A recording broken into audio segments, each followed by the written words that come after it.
We are now live streaming. I'll go ahead and return the host capabilities back to you. Very good, thanks. And you are all set here. I hope you have good reviews today. Super, thank you very much, Tommy. You're welcome. Okay. Bye-bye. Bye.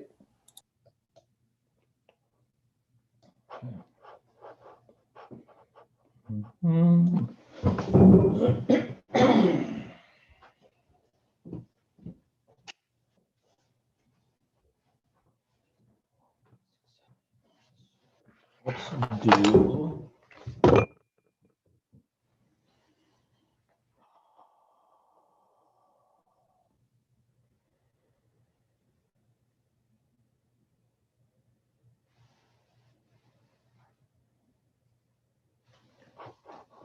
Anisha, are you there? Yeah, hi. I'm looking at the, pardon me, I'm looking at the review order right now, and I was wondering if you're okay leading us off. I can go, yeah. Okay, I just wanted to give you a heads up on that. So I'm going to finalize that here in just 1 second, and we'll start up in a few minutes. Okay. Okay. Let's see what we got.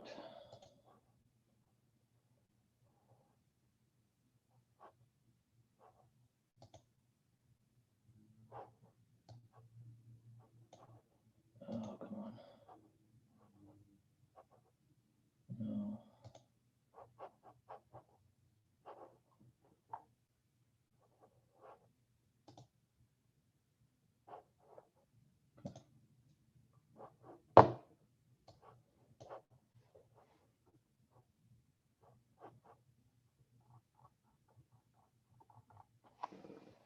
Okay.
Okay, let's see if this works.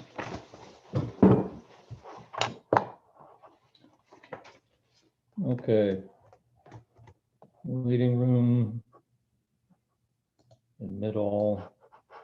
Okay, so I'm going to turn myself on here and, oh, Dana Kohler. Good morning, glad you could be here. Thank you very much. Morning. How are you? Yeah, great. Thanks for Good, asking. good. Are you still at the Charles Moore House? Yes. Lucky guy. Good. Good. Thank you very much. Okay, so I'm gonna so I'm trying to sort out Zoom things here. Travis Avery, are you on board with us right now? Yes, sir. Very good. Very good. Okay, Nicole Wiedemann, thank you all for being here. Good morning. How are you? I'm good. I'm cleaning my screen. That's good. That's a good idea. Although we would never know, right? Okay. All right. So I'm going to talk to the class right now. They've asked for a review order, and I've got what I think is going to be a review order for them. So class, can you hear me? Somebody in the class? Yeah, we can hear you. Okay, that's good. Luis, would you just, I'm gonna give you guys the review order right now, and if you wanna just email, or I'm sure you guys have a secret chat line or something like that, just, or email it to each other, that would be great. So, for the first session this morning, we're gonna start with Anisha, and then Gustavo, and then Luis. And then for the second Okay. session, you got that? We have Yeah. 9 student totals. We have the 3 in each session, which is nice. It should be a generous amount of time. And I'll give you guys a quick overview on the project here, the reviewers, in just a second. Second session, Nicole, Annie, then Lillian, Okay. and then third session, Taylor, Marina, and Aya. Okay. You got that right. Is it gonna work okay? Those of you from the studio listening in, is it gonna work all right? Is that a good order? Speak up or don't. All right. All right. Yeah, I'll send it to the group. That's perfect. Sounds great. Wonderful. Thank you. Very good. So we have 3 wonderful reviewers with us today. We have Daniel Kohler, Nicole Wiedemann, and Travis Avery. Travis, do you have video, or will we see your face like that? There we go. Hi, Travis. Hi. How are you doing? Let me see if I can get the video going here. Yeah, that's good. Oh, wonderful. Great. Very good. So Travis, I think you know Nicole. I don't know if you know Daniel or not. I have never met Daniel.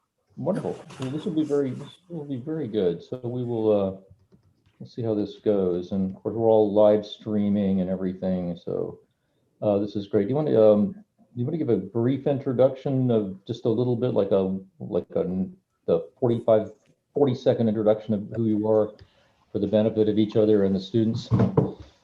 Travis, you want to start? Sure. Hot seat, that'd be great. So my name is Travis Avery. I am a graduate of the graduate school at UT, and I actually worked for John and Elizabeth for a while. My first professional employment, and then I've been working with Murray Legg for several years now, and yeah, so we love to come in and participate in these reviews. So I'm looking forward to seeing all the student work. Very good. Yeah, Travis, I think was my TA at one point, which is Yes. very good educational background. Nicole? I'm a professor at UT. I'll be teaching 3rd year environmental studio in the spring. I'm currently teaching a graduate studio focused on Shoal Creek, and I run the professional residency program. Very good. Daniel, you still have like 5 seconds left if you wish, but that's Yeah, I am Daniel Köhler, assistant professor for architecture computation here at UT, and have a PhD in urban design and interested. Actually, for the project, lived there like 40 kilometers from the site, so wonderful. Feels like home. Great. To the day. Yeah. Very good. And I'm John Blood. I guess most of you guys know me, but I teach at UT and I practice architecture, and I work in the film community here in Austin. So I split myself 3 ways somehow, pretty much. So this is design. This is our final review for Design 5, the current version of Design 5. It is, as I hopefully understand it correctly, the first project where they're really trying to put everything together that they've been learning from previous semesters. So there should be some aspects of understanding or asking questions about construction, how structures might begin to work, how a not overly complicated, but a moderately complicated building of about 6,000 square feet. And pardon me, Daniel, I'm still trying to learn meters. I think a meter is about this big, and so there should be graphic scales on everything that have combined feet and meters, but I have no capacity to think in much, meters. I don't mean it.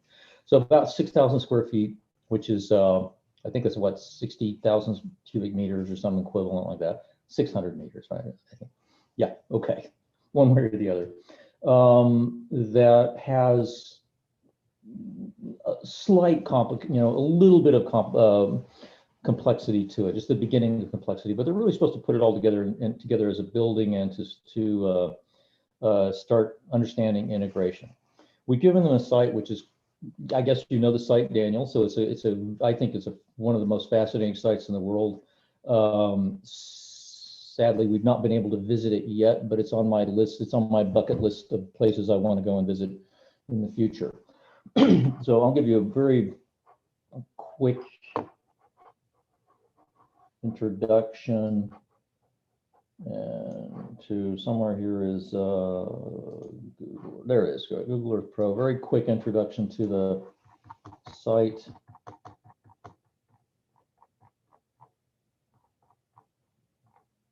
There we go. I'm going to share screen real quick. That's Google Earth Pro. This is Europe. The site is the location where they found Otzi the Iceman, which is an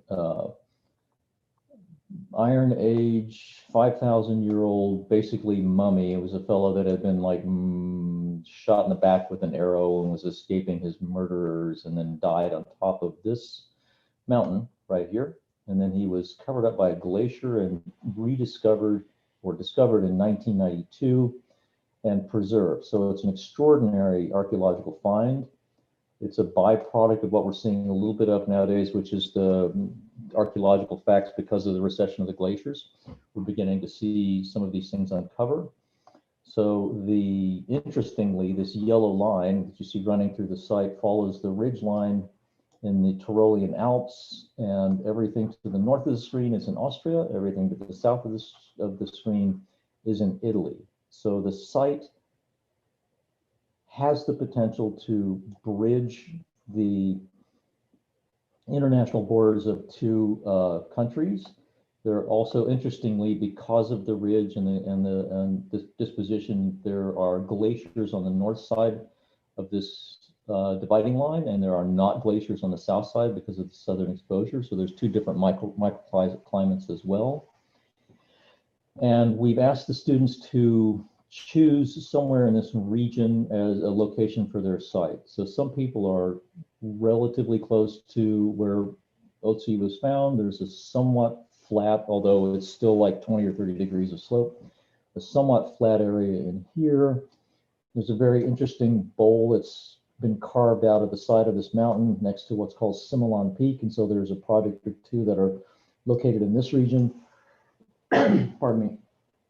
Some people are up in the kind of interesting saddle area that occurs in some other areas. So this is a site that everyone should have some position or idea about where they're placed and documentation that explains it. The program we're having them work on is,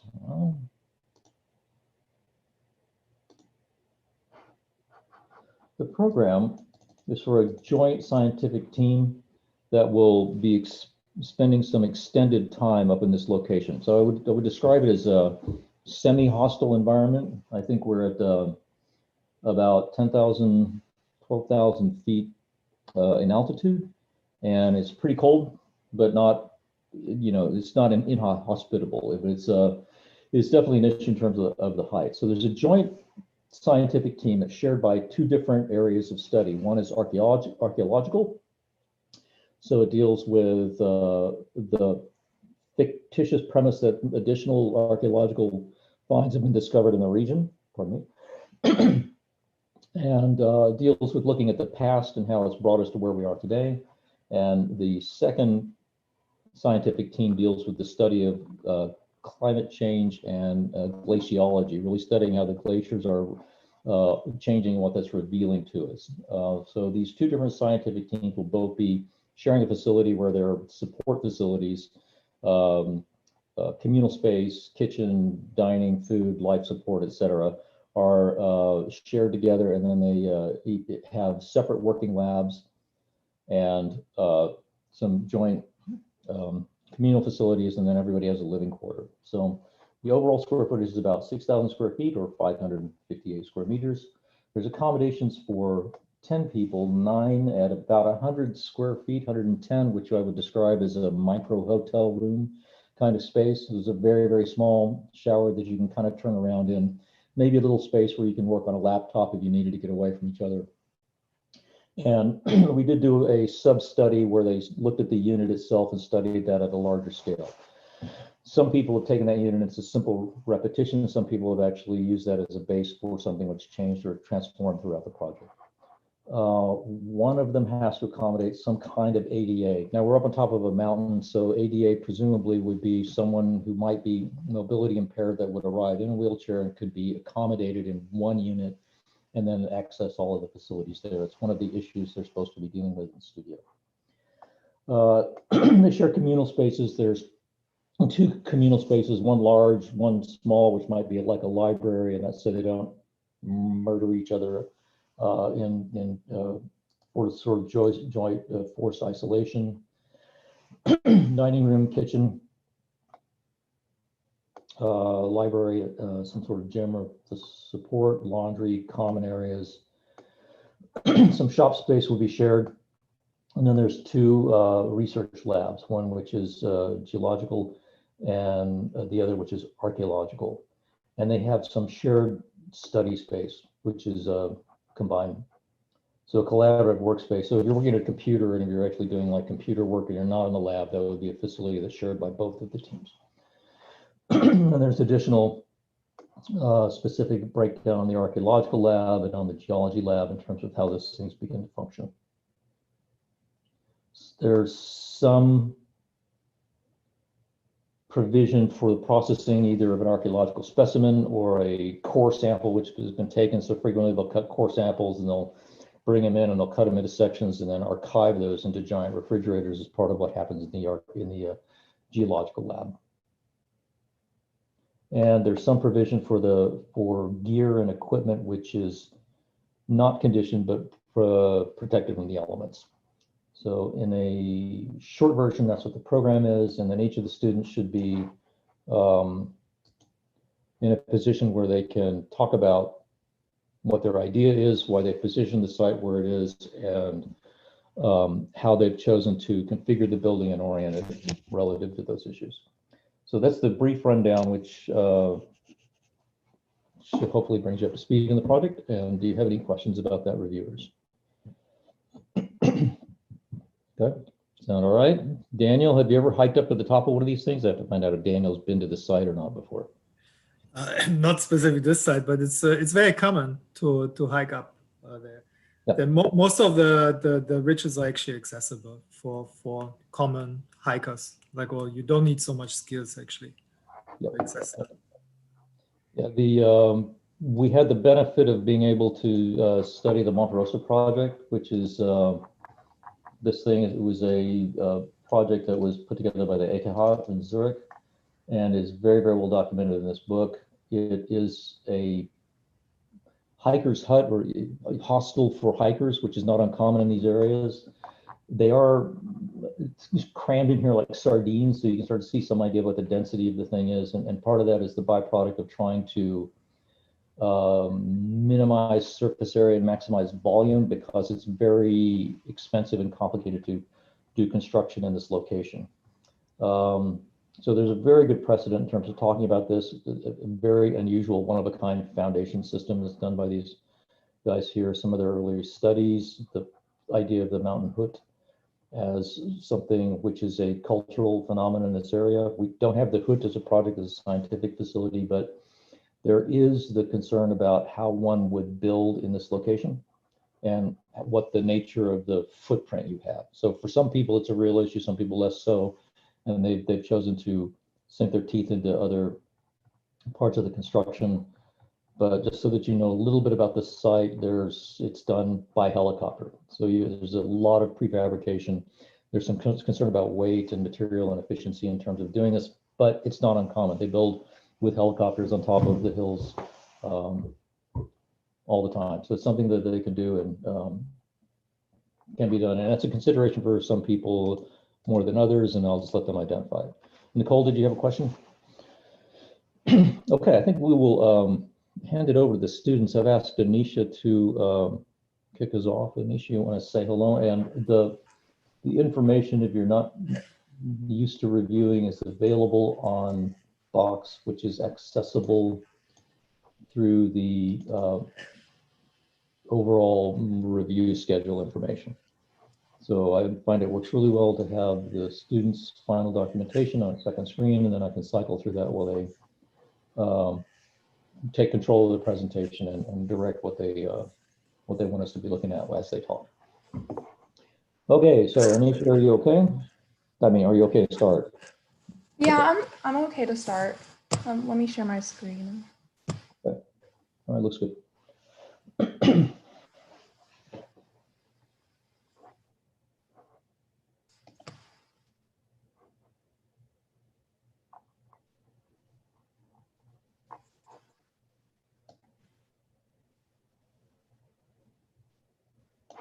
Okay.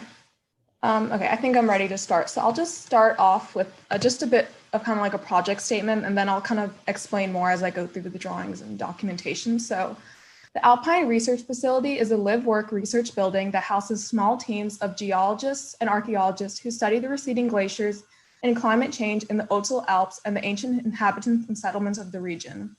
The building is located on a ridge between the Similawan Peak and the Similawan Hut in front of a small lake, allowing for some accessibility through hiking trails while still remaining private. The design logic of the building stems from an enclosed central core volume perched on the site, wrapped around with an organic ribbon space that contains private research facilities that allow for expansive views of the site, of the unique site conditions on the landscape, such as the receding glaciers, ridgeline, valley below, and mountainside. The panoramic linear view of the ribbon space serves as an ever-changing snapshot of the alpine ecosystem, connecting the past with the present and physically and ideologically uniting both the archaeological and geological teams. The organic ribbon spaces intersect and dissolve the more regular central core, creating contrast between private and communal workspace, and creating unique spatial conditions that separate work and living in the research facility. The research facility hangs off the ridge overlooking the landscape, with the living spaces bridging the landscape with the core, allowing the building to float and be suspended as an observer to the dynamic alpine landscape. So I'll explain that a bit more as we go through the documentation, but yeah, so here are some earlier studies we did at the beginning of the semester where we focused on the relationship of the site to the actual volume, and then how the idea of carving out space and prospect versus refuge.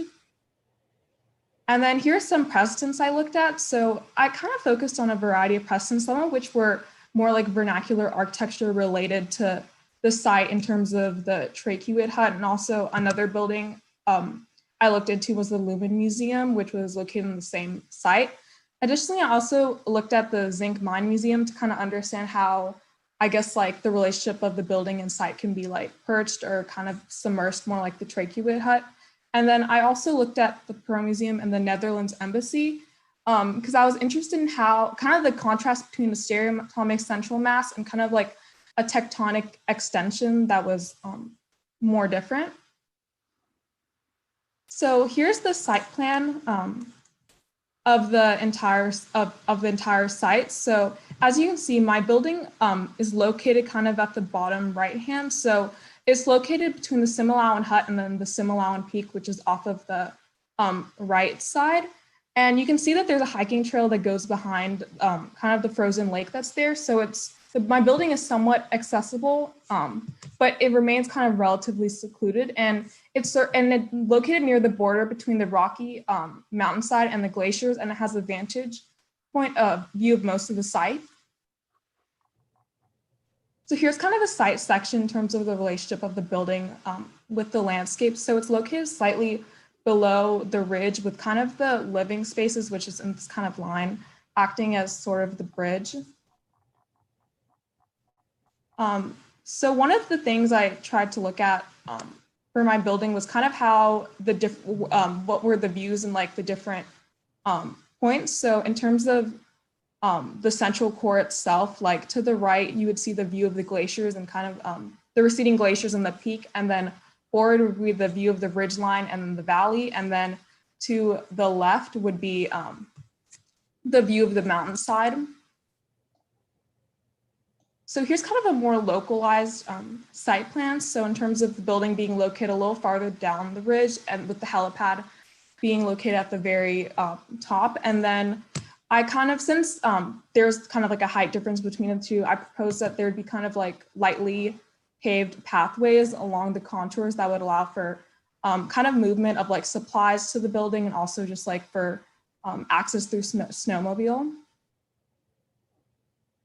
So in terms of kind of the logic I was talking about in my project statement of kind of like the core versus the ribbon, I kind of used the views of the site to kind of create kind of this ribbon space that's indicated here that would be, I guess, focused on allowing for continuous views. And then I organized the private research spaces based on that with the geology team located on the view for the glaciers, and then with the archaeology team located on the other side, and then the middle space acting as kind of the bridge where the collaborative workspace would be. And then the central core would kind of be divided into floor plates that contain distinct types of program based on kind of like the organization. And then the ribbon begins to encroach the more central core to allow for more temperature sensitive research spaces.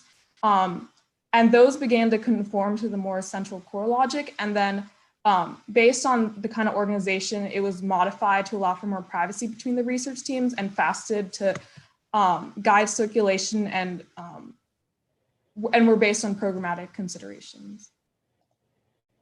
So I'll just kind of walk you through the floor plans of the buildings. So essentially, this is the topmost floor plan. So they would enter kind of on the bridge, which is like the rooftop of the living spaces, and they would kind of enter this entry space. So on the right side would be, I guess, like a mud room and a public bathroom, and also a sanctuary space and outdoor patio.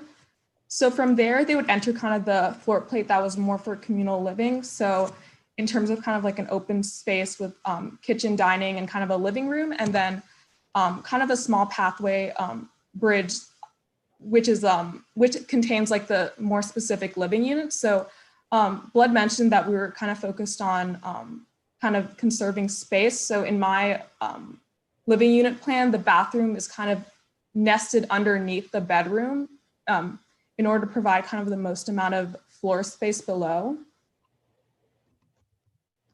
So moving down below, this is kind of where the ribbon starts to meet the central core. So I guess my rule system for how to kind of determine what happened during those intersections was if kind of like the research spaces collided, then the core would kind of take hierarchy, and then when I guess like the collaborative spaces touch the central core, it would kind of dissolve away to create kind of like a continuous like work surface. And then this area would be the collaborative workspaces. So the tables kind of merge to form that, I guess they merge to form the kind of intersection between the core and then the ribbon, and then the geology spaces kind of encroach the more core. And so essentially this would be kind of the equipment and entry space. So if someone was like getting an ice core, they would enter from here, and then ice core storage would be located here, and then cold lab for kind of the testing of the ice core. And then as you move further down, you kind of enter the archaeology space. So you'd enter kind of the more public studio space, and then you'd enter the central core for the more private programs like the artifact storage, the wet lab, the dry lab, and refrigerated storage. And then this back end would be kind of more for both of the teams in terms of shared workshop, kind of a shared like garage and workshop space. And then there would be a kind of a cut in the site that would allow for the snowmobiles to enter through there. So here's kind of the elevation facing the archaeology side. So the ribbon kind of flows downward to meet that floor plate. And then here's from the other side facing the geology team. And then as you cut into the building, you kind of see where the ribbon starts to kind of cut away and dissolve at the more central core. And also you see some of the more spatial qualities of like the living spaces with the bathroom nested underneath the living, underneath kind of the bed space, and then having a small kind of skylight that makes the space feel a little less claustrophobic. And then here's kind of a section in the opposite direction where you can see kind of how the ribbon space is kind of cantilever off of both sides, and same with the, same with the kind of the living units on the top. So here's kind of an exterior perspective of how you'd kind of see the building. So this is from the side of the glaciers. So you kind of see the building perched on the site, overlooking much of like the valley below and the ridge. And then this is how you'd see the building, I guess, from the opposite side, where the building would kind of rise and be perched from the landscape. And then here's just an interior perspective of kind of the collaborative spaces.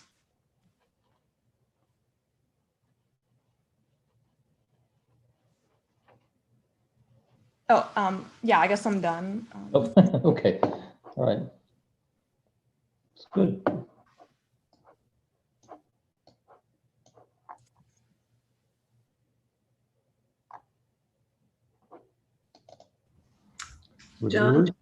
John, will we, wow, a little background. While we begin, I'm going to go and grab my cord so I can have the second monitor. So I'll be right back.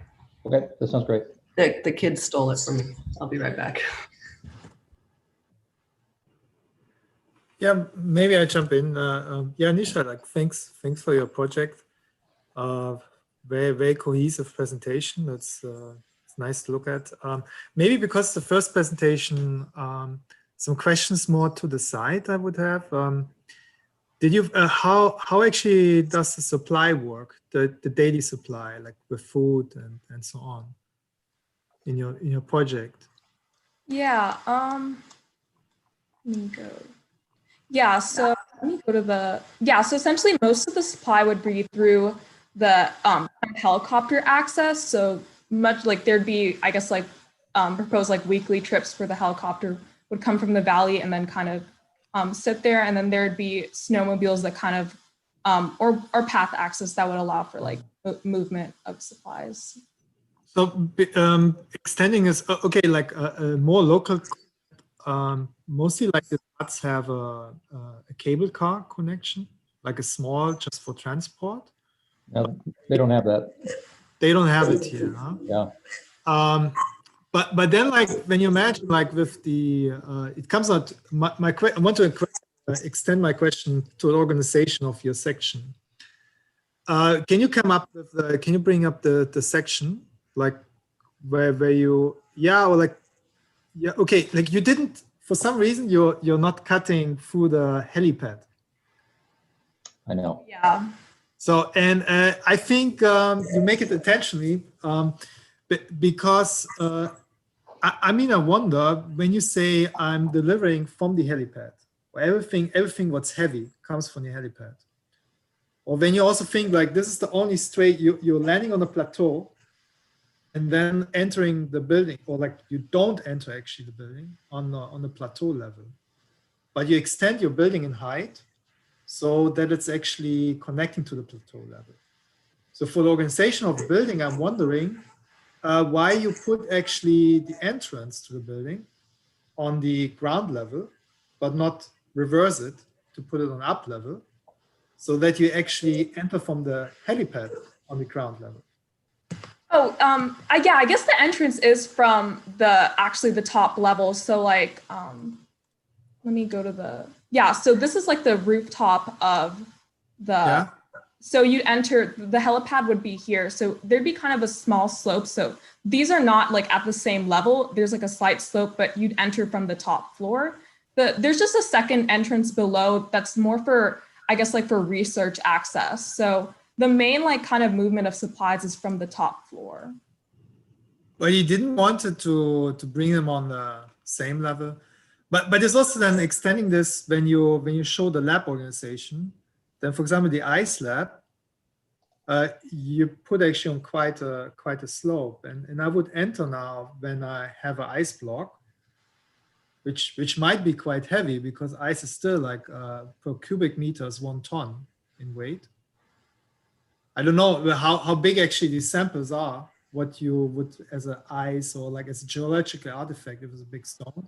I could imagine that very quickly you can't carry it and then like, so when you think of or a lot of like, when I see the decisions of your building, why you're not, or like, I see that sometimes the relations are in a way not really with the site. Or I'm wondering why you're not using actually the energy of a site for actually making an easier access. You know what I mean? Like, Yeah, that makes sense. I mean, it's a fantastic, very elaborated project. I like the reference to Colas and all, and how they like interpret this in your own version. So it's from as a design theme is very nicely elaborated. Yeah.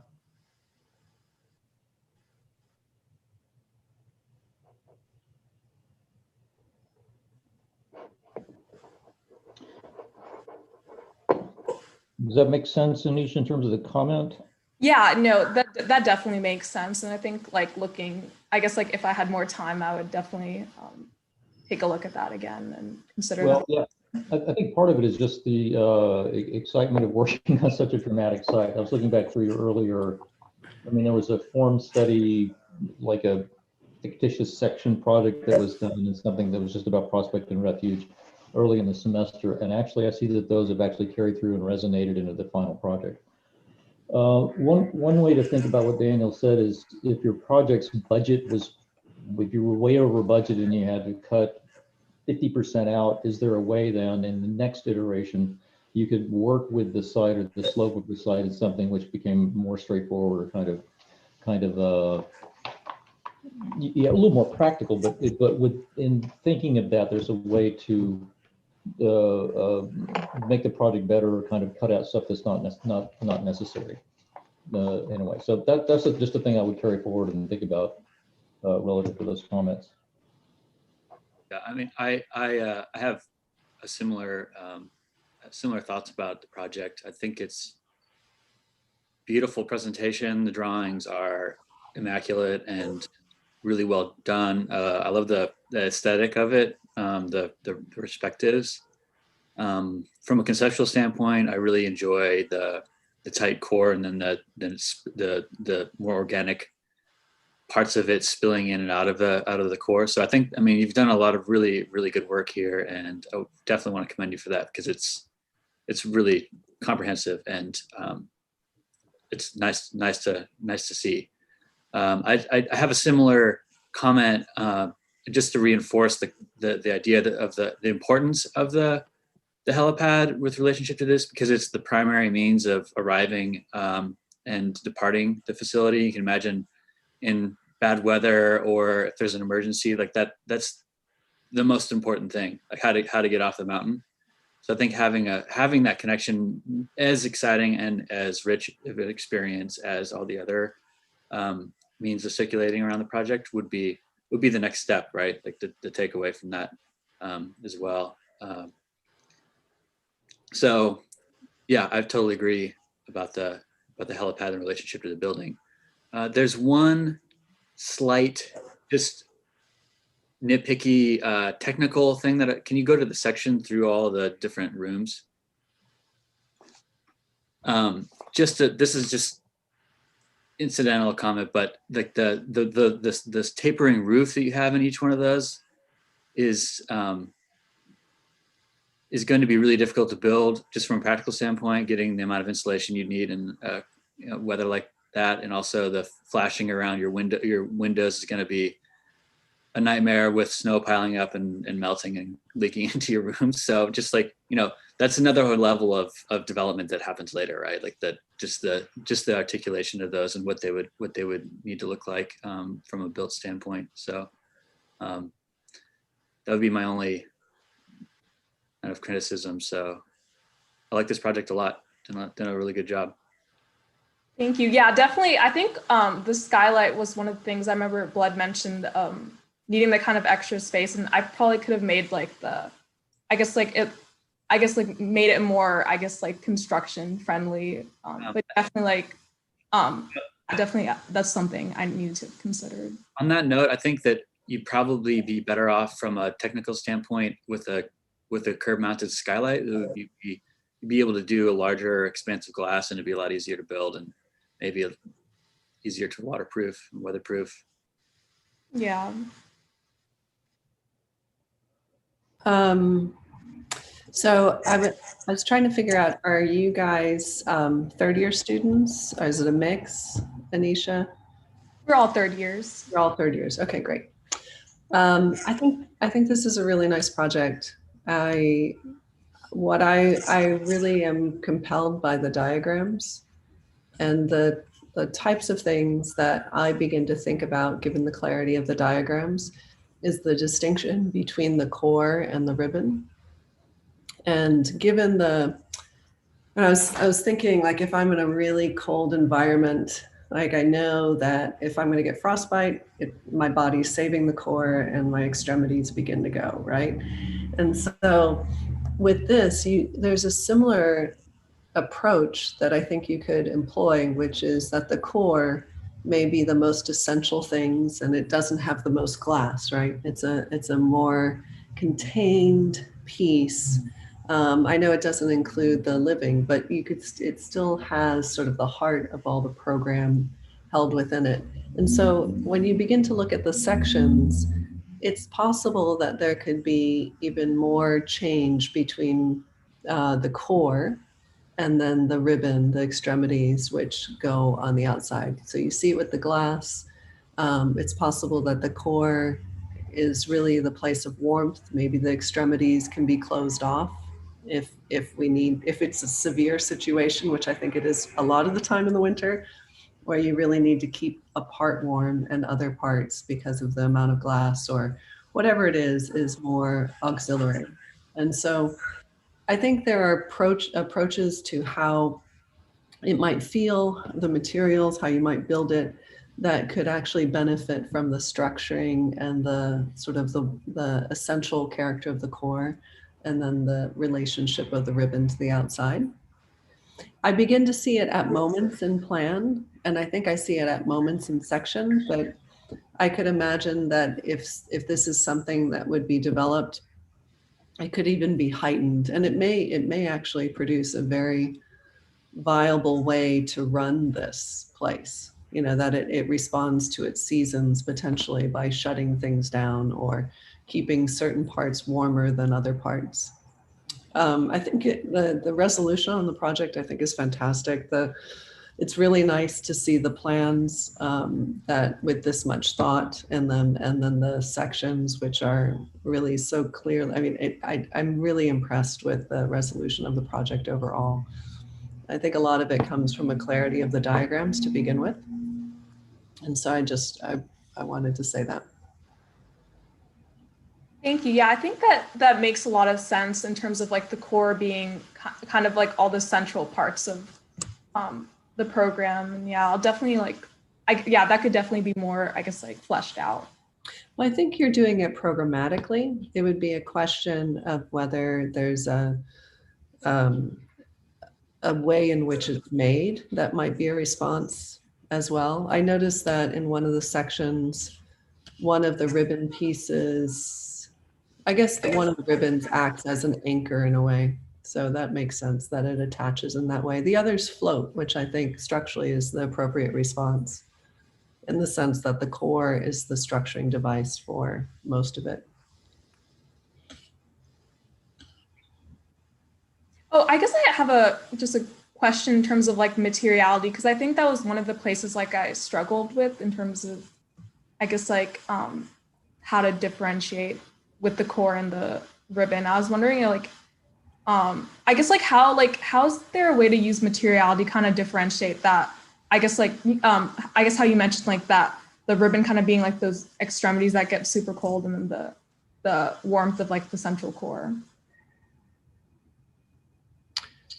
Well, you're already doing it with glass, the introduction of glass, and you're dissolving the exterior at that point. I don't know if this is a sort of a panelized system that's transported and put there. I don't have no idea what you're thinking about.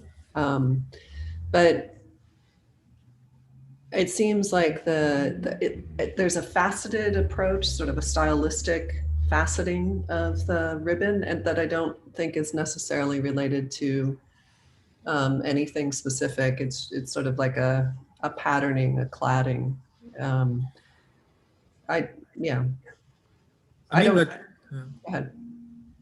structurally, it looks like a steel frame, or like it's a you have it could be like really extend to a very nice structural concept where you use this one slab or what you call a ribbon really to pull it or keep it in the mountain actually. So like you have already on sticks your core, your cube. So that can be like very much tension suspension system. So I guess it would be some prefabricated steel frames, which you lift up with helicopter, and then you have cladding and mostly like isolation. And it's also like extending like Nicole's comments. I think it's a very nice idea that you say these are structures separated and in a way also thermal separated, so that the ribbon is more like, let's say, like a winter garden. So when you look to the section, you have actually the thick wall is actually on the interior side of your ribbon, like where you go up. Like in this section, you'll see the lower ribbon, like actually you have the same kind of amount of isolation anyhow on the wall thickness. So in another iteration, I would completely clad through or like isolate through actually the core and keep actually this as a kind of winter garden where you could say, I use actually look the sun in Tyrol is very warm. So when you see like images from skiing, so mostly like people, if as long as it's wind protected, you can sit in t-shirt there, even like in January or February. So it warms really up. So you have more like the problem in the night or when you have storms and so on. So it would make very much sense. I can actually use this actually as a plus energy harvesting and not like by separating day and night systems. So it can extend very nicely. Yeah, that definitely makes sense.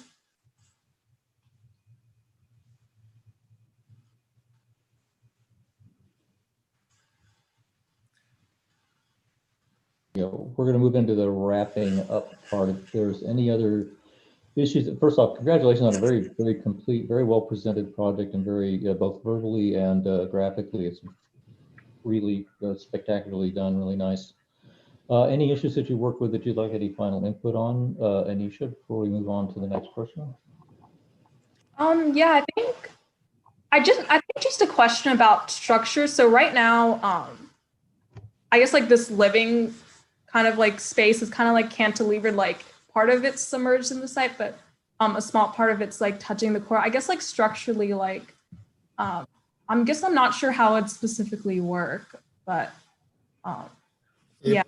You put this all living structure in the mountain, and this keeps this block, which is lifted, so that the whole slab is under tension. And that the block is just under pressure coming down. It's actually also nicely, like Koolhaas is doing this in several projects, playing so with structural concepts. So it's nicely also extends on different layers to Omei. Yeah. Oh, thank you. Yeah, that makes sense. I'll definitely look at that.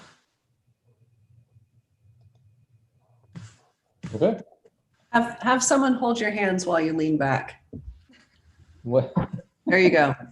That's your structure. Yeah. Well, yeah. That's a really interesting point, actually. And we look on some of the, like one of the other projects we'll look at today is like starts to deal with this question about like leaning off the hill and using the slope as something to make the structure more efficient as an idea. So I would start to look at that. So, and I actually think it's a really good idea to go all the way back into fundamentals of structure like compression and tension and how to work with gravity itself is something that starts to work with the project. We'll see that in a couple of projects, Luis's project. So stick around and while we look at those. So Gustavo, are you queued up and ready to go? Yep. All right, very good.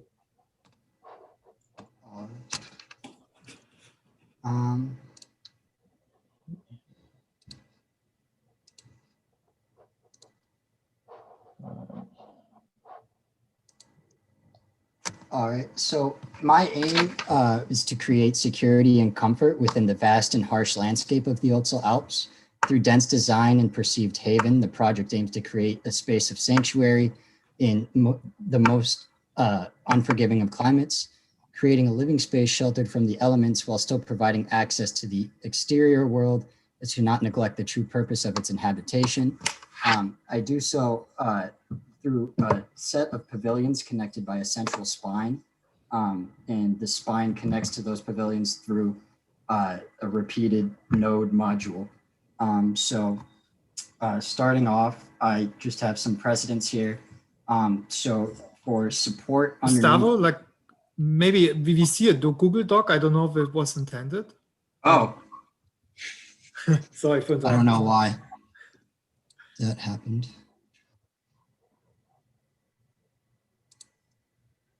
Is it different? Yeah. Yeah, All we're right. good. Yeah, fine. Okay. All right. Starting with precedents, I looked at La Tourette at the plans, but mainly at these planar support systems he uses to hold up these kind of orthogonal, large and heavy building spaces. And then moving forward, looking at spine plans, I looked at the Tijerbu Cultural Center by Renzo Piano, as well as the Charles de Gaulle Airport in Paris by Paul Andrew. And then for the interior, I looked at the Exeter Library, the class of 1945 library by Lucan, specifically kind of these desk carols and the ideas of embedded or built-in desks and workspaces into the poche. So my site here is just to the left of the Otzi Iceman location and the Simulating Peak, and just below the Italian-Austrian border. So on the Italian side, I have sections here. So there's the pavilions sit above the ground with the supports, these planar column supports partially embedded underneath them, allowing for things like avalanche and snow to go through them, but also provide the support and to prevent from digging too much into the mountain, as this is kind of a conservation project. The point of these researchers is to study climate change in the past and not to disturb the landscape. So I have another site section here as well. And then for my preliminary plan exploration, I did kind of a series of these spine plans. So this developing into this, and then this, which eventually became the form for my main plan. So here I have kind of a closer site plan with the contours in the Austrian border right up here. So it sits on top of a glacier right before the end of the glacier here, where it goes into the rock. And then here's a closer site plan, again, showing kind of this central spine connected by these elliptical nodes, where I have these orthogonal pavilions, the helicopter pad, the residence pavilion, the laboratory pavilion, and then the spine, the circulation spears through this figurative form that becomes the what I refer to as the leisure pavilion, which includes the dining room, the living room, and the gym. So moving on to more close-ups of these pavilions. This is below the helicopter pad. So I have my guest and hiker lodging here. So there's direct outside access, and there's no need for these guests or hikers who are staying at the building to go into the other parts of the building, such as the lab or the kitchen or the main residency. Here's the garage and workshop for any maintenance on the snowmobiles. And that leads directly into the wet lab and the mud room. Included the laundry as well, just for ease of cleaning things as you come inside, cleaning like personal clothing gear. And then over here, I have the laboratory pavilion. So up front with the main views are the geology lab as they're studying kind of these melting glaciers and the environments outside. Behind that is the archaeology lab and the dry lab and studio. And so that's more secluded. There's less sunlight getting into there, only through this bay here. In between both of the labs is the shared lab space. And then behind the archaeology lab, the only truly embedded occupiable part of the building is the cold lab and the storage and the refrigerated storage. So that has no fenestration, and I chose to embed that part mainly because of its need to be protected and temperature controlled. And then moving on, I have the residence pavilion. So it connects through the node here again with a long hallway and a fire exit. Each bedroom comes with a full-size mattress, as I was kind of focusing on the idea that these researchers are here because of their accomplishments, that it's a privilege to be here. So there should be some sort of amount of luxury there. And then the handicap or doubled room with these sliding doors that go into the poche to provide privacy to the bedroom or to the bathrooms. And then I have the leisure pavilion here, where there's the gym here with fenestration where light can get in, but it's not directly viewing out onto the mountains, and the kitchen and dining and the lounge, which directly view out of the building onto the landscape rather than onto another part of the building. I then have, so here's an axonometric explosion of some of the structures and the systems within it. So starting with the laboratory pavilion, which is built the same as the residence and the leisure and the helicopter pad. I have a reinforced concrete roof using metal stud framing with wood slab walls to support that. And then on the front side of the building to break up the glazing are solid wooden columns that are in relation to the concrete planar column supports that sit below the bottom reinforced concrete floor plate. And then I have an explosion of one of the circulation nodes. So it starts with, again, a reinforced concrete floor plate, a concrete double stair, prefabricated concrete walls, and then a glazed dome with iron framing. And then moving on, I have perspectives here. So this kind of shows the view as the site. The whole environment is unforgiving. So I chose a site that was almost a plateau, still at a slant, but had kind of mountains surrounding it. So you feel safe, you feel embedded or protected within the environment. And then I have an internal perspective and interior perspective and a travel poster.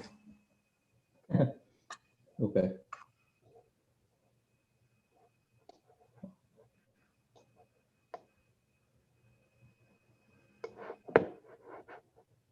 And that's it.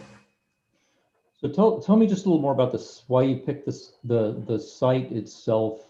It's like, I understand it better looking on Google Earth here because it's a certain kind of characteristic. I'm not sure that that's self-evident or easy to describe any other way. So the site itself I picked, so I wanted to be south facing to allow for the most light to come in because the fenestration, except for in the helicopter pavilion, is all just on the south side. And then I picked an area that was not quite at the top, and it was right before drop-offs on either side, including the front here as well, so that there was some sort of sense of security within the mountain while still not being completely, embedded and allowing for views and allowing you to understand that you are in this unforgiving landscape that is changing throughout the years. And is not, in fact, a homey, warm, thick concrete sanctuary. Right, okay.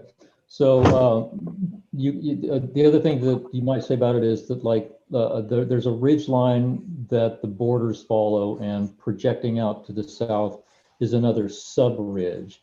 And you're placed along that ridge, so it's open to the east and open to the west. It drops off to the east and the west, and you're on a place that's on that ridge, but somewhat flat or reasonable in terms of a secure place to build.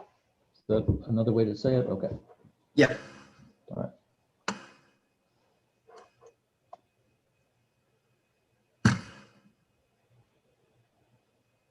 Gustavo, can you talk a little bit more about your decision to separate the buildings and have the circulation? I mean, you mentioned it being up off the ground to let snow and weather drift.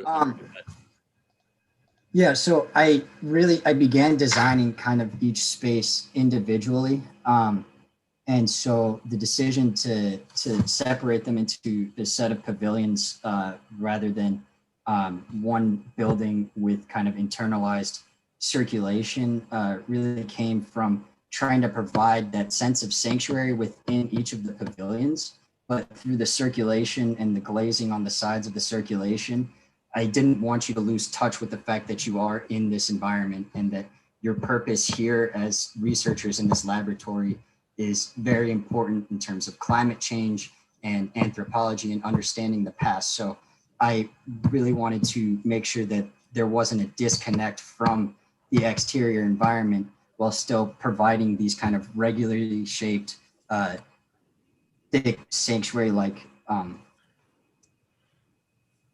living spaces. Yep. Thanks, Gustavo, for like nice presentation. I especially enjoyed like how you build up on these references, very classic, like the old modernist Kahn and Corbusier, and like you turn into your own version. But this turns now also like to a set of questions, like to how you place it in a contemporary context, and especially also the context of a site.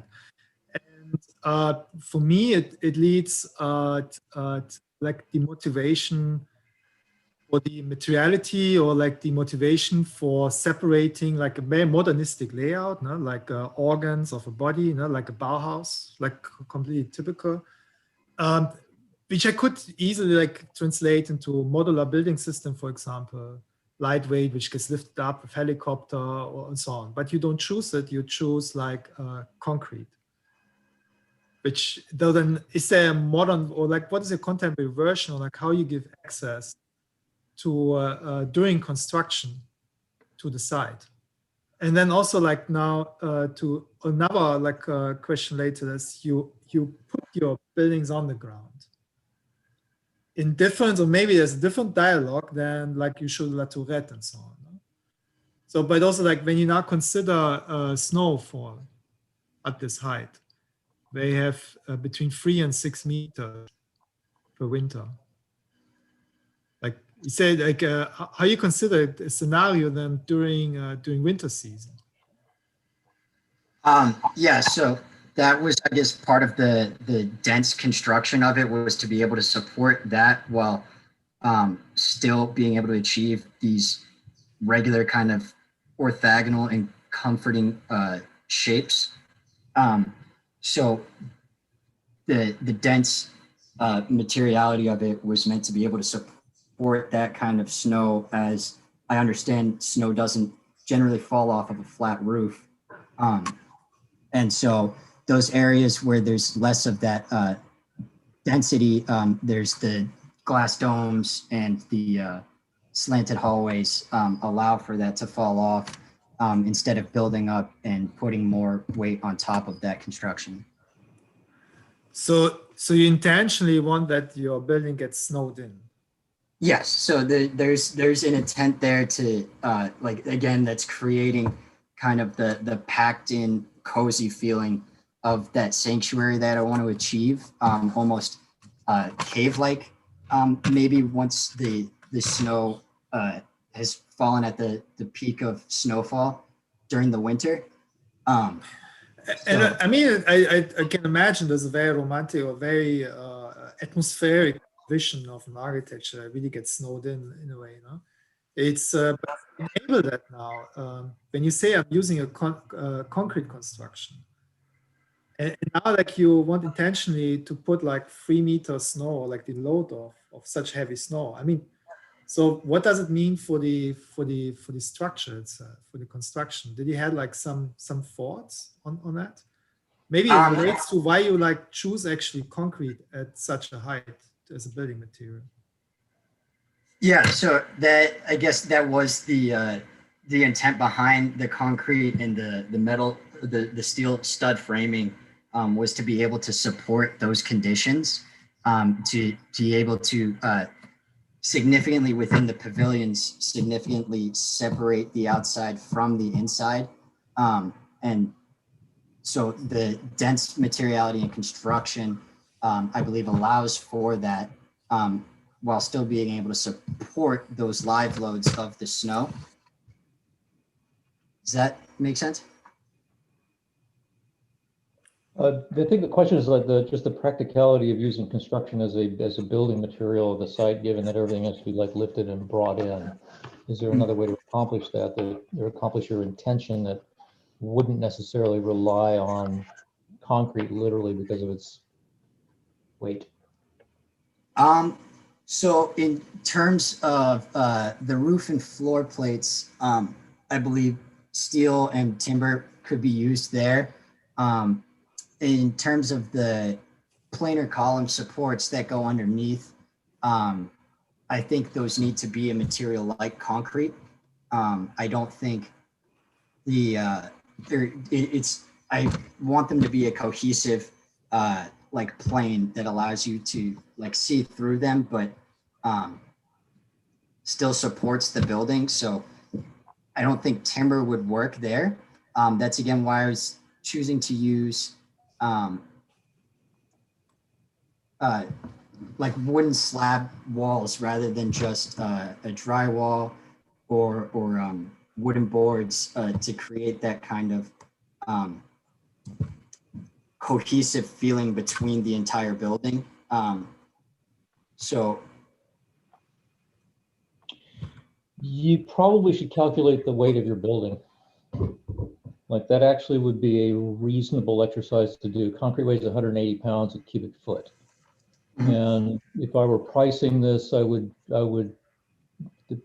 cost of the building probably is directly related to the weight of the building because it has to be brought in on a helicopter. So I think it would be an excellent exercise to literally do that, just figure out how much the volume of all of this stuff weighs, and then ask yourself, what am I trying to do and how can I begin to get this to work?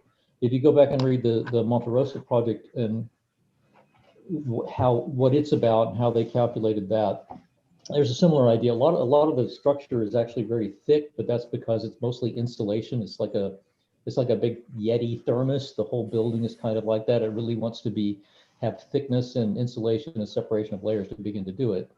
And it might be that you want this sense of protection and enclosure through thickness rather than weight. So that's a thing that I would look at as I was analyzing what your intention was and how it's been executed in the project. Mm-hmm. And I mean, it is in my intention in the lab here, for example, to use the thickness here. So these are all the columns that carry up from the concrete planar columns that support the building. So there's desks connected between these that become the sill of the window, very much inspired by Lucan and his work. And so there's the perceived thickness, but as you can see, it really a set of varying size columns from 1 foot to 2 foot to 3 inches that make you feel that embedment while still not being one massive thick poche.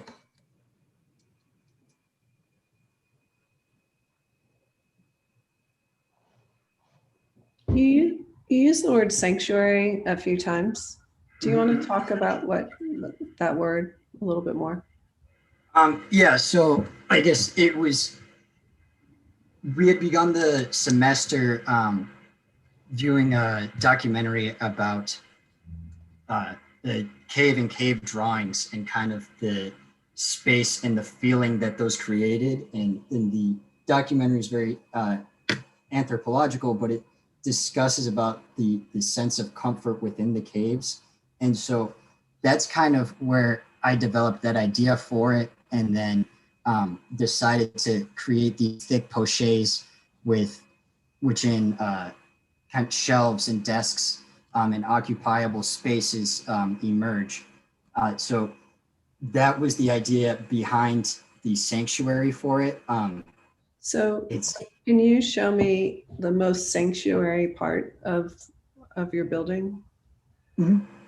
So I would say that personal bedrooms create some of the most sanctuary within the building, with this extended desk built into the windowsill and poche here, and the storage building under that, and shelves building within the walls there.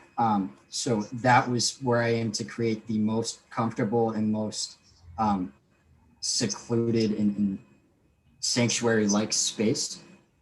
Okay. All right.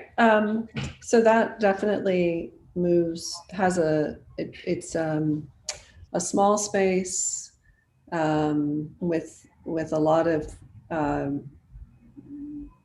of function in it. So a small space, a lot of function, and it has that thickness, that sense of poche, really strong sense of interior in some ways.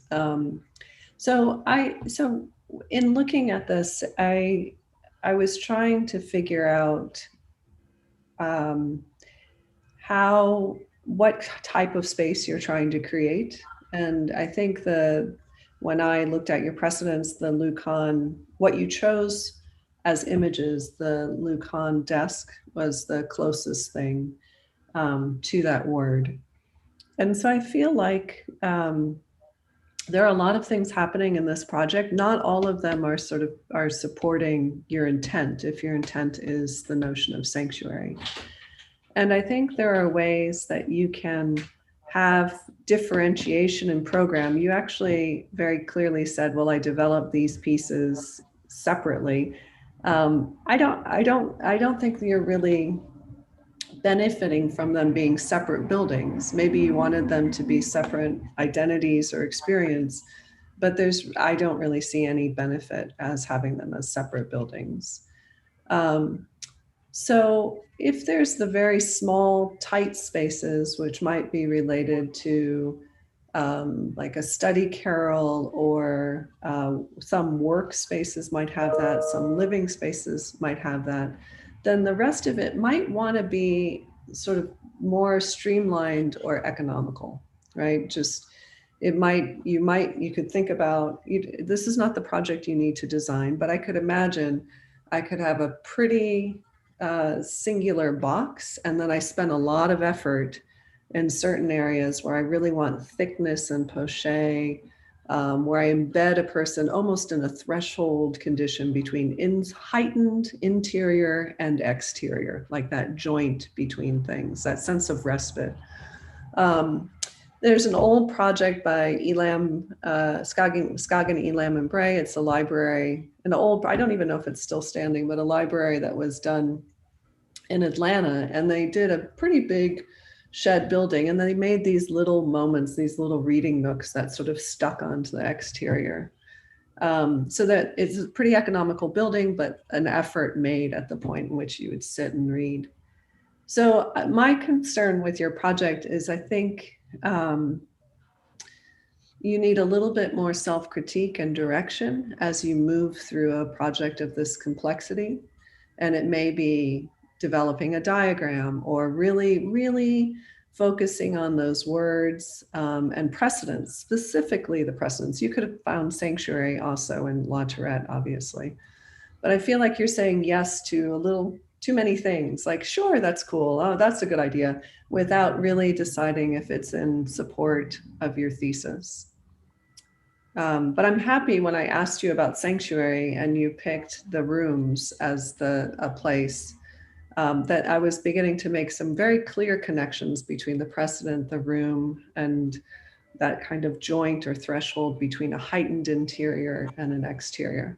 But there are a lot of other things happening in the project that don't have that clarity. Thank you. Yeah, I have similar thoughts on that. The decision, there are a couple of decisions that you made that seem like they're sort of at odds with the environments and just the sheer demands of the site. And the primary one that I don't think is, I don't know, I mean, it's causing way more trouble for you than it's worth. It's the disadvantages are greater than the advantages, is the separation of the buildings and the separation that's so far from each other. You know, it does a lot of things that cause your surface area to increase a lot. Like, are those passageways conditioned? And if so, then there's a lot of cost in maintaining, you know, like that to be a comfortable passage from building to building. Like, it might be really freezing, you'd be running from one to the other. Like, and if that's your intent, that's one thing. But if that's a byproduct of having them separated, then I think that would cause me to question the decision. So, you know, there are ways, I think, that you can resolve the desire to have sanctuary and have a feeling of enclosure and comfort and solidity, and achieve that in a more condensed area. Like, you're actually, for me, it feels way more exposed than safe. Like, it feels, because it's so spread out, and the connections are so tenuous, then, I mean, it feels like, you know, you're walking on a high wire from one to the other, where if something happens, or, you know, a helicopter crashes into the passageway, then you're kind of toast, right? So, like, this protectiveness, I think, could be achieved by withdrawing and condensing the program into a smaller area, but also having your areas of sanctuary within that. Because, I mean, as soon as you step into the threshold of your room and that sanctuary that's really nice, it doesn't really matter what's on the outside of the door, right? I mean, it doesn't have to be, it could be anywhere in the building and you'd still have that feeling of sanctuary, right? It could have a common area on the other side of that long wall, that long hallway, and it would still feel like a sanctuary. So I just think, yeah, by separating it out causes a lot of costs, a lot of problems, because, you know, you're increasing the amount of circulation. One thing I don't see is elevators, which I think would be essential in a building like this to move, you know, heavy machinery and equipment and goods around. So you're like tripling the amount of elevators you need automatically, right? So there's a lot of things that, a lot of complexity that you introduce, I think, unnecessarily into what is a nice project with, you know, your moments of these pavilions that are a break in the monotony of the, you know, the single loaded corridors and things like that. So yeah, I just feel like you need to be able to refine that a little bit more and make it more coherent with your thesis. But there's a lot of glimpses you have in your project, which are like very close, very genius. When you think, like, you talk about sanctuary, I mean, what a cloister, like monastery, is like the how's it called, the Kreuzgang, the cloister, no? Like, no? So when you think of, I'm snowed in, so like I have, like in Space Odyssey, like in Space Station, I have a jogging path. No, like, so like this can, like, all these themes what you have can be very original. Also, when you think about the concrete on the side, you have a lot of stones on the side. You don't have the cement. So if you have, like, and you work with a lot of organic forms, a lot of domes and so on, maybe you can just have small separated buildings because they're more like dome structures, because you inject cement in the, like, of local, like, or you're using the stones on the side. You know, there's a lot of glimpses in the project, I think, which are very original, like very much like on these modernist references very shortly for turning them into something very contemporary. So this, when you think long about your project, like it's this a very admirable aspect of it. I think, like it's very nice. Like it opens a lot. It's just like maybe like another step, but it's always with a small time frame. There's always space for another step. Yeah. Thank you. Does that make sense to you, Gustavo? Yeah, that was all great. Yeah, I think those are excellent comments. If I could just offer a counterpoint to that, I do think that Gustavo was working to try and solve a problem that had some moderate complexity to it, which is a good idea, and it's probably the next step in your development. It's like, how do I have these separate pieces and articulate them together? And I do still think you have to work at the language of how things connect. I think it's a really important step for you to refine next. But it raises some really excellent points, which the reviewers have made. So I want to make sure that those sink in. There's a potential for a counterpoint that says, yes, these are separate structures and they're very well insulated, and the structures as pods provide sanctuary, but the connectors are different zones. So maybe they're protected and semi-conditioned, or you're protected from the outside and they just pick up some passive gain, but they're not mechanically conditioned, and that's on purpose. So there would be doors and filters that you would have to go to do it. But part of this, there's Tato Ando talks about this. It's like he talks about how we lost some connection to the world when we didn't use outhouses anymore. So we're continually like conditioned all the time. But going outside to have to do something is an opportunity. So there's a way that you could make those connectors as semi protected, but semi-conditioned or not conditioned, actually force you to interact with the outside or to be exposed to the outside in some way. But you didn't say that, and we don't see the filters or the controls in the project, but there's an opportunity in the way to do that you just might be aware of. Make sense? Okay, good. Any other questions you'd like to have before we move on to our third and last person for session number 1? John, I agree with that. I think that's a really good comment. Gustavo, it would be more apparent, I think, in the design, like that each thing was really a sanctuary in itself and as an object in the landscape, and what connects them might almost have a sense of dissolving, right? It may not have the presence that I'm seeing in the drawings that you're producing. It may really have a sense of dissolving. Thank you. Okay, very good. Okay, our third and last person will be Luis Alejandro Delgado. The name of your file is actually showing up at the bottom under Delgado Luis Design. You want to open that one up, and Luis, are you good? Yes. Let me share screen.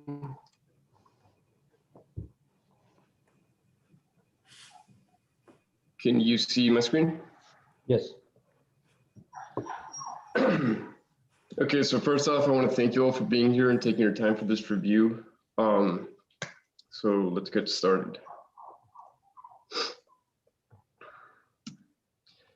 So the state-of-the-art facility, which is home both to teams of geologists and archaeologists, is located just west of the Similan Peak, and it faces south for optimal solar angles. While it sits on the Italian side, there is a tunnel which comes out north on the Austrian side. And it is situated on the inside of a bowl shape within the mountains, which is a geological feature central to the core of the scientific teams.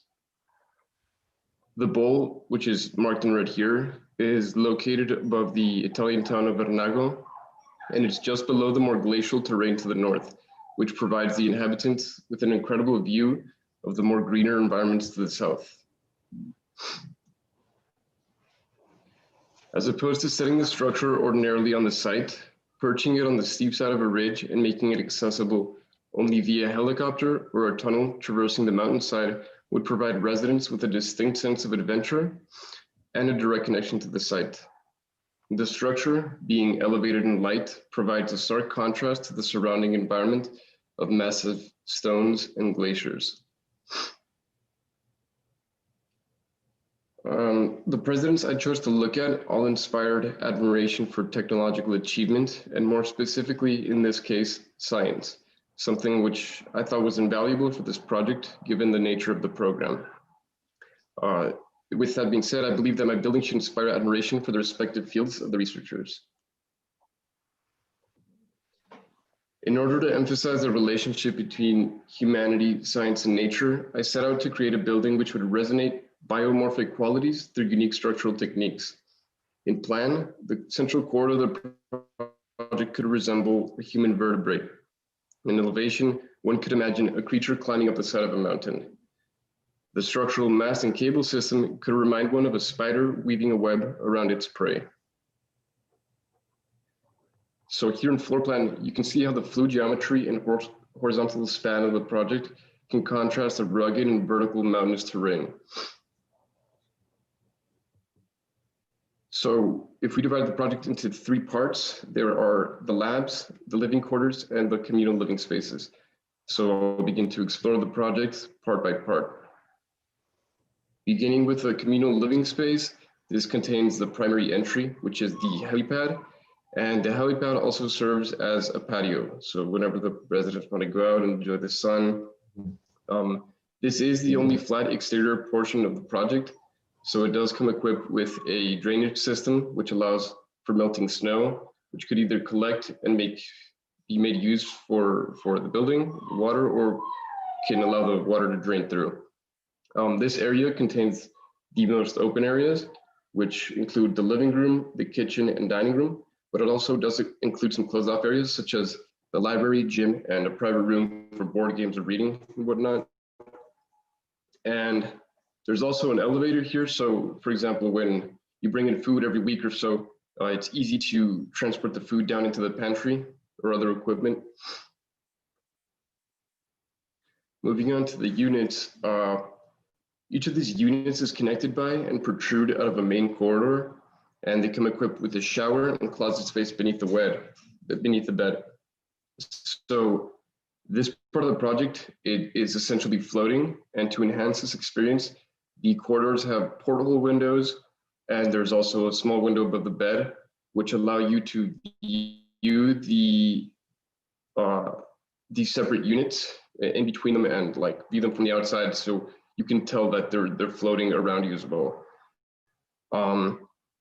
And back to the biomorphic qualities in this section, you can tell how the units also resemble the human eye, and which we'll see later in our perspective, but they have a really great view.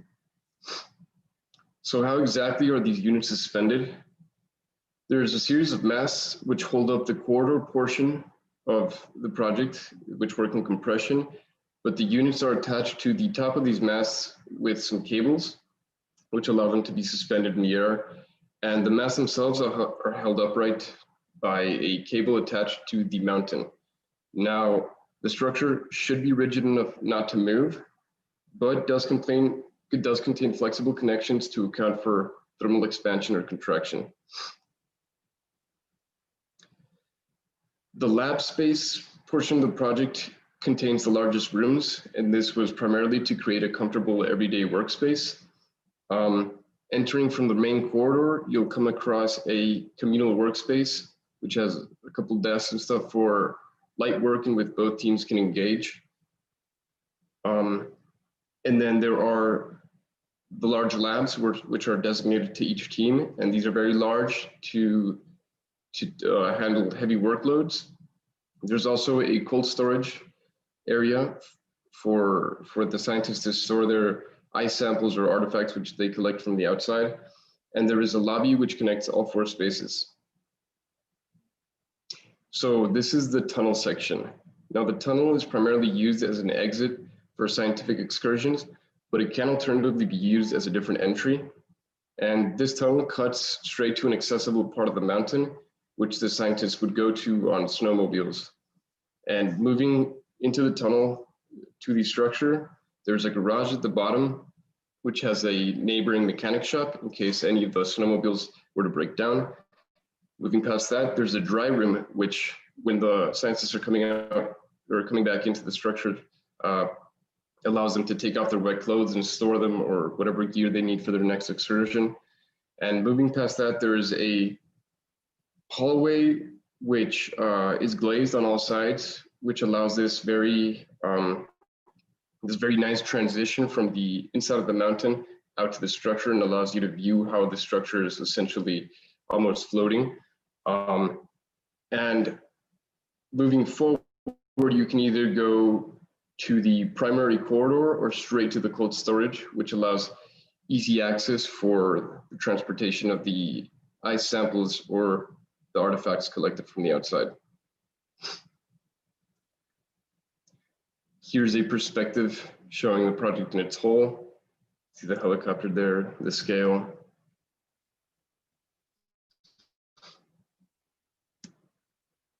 Here's a render showing the structural systems at work, the main corridor with the rooms branching off. Where's my mouse? These things right here, those are the laundry rooms, and there's one for every 6 rooms. This shows it from above, and it shows you its placement within this bowl, this geological feature, and the view out to the more greener spaces to the south.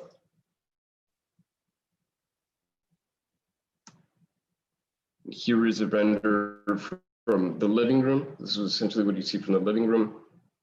And this horizontal span, all these units.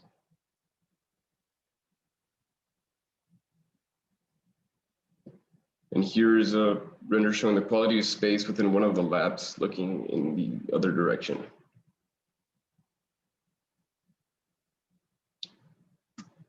And that would conclude my presentation. I have a question, and I think you've probably thought about it. Given what you're doing structurally, why not have your building on the other side? Why not allow it to hang? Why do I have to lift it back up toward the mountain? So if I have this going on, it seems like it would make sense for it to hang on the outside or the down mountain side of the sort of triangle of structure you've created.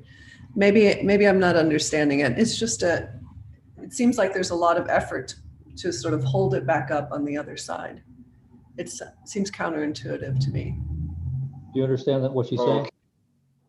Yes, I guess that my answer would be, I did think about it, but for some reason, this might sound funny, but it seemed too extreme to me, because if you were to hang it on the other side,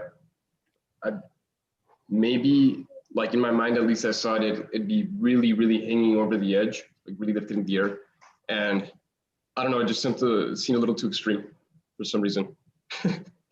So it's an experiential reason. You did it because you thought you'd feel safer on the backside of the structure? Yes. When you say extreme, it's not a structural concern, it's an experiential concern. Oh yes, well I guess it's a more experiential concern, yes. Well, I'll leave it to Daniel to, I'm sure he wants to talk about it, but I think actually with everything that you've set up, it would make more sense to be on the other side. And I think it's sort of an extreme site. So I'm not sure I'm going to feel significantly more protected on one side of this crane or the other, basically, my own opinion. Yeah, that was, okay. You beat me to it. That was my question. I mean, Luis, you could have answered, hey, there are a lot of species of spiders who integrate sticks in their webs. So to create actually, or to hang and prey in a more complex way, or like as helping construction. I mean, when you look also to Thomas Saraceno or like Frei Otto, the structures, so they not use only like a primary, no, like also that you extend actually, or you begin actually to integrate different kind of sticks, or like a tensegrity structure, basically, no? Thomas who? What was that name? Tensegrity. Tensegrity, yeah, but the reference on Thomas. Thomas Saraceno. Saraceno. Is an artist who looks very much in spider constructions. 3D scans them and then builds like whole exhibition halls full of webs which you can actually enter. Interesting. Cool. Very beautiful. And I mean, like, it's really like, is a very elegant drawn project. Like the drawings, the elegance really of how you subdivide spaces and so on. The curvature it's very enjoyable to look at drawings.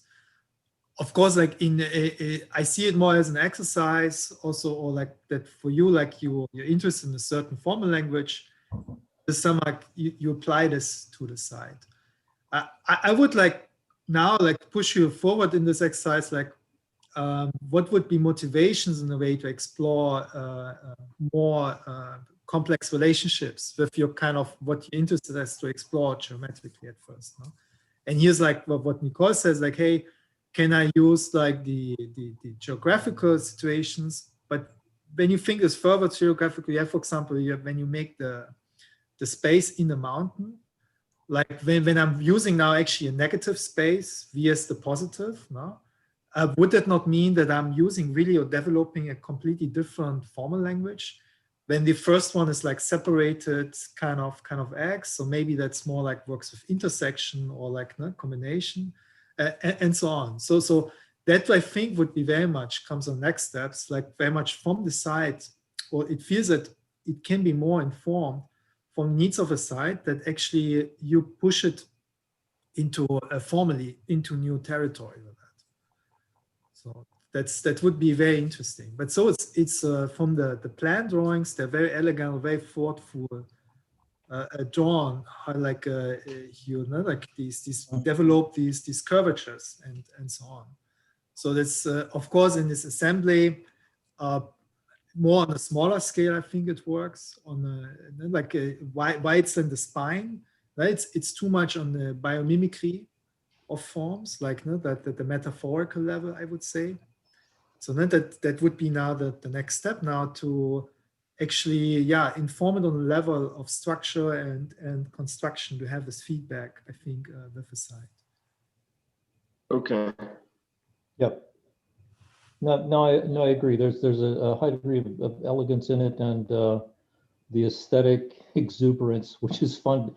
It's a delight to look at and review. Really, the next level to be at is to understand everything about structure as much as you can, and really the science of it. Buckminster Fuller, the guy that invented the tensegrity things we talked about earlier, would ask the question, how much does your house weigh? You know, he would look at it at a completely different level with a high level of science and logic. And so I do think there's a path to go in further development that would say, I know it looks extreme, but this is the lightest project of any of the projects we're looking at. It weighs less than any of them. And that's how Buckminster Fuller would do it. And of course, he was an engineer and completely understood things. And that would be the next thing to start to add to your palette of work is to really understand how structure works and to just really soak yourself up in it. Just my piece. Yeah, definitely. That's really somewhere I would have liked to gone to a place where I could make this something more real structurally. But yeah, definitely. Well, you did tensegrity studies. Actually, he did one at some point where he had a slope and was hanging the thing off, and it was kind of wiggly, and it was a really more of that. That was a great exercise. Yeah, I had a version previously which was like completely in tensegrity, so it was just like hanging off these cables and stuff. But yeah, I moved away from that due to like the swaying and issues of that sort. That's fine. I mean, I think I appreciate the ambitions. I mean, I applaud that. One comment that I would have is I find it I'm enamored with some of the shapes. It actually, I start thinking of, it doesn't mean you need to work with this, but I start thinking of masonry structures and curves in that regard, or I think about on the other end of the spectrum, the 3D printed concrete house that was done in Austin. So I think of and coil pods. I mean, we don't have to stick with architecture, but I'm sort of I'm compelled by the shapes and the experience of those shapes. I get a little concerned when I see the laundry facilities having a similar expression, and I'm wondering, like, is that what does that mean?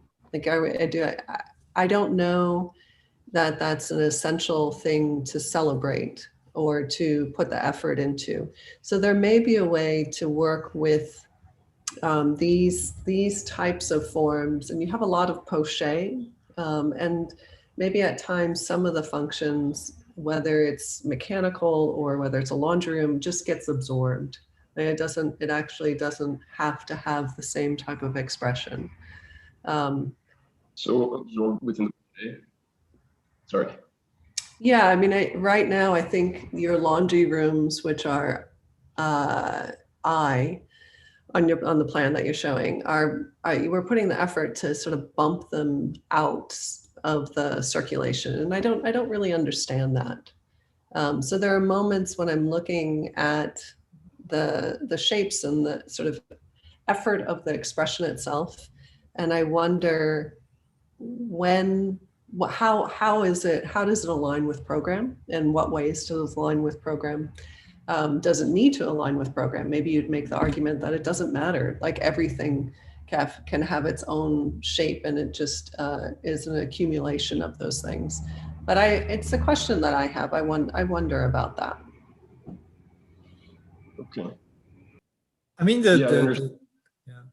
the lightweight material is such a nice comment for your project, because also when you have this X, then it means like it looks like a balloon, because mostly it's like some pneumatic structure, no? For example, which you use, for example, or also as a support structure for building then another material.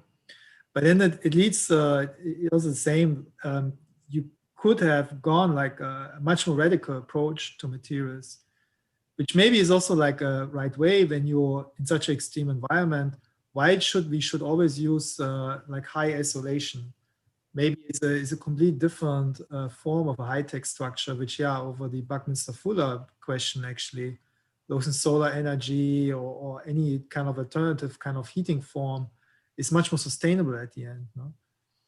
And so I'm wondering also with the kind of furnishing, that would not mean I'm integrating this also, that like when you use now the symbol of a porcelain toilet, for example, now, like would I not like generally look into, or yeah, just that I have then to look that to build also the whole building in a way up in a much different way of thinking than in a way furniture and so on. Right? So there's always, when you work in such a holistic formal way, with such radical, this leads always like a chain to several further questions, but potentials actually. No? Yeah. So it can be quite interesting. Yeah, you could. I mean, it makes me think of a couple of things. It makes me think of utilitarian construction in extreme environments, like gondolas, right? I mean, like there's a whole industry of gondola designers that would be able to, design your central core pylons that sink into the steep slope. The pods are interesting in a modular way. Like, you could imagine them being cast, like Daniel was saying, like this totally integrated and cohesive pod that gets flown up on a helicopter and plugged into your spine, right? Like it's a really interesting way to think about it. And I think maybe one just a personal preference on something like this is like that there's a certain saturation of that organic quality all throughout the design, where I think that maybe in another iteration it's a contrast of the utilitarian spine and then these really funny, interesting organic eyeballs that get plugged in, so that not everything is swooped and curved, maybe. But one thing I was going to say, to circle it back around, Nicole's first comment was your decision to back away from the edge so to speak. And I would encourage you to maybe not do that. I mean, if you're worried about it being too extreme, then like this is not the right site for you, right? You pick a different site. And if you look at your perspective of the person standing looking out over across the way to the other pod, like you can imagine these are almost fish bowls now where you're on display. You're almost like the people in the rooms become the object of examination, where I think it's just a stronger project and a missed opportunity to not arc it out the other way, right? Because I mean, you picked this site and you wanted this extreme experience, and that's the platonic form of the extreme experience, is to having these eyeballs, and not, so they're not like sunk back into the skull. They're protruding out and looking out. Each one has their own little, unique view, instead of all being sort of funneled to a center of this axis, or this arc. So I guess it's just an appeal to be bold and like just to bring it to its logical conclusion, because that's sort of what you've set up, instead of having second thoughts at the end. Yeah, I have to agree. I do think, agreeing with Travis, who's agreeing with Nicole earlier, that I do think the eyeball pods and the masts want to be reversed, so that the masts are on the open space side and they're being held back. Sorry, the eyeballs are on the open space side and they're being held back by the mast. We used to have this thing in sound building called a bay model, which a lot of people thought was extreme, but they were extreme, but they were wonderful. They were 1/2 inch scale models of a structural part of your project. And some of them were like really quite large, and there's a lot of material, a lot of basswood and stuff. But the ones that really got mileage out of it were microcosms of how the structure started to work. And what's interesting is that 1/2 inch equals a foot. That's like a person's this big, right? Materials start to behave a little bit like chipboard starts to behave like steel. Like you glue something perpendicular and it gets rigid, and you start to see how it works. And you would have this spectacular bay model of like one of those masts and a section of those things. And as soon as you built it, you realize that it's wanting to fall down the wrong way, but it really works really well the other way. And a couple of other things that would start to make sense to you, and you just, and your mast, by the way, would be like 1.5 meters in real life. I mean, it's really a big thing.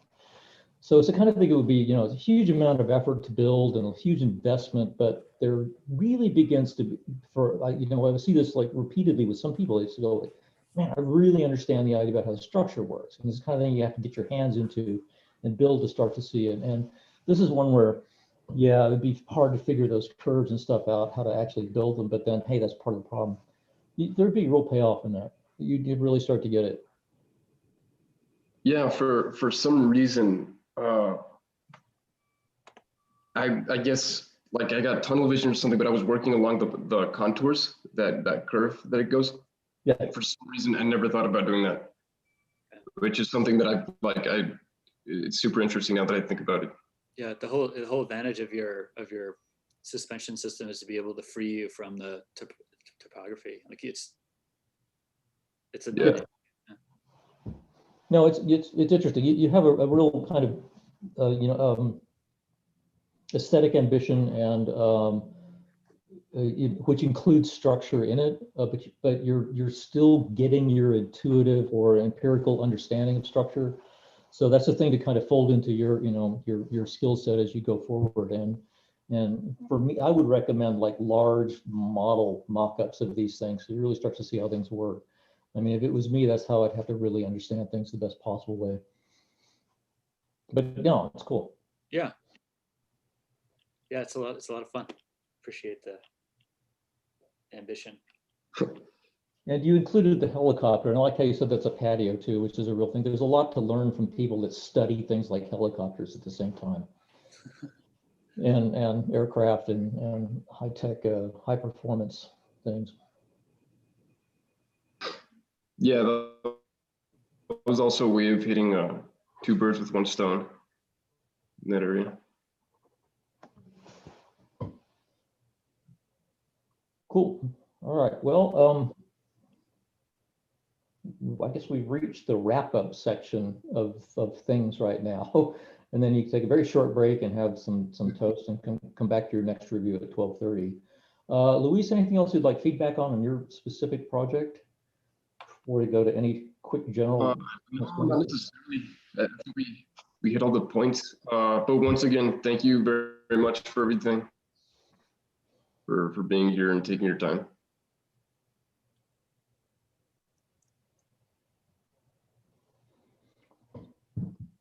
Good. Well, it's my job. I have to be here. So it's, But yeah, that's nice. Good. Daniel, Nicole, good to see you. Thanks. Any quick comments for the 3 projects that we looked at this morning? I really appreciate all the different approaches and you know, the enthusiasm, and it's really fun to see. Good. I have one comment. This is obviously an extreme section project. And I think it seems like there's a bit of a relationship between plan or the footprint of the building and its potential section. And, you know, I don't know, I can't pretend to know what would be more effective. It's, you know, one argument might be more effective to anchor in a small plan area, a small footprint, and go taller when you have the programmatic need than to go horizontally expansive across. But I suspect that may be the case, but I feel like some of the projects that we saw embrace the section as part of the problem for the building itself. And I think others may have skirted it a little bit. And I think all of them had responses to how the building exists in a landscape with topographic change, but not all of them internalized what it means to stack program or to move up and down within a space or down and out across a landscape and then back in. And I think that's something that I would try to underscore. I mean, obviously it's something you couldn't shy away from in this project, but it seems like some people loved it and other people thought, oh, I have to deal with this.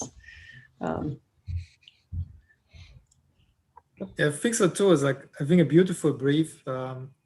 It's a very nice challenge actually to question actually that what you think is normal or common as a building. So like as Nicole mentioned, the kind of sectional idea, or like a building which is not developed, or you cannot really develop it from a plan, but also not from a section. So it begins to in a way like to roll through this kind of like hanging on the mountain cliff. So it's a very nice condition. And then also in terms of materialities construction, that you really put it so much on a limit, I think is also in time that very, very good in time of your studies, but also in a time where we are now, like really to question like if we should continue to use certain ways of constructing, and can use this very much as a good exercise actually for also really testing, exploring. And there's also, in Europe, you would always isolate like crazy, like all the walls.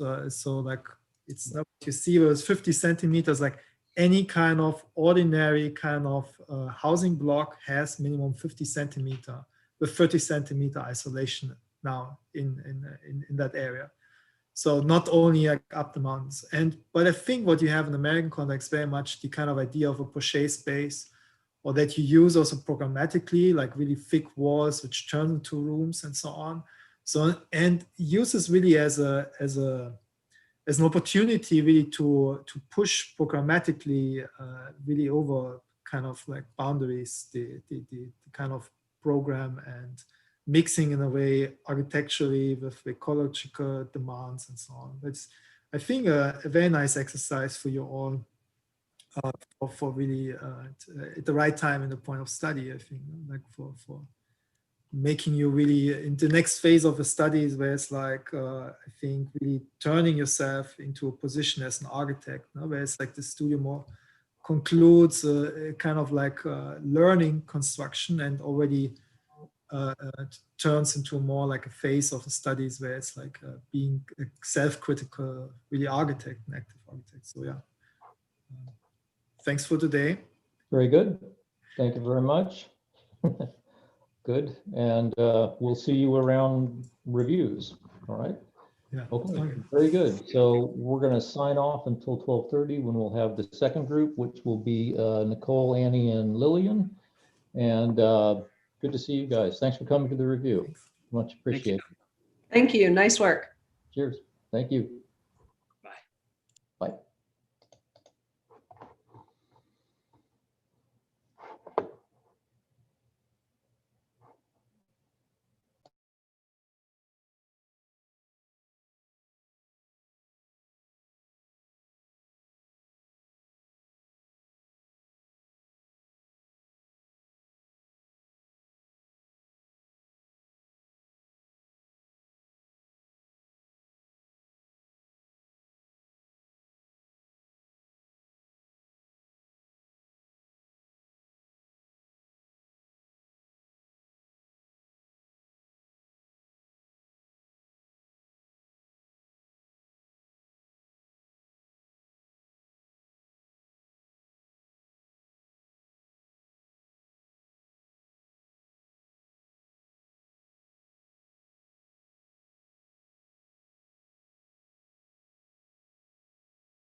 Okay, I'm gonna do it with a cat, obviously.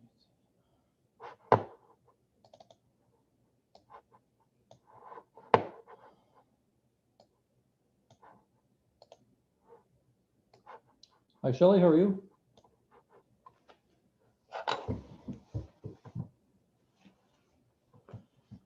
Let's see, do I have everyone muted? Hang on. Can you talk, Shelley? Hey, yes, unmuted.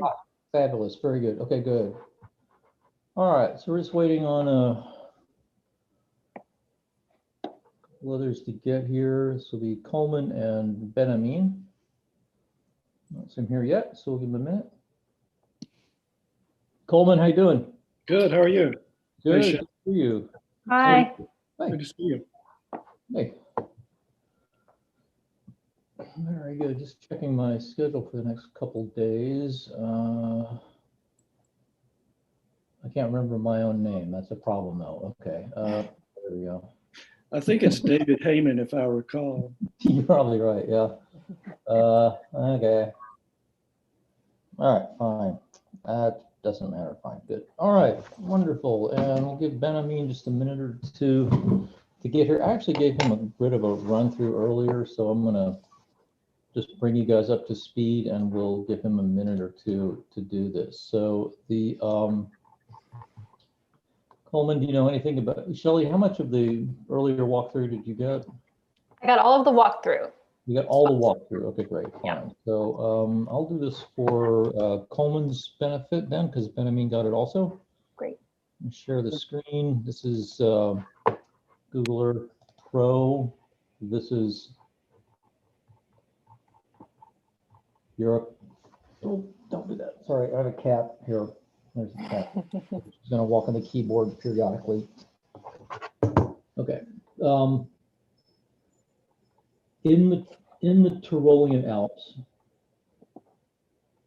almost exactly at the border of Italy at the lower part of the screen and Austria at the upper part of the screen, is the site where they found this guy, Otzi, the so-called Iceman. So he's a 5,000-year-old Iron Age fellow that was basically shot in the back with an arrow, and then he ran away and died on top of a mountain.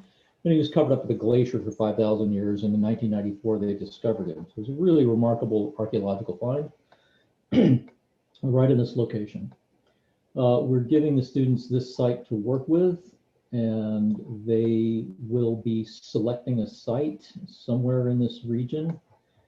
It's in the Tyrolean Alps. It's about 10,000, 12,000 feet up. So it's not the death zone, but it's like aggressive, it's serious alpine hiking. I would describe it as a semi-hostile environment that they're asked to deal with.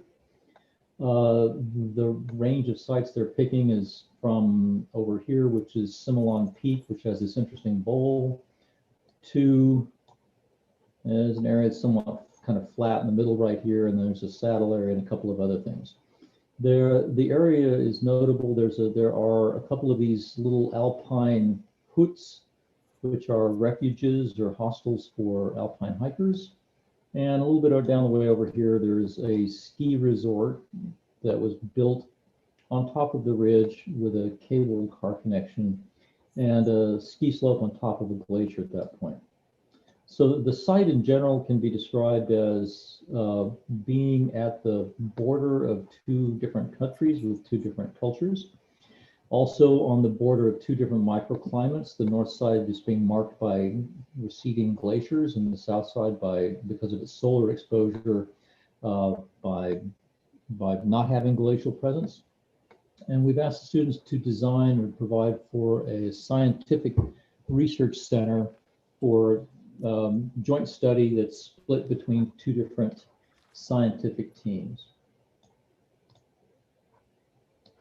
The program, and this is design 3, so no, this is design 5. This is 2020, I have to remember that. Design 5, these third-year students, this is the first project where we're asking them to really start to put the whole package together.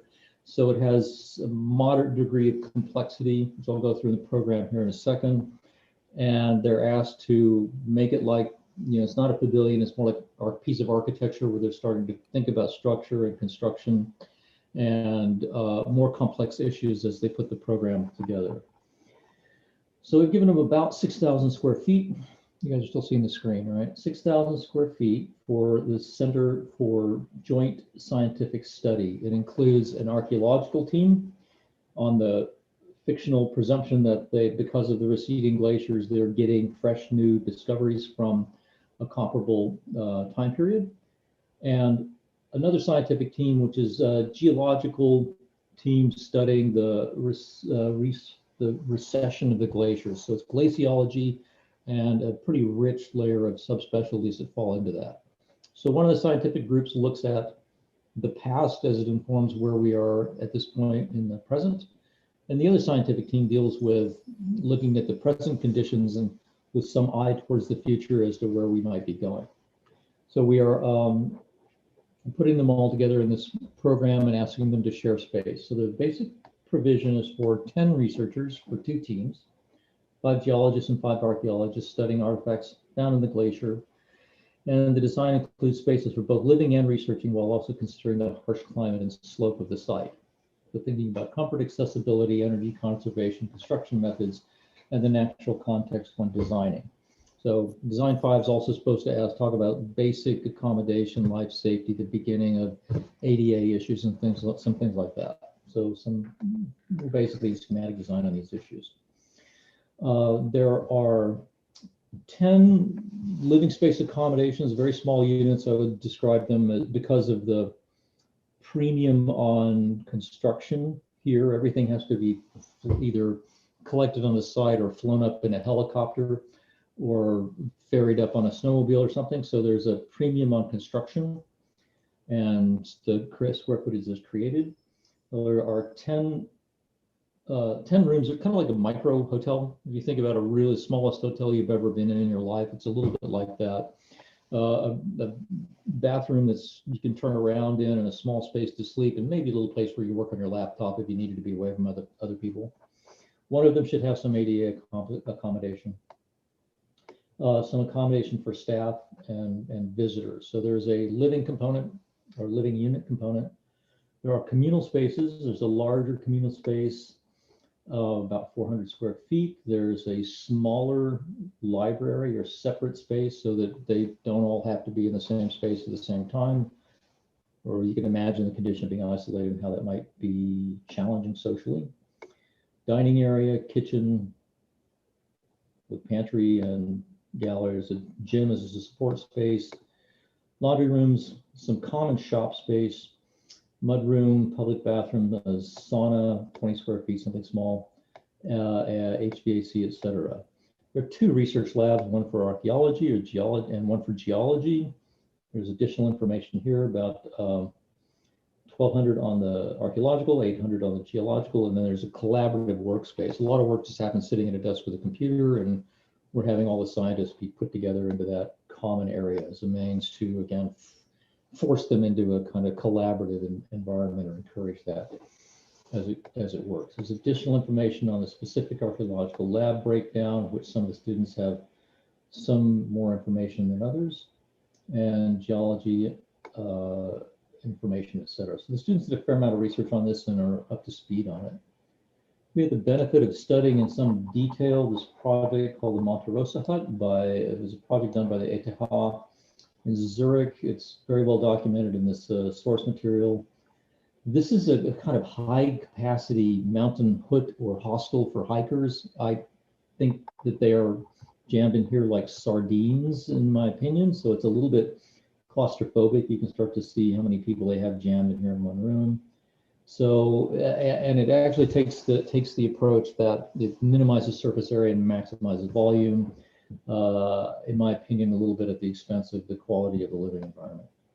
But it's very well documented, including things like how this building sits in the ground. It has a very small core and then these one-of-a-kind foundation footings that are drilled into the top of the mountain in a comparable location.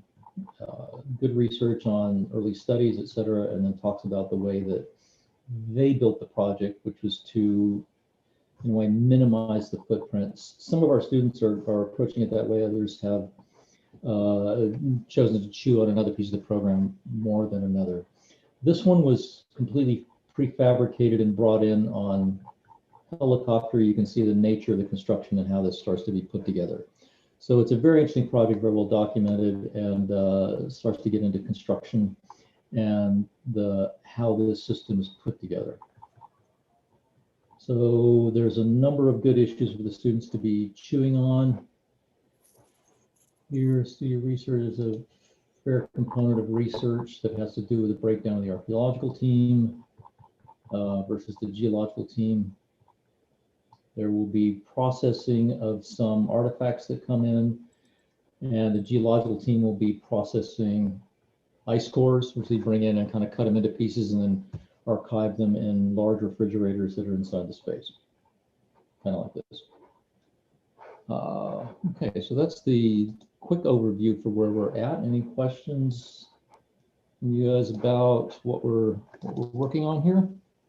John, how long a duration of a problem is this? All semester, half semester? We've been working on all semester, but we spent the first half of the semester, I'd say, on smaller projects, more projects that dealt with section. There's one that's a kind of like fantasy occupied section, which then morphed into providing for prospect and refuge, two very kind of fundamental ideas about enclosure. So they did some earlier work as a precursor to this. And so they've been working on this, I'd say, a good half semester. I suppose that energy for the building is something that students, I mean, the question is, do the students think about it as part of the considerations of the studio, or is just the envelope, the architecture, and the way the building works is a different story? They were asked to think about energy as a factor that might influence design. So we did not ask them to do calculations. In an advanced studio, I would expect them to do calculations and do more detail like that. We did talk about how that might influence the design. So something like solar panels or solar gain or something might be either a factor which generates a direction into design, or it might be something that you need to accommodate and possibly work against.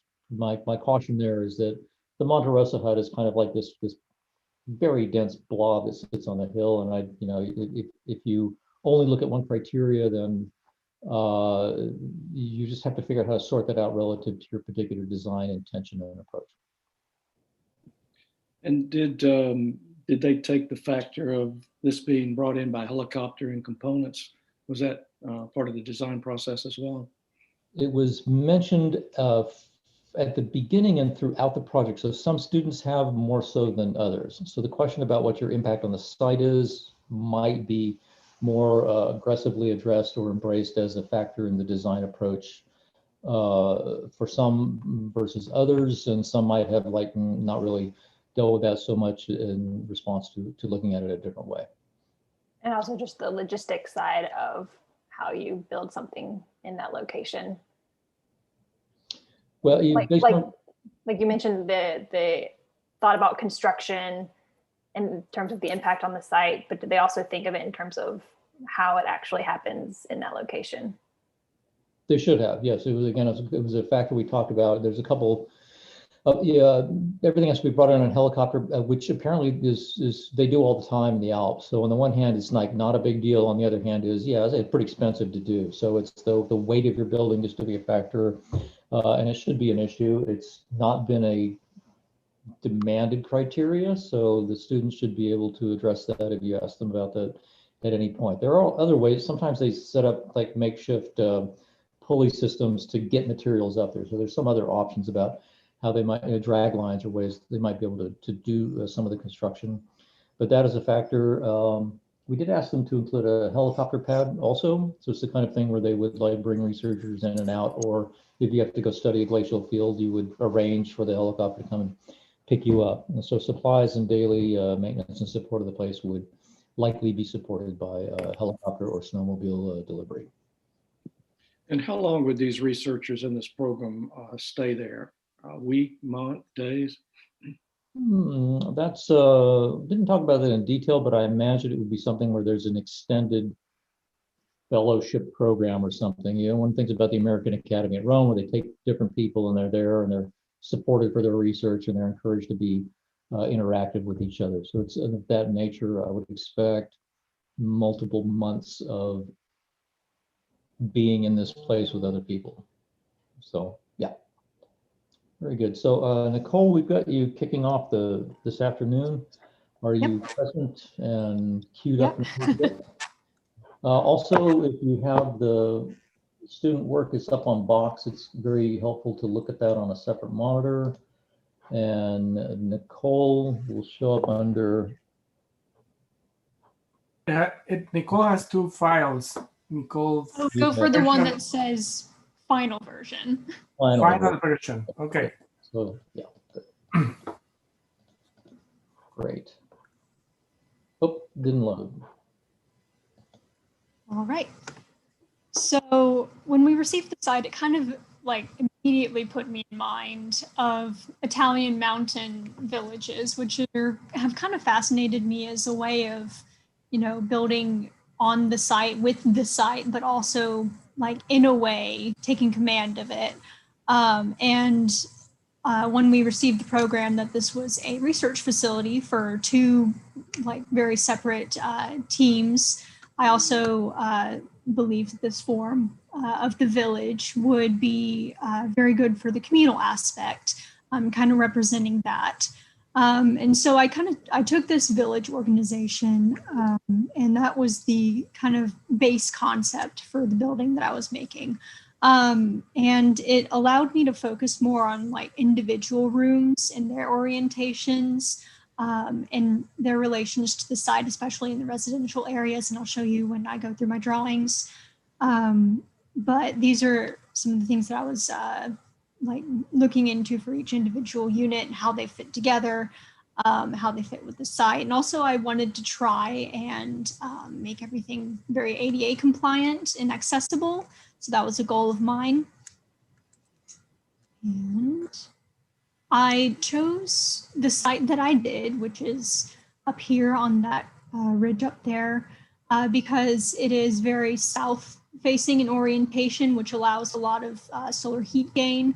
And it's also close to both the archaeological site, so that you don't have to spend quite as much fuel on a helicopter or, you know, dangerous treks, etc., and also very close to the glaciers. And so, yeah. The helicopter pad is over here on the other side of the ridge. This is kind of a rather flat part comparatively to the rest of the slope.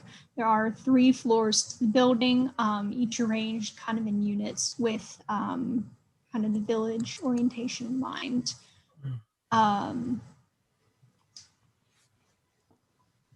And these are some site sections just to see the slope. So some of the precedents that I was looking at, especially Sao Fujimoto's Children's Center with his arrangement of a whole bunch of different masses and using the connecting space in between them to house program as well. I was looking at some of the Zumthor's blaze houses, kind of in initial designs. I was originally going for something a little bit more traditional and vernacular, but ended up going for more of a flat roof with lots of boxes. Because I felt helped more with the village, and I did want to construction-wise make it out of timber or mass timber, so that's a consideration. So you enter from this flat end into the this area. This is the mudroom where you kind of enter. You can store your gear, skis, etc. This is the common workspace shared between the 2 labs. This is the geology lab, ice course, other lab with cold storage. And then across the patio here, there's a library that's on the 3rd store to the more living area part. and also entered from the top of the site. There's the garage where you store snowmobiles and equipment that can be tossed outside, and a workspace for repairs for snowmobiles, etc. And so you go down this staircase and elevator in order to get to the living floor. There's a kind of a secondary entrance from there. This is a gym, kitchen, dining, living space, laundry. This is a space for boiler or HVAC. And then here we can see some ramps that show the way the residential units, especially, they were kind of placed in a way that molds more to the site. And especially like the first floor here. So the second floor, and this is kind of an emergency exit back here. And the first floor is molded to that a bit more. The stairwell here, this leads up to the library and then down to the lower level of residential units. Here's the ADA unit where you can exit out directly onto the ground level. So this is the south elevation. You can kind of see that it does take on that village form. Here are some of the ramps where you can see it adjusts to the slope of the site.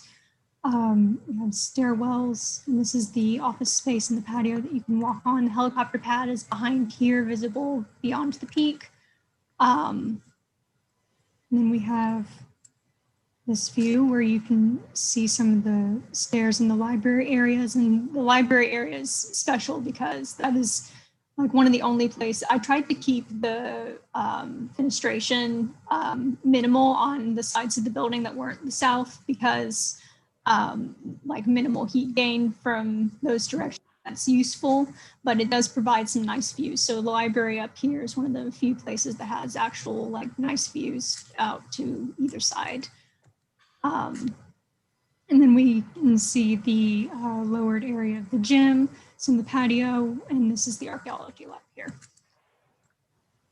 Some more views of the living space, the workspace, and then that circulation pattern here. And you can see how the residential units curve up. And the residential units themselves, I attempted a section to show the timber structure, lots of insulation. And one thing to note is I did try to use the like thick poche space of the walls to give more space within the unit itself. So these, the desk area and the bed area, they both cut into the walls, shower as well. And that's it for my documentation. So the beds are stacked like bunk beds, except they Yes. open onto alternative units. Mm-hmm. Yeah. Okay. So this unit has the bed on the bottom, which is displayed here. This unit has the upper level bed, which would hang directly above there, and both have direct views out onto with windows. So they're not actually shared spaces. No, They're no, they're completely not discrete. shared. Yes.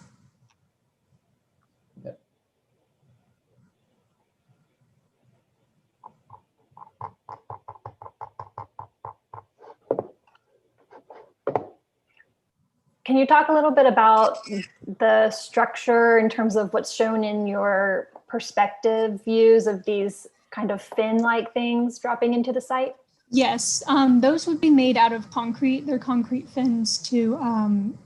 And I wasn't sure exactly how deep they would be pushed into the site, but I did want that, like, as far as villages, look, they have very heavy foundations, but I didn't want to have that much material actually, you know, cutting into the site. So I went with these fin-like structures that are oriented in ways that still give it that, like the feel of being solid. So they cut into the site and then have like, I guess, small screw structures that also, you know, hold them into there. And the base of it that it connects to would be steel, and then the timber structure would be around. And your long elevation, is that oriented south? Uh, Yeah. Are we we looking from the south here? Yes, this is the south, directly south. Okay. All right. Nicole, when you showed that those precedent images, you showed the town of Apricale in Italy, and there is a very beautiful view as you approach the site, right? And or you approach the city. When you approach this site, is there a specific path or view that you think will make an impact on whomever is visiting the area? I know that some people will, do some hiking or trekking over there. Yeah. Is that something that you were looking for? Is there something that you think is going to be part of your design? I feel I didn't particularly like look at it in a way that like a hiker would view it a certain way. One of the reasons, and I did forget to mention that I placed it on this site, is that it's kind of on a secondary hill to this is the main peak here, and there's like a smaller hill before it dips, and it's kind of putting it on a like subservient, but like not subservient, but like respectful position to the mountain versus, and I do believe that when viewed from either way along the ridge, I feel like those are the best ways to view it. It's a good question. It seems just looking at it, how it's cited and so forth, it's designed more from the user standpoint, from the inside rather than formally from the outside. It's not on a street front or something of that nature. So the way you're stepping down in the village form you're describing, can you talk a little bit about why you felt that was important more than just one large dormitory? Each I guess pair of people have their own cottage sort of thing. Why is that valuable to you? I'm curious. Well, I mean, sense of autonomy, a sense of yeah, I mean, definitely. I had originally kind of been conceptualizing, like a lot of community spaces, but this is a long-term like venture, like maybe a couple years at a time. And you do spend a lot of time, and even one thing that I think is neat about the village form is it does kind of make the building seem larger than it is, but it is a rather small space, and you are sharing that with 9 other people, plus guests if you choose to have them. And I feel like it is important to have like individual spaces. And as far as like, having everything oriented as its own room and then, twisted in a way to make the village form, I feel like as far as the groupings go, the unit itself, like the room unit, was one of the first things that I was, working on. And that kind of determined like a lot of the scale of what it was, because the 2 units fit together and they make this like small box unit that you can then position. Okay, good answer. I think that sense of having your own space and identity would be valuable if you're here for an extended period of time. From the inside, do you get that sense? Is there interior-wise a break that identifies that? I'm having a little trouble maybe reading it from here. I'm trying to imagine someone walking through this space from the public space, which is more large and open to the rooms themselves. So yeah, now I'm beginning to see you really are having an identity there, the way they're broken out. So I think that works well, and I think that's important and valuable in your design. That seems to work very well. Yeah, I think following Coleman's comment, I think that I'm very intrigued about your project, especially, and I really commend you for all these explorations that you did in terms of the space and the sequence of spaces that you are creating, the way you approach it, the way you move through it. it's definitely a set of experiences, right? It's not a boring space. It's a very dynamic space what you have created there that it will provide atmospheres for these people in different areas. So the monotony of being there for long extended periods of times or somehow being isolated, I think works well towards that, you know. Architecturally also having that is creating these spatial relationships, creating those connections or disconnections between spaces in a kind of an organic shape, organic form. I think it's very commendable, and I really appreciate what you have done there in that regard. My question about the views, I think, has to do with the issue that is also can be seen as a sculptural move on your end, right? Kind of trying to create not a regular, you know, large big box building. You definitely wanted to do something that had this sculptural feature. And that's why I was thinking, well, it would be really nice to see it from different points of view, right? And also made me think that when you make that effort to make something sculptural, is also because you are thinking about how this is going to be seen, right? How this is going to be approached. And so that's another a move that that, you know, that's why I asked, well, is that justified because of how you approach it? That's justified because how it sits within the site as a sculpture inserted in this beautiful landscape, or is it?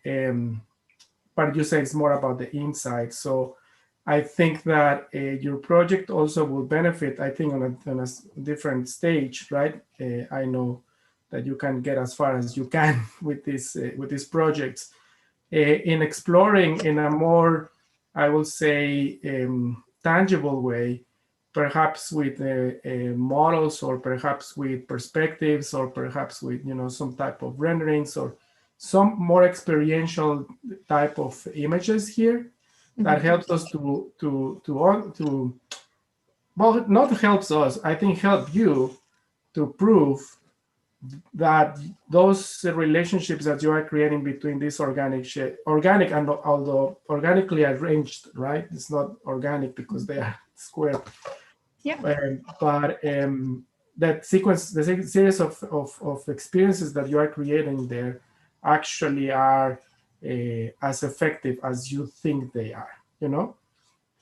I think that we have the ability to see things in plan and somehow translate them into, you know, three-dimensional views, because that's what we are trained for, right, in architecture school. But I think there is a need here for a little bit of more evidence in that regard, you know. And, you know, as I said, it's probably a next step on your end. And I think the project will benefit from that. And this just because you are testing here, you are testing your ideas, you are testing, you know, relationships. And I think that, getting the evidence there will help you to actually see what is it that actually is working and what is it that probably is not working that much. That would be my first comment, and I will let other reviewers. Yeah. So I'll say, I think in terms of the experience, I think that's a good point, because thinking about the experience also in terms of what you were explaining as your sort of inspiration or like organizational strategy, where so like you mentioned the Italian mountain village and how you were interested in the organization of that. And to me, what's sort of interesting about these types of villages is that they're, you know, so layered and sort of complex in terms of how you navigate them. So, you know, the circulation is not actually super clear. Whereas in your plan, I think it's relatively clear how you circulate in the space and how you get around through it. But I wonder if there's a way to maintain that while adding some more sort of experiential complexity, even through the different sectional qualities, because it still looks like, you know, you have a bunch of these kinds of boxes stacked up, but they're sort of maintaining these kinds of 3 layers, whereas these towns, in large part because of the topography, are much more kind of varied in their levels. And like, granted, your desire to make the whole thing accessible complicates that even further, but maybe that's a challenge worth taking on, or you just address the accessibility in a different way. But yeah, all that to say, it seems like you could maintain the sort of clarity of circulation while adding some different layers within the conglomeration of those box-like forms. And then sort of related to that, getting back to those kinds of fins, I'm not entirely convinced by those fins, not even from a construction standpoint, but more just from a conceptual standpoint in terms of how it relates to your desire to, or how it relates to your reference of these kinds of towns and that configuration, just because I feel like, and maybe it's also kind of reflects your struggle with the, like you mentioned, the traditional vernacular versus what you ended up with, more sort of flat roof boxes. And I think that kind of stems from that struggle to a degree, where I feel like a lot of these towns and these kinds of forms look as if they're emerging from the ground itself, and they're very weighted down, whereas yours seems to be somewhat in conflict between these boxes floating above versus trying to be pulled down. And maybe that's more exploration in terms of the materiality of it and how the construction works in that regard. But that's, yeah, that's a thought. I wanted to comment on those fins too. Just looking at it from an economic standpoint, I'm not talking about dollars and cents. I'm talking about you really have to helicopter this stuff in. Chances are that would not be the way you would go. You know, it might be stilts, it may be something else, but to look at. John, how much more time do we have, John? Do we have another minute or two? Yeah, we do. We have 3 people to review in our 2-hour Okay. session for about 30 minutes. Please. Can we go back to your entry plan? Where's the front door of the building type thing? Here, so this would be the main entrance right here. Okay. So I think one thing you could begin to look at is when you're coming into that space, and this goes back to what Ben Amin was saying in the beginning, that you need to have an entry sequence that extends out into the landscape a bit. It looks like it's fallen from the sky and it's disconnected, but literally there at that one point, you have to touch the earth, right, to get someone to step onto it. And I think all of those back walls are grounded. They're not on stilts. Is that correct? So you have that, but extending out into the landscape, particularly for someone who's getting off the helicopter for the first time, first impressions are valuable. So I think you could really look at that elevation more, that sequence of entry. And I'm not talking about the front door of the deck, but even before that, is there a path to the elevator? Is there a series of intermediate conditions that prepare you for the building, that sort of thing? And I think that would be very valuable. Yeah, and I think that, also that is connected to another component of your presentation that I think made a strong impact on your final design, which is the notion of the villa, right? And I think that, going back to this villa or this idea of working with an accidented topography and this kind of organic and very free-form type of settlement, it looks like random, right? As we approach for instance, the villa that you presented here, or many others that were built probably around the same time, right? I suppose that have its origins on medieval times. But if you look at them closer, then you will start to see that they actually look capricious, but they actually follow pretty much the topography of the site, right? I mean, the result is very organic. I'm repeating this word over and over, but it's very random, if you will, right? but and it's what makes it really rich and interesting. But in reality, is that the builders of that village, right? The settlers of that village were following the topography of the mountains, and this is a result of that topography, right? Of that, or adapting the village to the topography. So in that regard, I think that I will probably go back and review. I think you have done a very good job, as I mentioned, in terms of experimenting with this. But I think it's following that idea that Coleman was talking about, right? How you approach the site, how you engage, how you grab it, and how you actually, some type of relationship in terms of paths and how you connect with it. Going back to the design, and also start thinking, okay, how is it that this really responds to the topography? And that goes back to the fins, right? The fins are actually to somehow make up for the engagement with the topography, but not completely, right? It's just like, okay, I am in this part of the site, but I'm not completely engaging with the topography. So the question is, how can that influence that set of forms or shapes or connections that you are creating? How is it that this topography informs or is connected to your project, just like the village is, right? And I'm pretty sure that the village has these beautiful, paths and streets and very alleys that you walk through as part of this situation, right? So I think that connection with the site will also be beneficial. I think this is a great start, but then kind of settling it into the site and giving it more reason to be that way because of the site is what I want to say will be beneficial. I think also giving each individual spaces more specific attention. Like, it looks like, you don't really have any windows or natural light coming into any of the lab spaces, for instance. So I think, one, just for natural light, but also thinking like you're situated on this ridge that has, unique conditions in the north versus the south orientation. So how you might engage those differently, or situate views differently to relate to those different sites.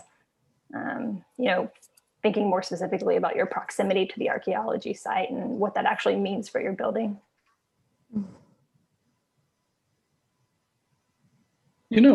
Scientists are human beings too. If they're going to be here for months on end, you need to provide something frivolous. You just need to provide something that they can entertain themselves with, other than ice core samples. Maybe it wasn't in the program, but you should certainly think about that. Working towards something. I don't know what that frivolous thing is. It might be bowling alley. Just an entire bowling alley. A bowling alley. Oh, there you go. There you go. A baseball diamond, something that you could get out. I don't know how warm it gets here in the summer months. 10, 12,000 feet in the Rockies. It's not uncomfortable. Yeah. So it may be that way here. So there could be times they could be outdoors. But even in the coldest and deadest of winter, I would think of something that is not necessary, something that's not just utilitarian, something that would be a jewel of your project, however you want to say it. Something not needed in a specific sort of way, but very needed in an emotional sort of way. A hole in the middle of the deck that if you're not careful, you could fall into or something. I don't know. It's a great idea, Coleman. I think we should have that. Yes. Like a fireman's pole with no pole, just the hole. The fireman's hole. Yeah. No, there's a lot of things that have come together very well on this. As I recall our discussion, I think the desire on the fins was to create all of the precedents of the hill towns were extruded from the landscape. And I think that the difficulty of construction prohibits that. So it's something which alluded to them being grounded without requiring so much material was the inspiration or source of that. And I think as you were continuing to study this and trying to figure out how to actually build them. And also I think there's a number of projects throughout all of the studios that were, you know, just this layer on stilts, which kind of was disconnected from the way they sat on the ground. So we didn't want to go there initially, but I think in subsequent studies, one question about how would you actually build this connection to the ground, and is there something where they're actually much smaller, or they're actually like a braced frame, and the braced frame is concealed within something, or it actually does something. I think there's a lot of ways to go with further study to figure out how to make these things work a little bit better. It's interesting. I think your plans actually are very, very well resolved, and within the precedent of how this thing works as a village. And there's a pretty circuitous plan and movement through here that's not unlike the villages as I look at it. And there's just kind of this interesting little patio on the upper level. I do think there's room for a little bit more development three-dimensionally. It's just a little bit like three different layers. It's starting to get some complexity that works there, but I think there's room for more development there. And you're not quite showing us enough. I mean, there is a complete 3D model, which is how you got all the plans and everything out of it, but you're not quite showing us enough of what the 3D model looks like, because I think that's where, yeah, it makes sense. I think that's like the ones that's really tiny up on drawing number, I guess 2 or 3. If you go to that one, it's the site section, that one right there. Like if you zoom in on that one, like scroll down to Potentially. Yeah, not that one, but like the next two. Yeah, that's kind of, it's a little blurry, but that's kind of that image. I think there's a lot of study to be done just with like, how does this thing sit on the mountain, and how do you do a window that supports the intention, but also like makes it its unique thing. And then there's a question of the roofs. So I know you spent a lot of time looking at roofs. You had a whole roof over the whole shed over the whole thing at one point, and I think that got jettisoned, which I think was a good idea. And that is the one area I would like to see a little bit more development on this thing. But there's a lot of good work here. Anything else you'd like us to address in your closing minutes here, Nicole? I don't think so. Yeah, very, very good. Jers, anything else to close up with Nicole before we move on to Annie, the next person? Is that correct? Yeah, Annie. I just say it's a very mature resolution, design from a design standpoint. Yeah. It appears you designed and planned primarily. A building like this would suggest looking more in section from the very conceptual stage. Otherwise, great. I'm not convinced that she did though, because what she's showing us looks like that, like the plans are really well resolved, and then we got some material, but we haven't seen the completely resolved plans like until now. So I don't think you're actually looking at it. It looks like you did. A lot of students will design and plan and then extrude, but I don't know that that's actually the case. So you have some other kind of process at work, which is nice, and just make sure that you got all the balls in the air at the same time. Just a little bit of juggling act. Yeah, very nice. Okay, good. Thank you. Good.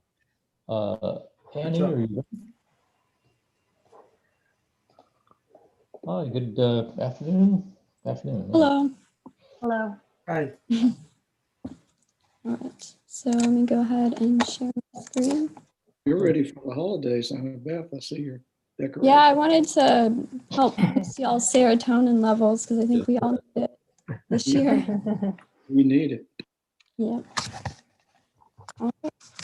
So this is my design for the Alpine Archaeological and Geological Research Station. So I'll start with sort of my concept statement. Organic remains found in the Tyrolean Alps, most notably of Otzi, an incredibly well-preserved mummy from the Copper Age, necessitates the development of a research station for a team of scientists. The discovery of Otzi, attributed to retreating glaciers caused by accelerated climate change in the current anthropogenic age, creates a unique intersection of time and place, where an artifact of the past and a warning about the future are intimately linked. Because this research station is concerned with studying and understanding how humans are having a notable and potentially irrevocable impact on the natural landscape, the footprint of the building is stretched to deliberately cross the border between Italy and Austria, emphasizing that the pursuit of scientific knowledge is a global and important issue that transcends political boundaries. So the way that I picked my site was that I looked for something that accomplished two things. One of which being there was a prevalent southern wind. And so I wanted to pick something that was sort of sheltered from that. So looking for a natural feature that protected against that southern wind. And then also I wanted to look for something that went alongside the border so that I could accomplish this goal of transcending it. And so I had this idea of transcending the boundary. And so looking at my specific site on my specific contour line, in addition to the idea of transcendence being a big part of my concept statement, I also had this idea of scientific research aimed at understanding the past, present, and future. And so I wanted something that would elegantly go with the landscape more so, and just something that just straight across transversed the border. So I wrapped this livable volume around the contour line so that it would fit more with the natural landscape as opposed to dominating it. And so I arrived at sort of the idea, the shape of my form that way. And so looking at the site, I picked a specific spot that was pretty close to Otzi, the top right, because I wanted the researchers to not waste a lot of time traveling to the site to do research. Something that was near this Fennel Spitz peak, about halfway up to the peak, and it actually flattens up a little bit, just so I wanted that perspective so you can see the wide expanse, but you're also pretty close to the research center. As far as precedents, I knew I wanted to do this form where I elongated it, so I tried to find a precedent that would do that, and I found that in the Zahadi train station. And something notable that I took from it is that it was sort of centered around this one path of circulation, which I thought could be really cool because if I split up the circulation into many smaller entities, you would not be aware as much of the length and the fact that this building really stretches across the landscape. Another precedent that I looked at was the Marseille project, and I was really inspired by the fact that an occupant would have views from both sides as opposed to views from just one side, one face. And then also with my precedents, I looked at materiality. And so I was really interested in the idea of pine because the pine wood cladding fades over time and grays over time. And I think the idea of going into the natural landscape and sort of more looking like the natural landscape over time was really poetic and beautiful. So looking at the elevations, there are some more practical decisions that I made in the design. So on the north face, for the most part, I tried to keep the apertures to a smaller size so there wasn't so much heat loss, with the exception of that large window, which you see on the left that I'll explain a little bit as to why that's the exception in a further slide. But I tried to keep that down. I had the building elevated on pilotis so that it would not melt the permafrost in the soil. And then on the south side, I wanted to have photovoltaics. So I actually angled the wall in a little bit, which helped create this kind of funky form. And then I also had long stretches of nearly floor to ceiling windows because that's where the walkway is. So I wanted them to be able to look out and get some sun as they're walking across this really long building so they don't get sort of bored out of the monotony of the hallway. And so this is kind of what it would look like as a whole with the pine cladding and then the smaller windows. And something I should mention is that my development of my form led to these sort of staggered ceiling, like roof plates, which allowed for roof monitors to be inserted into the lab area on the left side, which helped bring daylight into that sort of larger space since it was going to be larger to house the laboratories. I wanted a way to get natural daylight in there. For the floor plan, I wanted to stick with the idea of organizing things linearly and going with the idea of stretching things out. So I wanted something that would be sequential and logical for their day-to-day work. So assuming that they would be going out and doing research on the site a lot, they would come in through the garage on the right side, and they would need to take the artifacts that they just found into the lab. So I placed the lab really close to the garage so there wouldn't be too much transportation into the building. And then I wanted to have a separate work and life side. So I made sure that the work and then the personal rooms on the left were separated by a common space. And so there are just certain chunks of space for certain programs so that they don't feel like they live in the same place they work. So looking at the lab specifically, this also follows a sequential thought process in that on the right side, this is the archaeology lab, and on the left side, that's the geology lab. On the right side, they would be taking in these artifacts, drying them in the wet lab, taking them into the dry lab and cleaning them off, and then putting them in storage. And those, it's all in that sequential order. And then on the geology lab, they would have materials they would be getting out. So E is actually a storage unit, so they could quickly grab that and have it pretty close to the garage. And then H and I are organized as lab where they look at stuff, and then I where they store it. So it's all supposed to be laid out linearly. And so looking at the bedroom unit, so the idea of the bedroom unit was to create a small space as to not waste too much of the sort of ballpark sort of floor plan that we had established, but also create a sense of space despite not actually having that much floor space. So I devised this system of interlocking L-shaped rooms where the restrooms were the parts that overlapped and intersected. Because restrooms are not as often occupied as the main bedroom would be, it kind of creates this nice buffer space that I think as people would walk from room to room, it'd be something they really sense. But when they go into the room and it feels shallow, they would really perceive that sense of depth in between the rooms and help give them a sense of privacy. And so in fitting with the idea of wrapping that I did at a larger scale with the building around the contour maps, I had this idea of taking the living volume, the livable bedroom volume, and wrapping it around the circulation corridor. And this generated a loft space above the circulation corridor, which also helped do something like was done at Marseille, where the occupants have views north and south. And I thought that would be really helpful for my program since it is laid out sort of sandwiched side to side to side. I wanted them to be able to maximize the views that they could maximize. And just a couple of other parts about it. In section, you can see that the north side with that thicker wall, it actually is thick enough for someone to occupy that window space as like a window nook where they can look out and just have an extra space to sit. And then also at the bottom right, there is a horizontal Murphy bed, which they can fold into the wall, which they can maximize their living space. So for instance, if they don't feel comfortable going to the public gym, they can just do a workout in their own room by maximizing that space. Just to look at this sort of entrance vestibule, this thing on the right side, I really wanted to create an area of introspection because I think this project creates an interesting and unique opportunity to think about what Professor Blood talked about, thinking about the past, the present, and the future.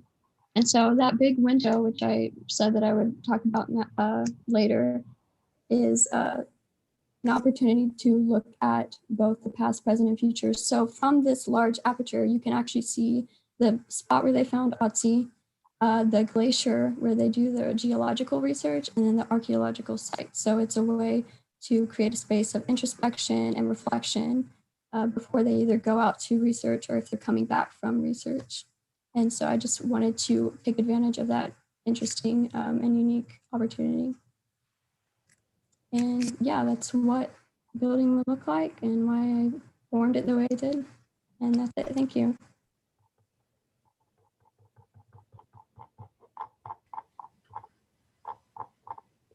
Annie, I have a question.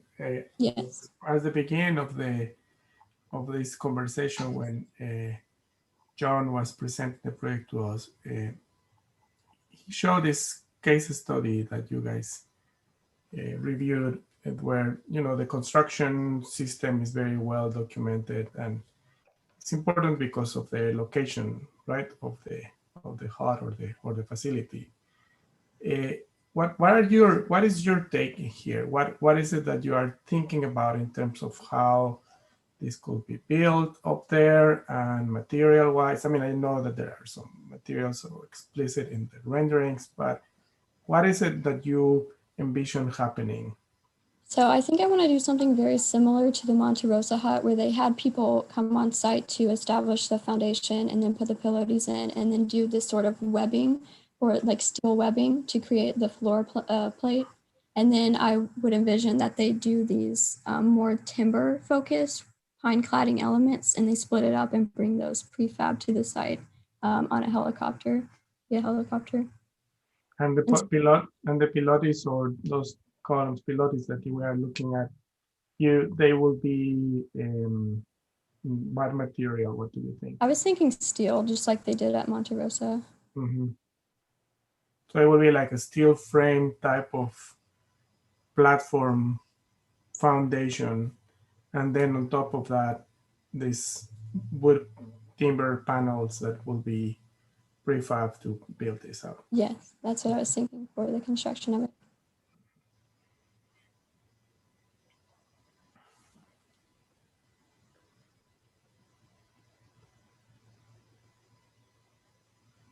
You know, you're really when you referenced Zahad's train station in Napoli, that form is beautiful, absolutely remarkable, and it becomes a part of the landscape. When you see it from a distance, it just feels like it was always there, sort of thing.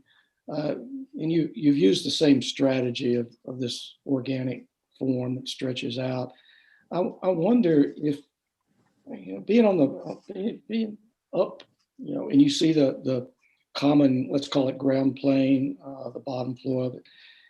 It seems that if you could respond to this landscape a bit as well, you know, and maybe instead of keeping it all on just this one plane, but it's a different landscape. It's a different landscape, and trying to transfer that idea. It seems like you got the third dimension here you could work with as well. It's just a very general comment about the form and nothing else. You know, the extensive skin on this the building pays a price for that. You know, as far as heat loss, that sort of thing. But I don't know. Did you think about that at all? Looking at this particular site, rather than just taking the form and setting it here as it is. So I created the form using the actual slope of the mountain and taking big panels that use the slope of the mountain, but I only applied that to the roof plane. And so I think I could do something more interesting with the floor plate because it is just that line that you see across, which kind of messes up the reading. So yeah. Well, on the other hand, it does make a datum. And so you've got that against the ruggedness of the mountains. I don't know that you were aiming for that in the design, but if that became part of it, you know, this one straight line in an otherwise very complex geometric landscape, I think you could make something of that. I think you'd have to push it a little more than you have. Okay, so like changing just that straight floor plate and doing something more interesting with the way it responds to the landscape. I'm one of these reviewers that tries very, very hard not to tell you how to design your building. I'm just commenting on what I see, and if you respond to it, you could imagine how you might do that. But you know, yeah, it could be argued. I'd love to hear you make an argument for why you did it like this. You know, other than just the shape of the roof imitates the mountains, and that's a noble endeavor. But when we look at it from this elevation, and granted, you'd have to be an eagle to see it from here. It does. It doesn't seem quite to fit, and that. I think. I mean, if I might jump in here, Coleman, I think the drawing is also is creating a little bit of this tension, right? Because if we go back to your initial conceptual approach, right, or when you were setting up why is it that you are having that that shape, you pretty much are aligning the building to the topography, right? So it's Right. pretty much following one of these contour lines. Of course, contour lines, especially in this area, are not as we model them, right, with the cardboard that are horizontal elements that are stacked on top of one another, but they actually form this slope, right? So I think that that's where the translation happened a little bit. I think there is a little bit of lost a little bit of an issue in the translation when looking at that plan and say, okay, I'm gonna just follow this because it's it's responding to the topography, and you are pretty much understanding the site and say, okay, how can I make this flatter building within this very accidented topography? Well, I just have to follow the contour line, and I think that's a good approach. But then when we are saying it in, probably in a different view or an elevation or section, things start to work a little bit different. And perhaps at the moment of rendering it or representing it here with this context, right, where you actually see the mountain and you wanted to represent the extent or the length of the pilotis, is where things start to get a little bit confusing, because then this notion that you are actually setting it following the topography to make it flat, it becomes more like the building is just above the ground and there is empty space underneath and could have taken any other shape or elevation, right? So that's where I think a little bit of a further study on how this what is the relationship between those contour lines and your buildings, and perhaps seeing other types of sections, other types of views that will help you to actually understand what is happening there. So at the moment of representing it, doesn't seem to have this disconnection, because on the plan it's very well connected, but at the end of the elevation is not as much, right? Yeah, I appreciate that you said that, because the form actually was something that was sort of an afterthought to my plan. My plan was what I developed first. And so I lived with it for a long time, but yeah, definitely getting those suggestions is super cool. But I agree with, I understand Coleman's point that when, generally speaking, designers are looking, well, I will say some, not everyone, right? But are looking for sometimes when they have a topography to work with, they get a little bit more playful because they see that there is a possibility to move up and down, back and forth, the different components of the building. And especially when we are looking at that very elongated shape, like the one that you have designed here, but there is that potential, right? And that's something that intuitively, I will say, most of us will actually strive for, especially because of the conditions of the, we were looking at the previous projects, the notion of a villa and how the villa adapts to the topography, something of that nature, right? It's something that we have, I think, ingrained in our brains and would like to somehow see happening. I think your approach makes sense from the point of view that the place where you started and you followed it up, follow your approach and to the last consequences. Now, my only concern here is that, this very elongated building, I know that you guys are not precisely looking at energy or how you are going to keep this building warm and so forth. But the more you elongate the building, the more you extend the surface of the building, you need to remember that the more that you will have to fight against the climate, right? And the more energy you will have to pump in order just to keep it at decent temperatures in there. So that's why I think the other building that John presented at the beginning, right, where everyone is cramped together, yeah, but the minimum amount of mass or space will be easier in terms of energy efficiency.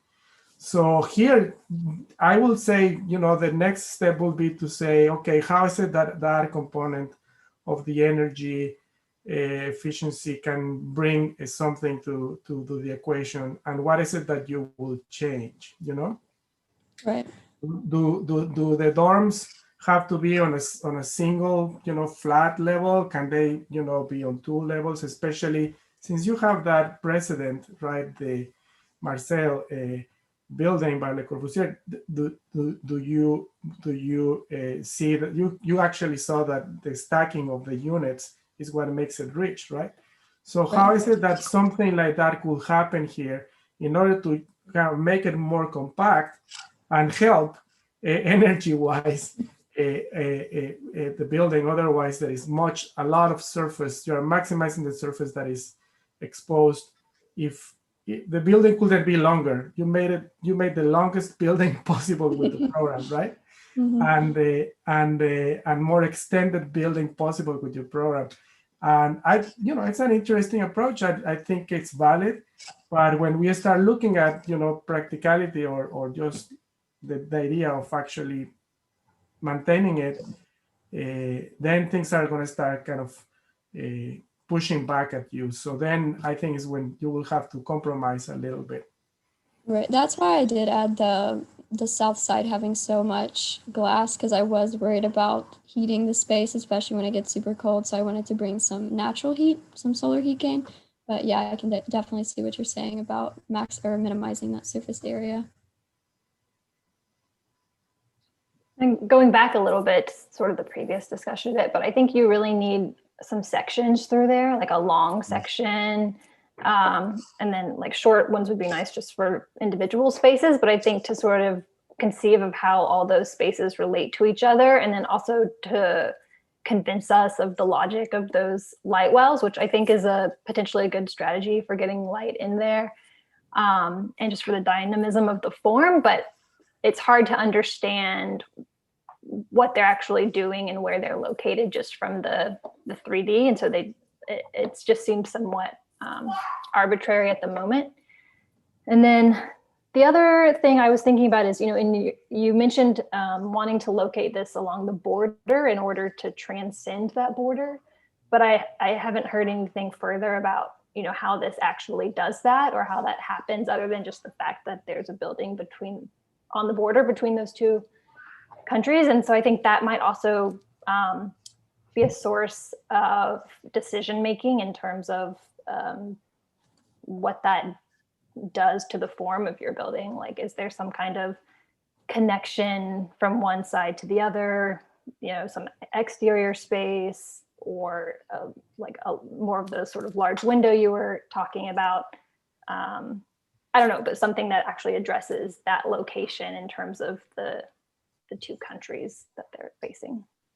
So using that border as more of a developmental thing so that it's more rooted in the concept statement. Yeah, exactly. Or using that piece of your concept statement to influence what you're doing in the building itself. Okay. If that makes sense. Which building department of the country reviews your plans? I guess both. Yeah, the code of each country on each of the halves that it's in, I think. I think so too. Yeah. I'm going to back up, Annabeth, and say one thing about my earlier comment is that some of it has to do, I think, with the way you presented this, the collage sort of approach. There's no shadow underneath your building. Yeah. And there'd be a very complex shadow under there that would follow the topography. Yeah. And if I had seen that, not in my mind's eye, but on the rendering, I might never have even gone there with the comment. So you may be forgiven for that if you took it the next step, level of actually showing the shadow. To ground it, those phenomenological aspects of architecture are really important.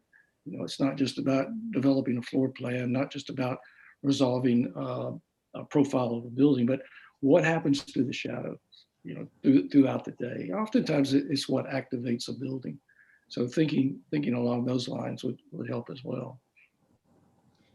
Okay. Yeah, creating sort of a depth with the shadow, make it seem more. It follows its topography. It follows from a totally phenomenological way, and it's always moving. It's always moving. It's always activated, and that could be a beautiful thing. Right.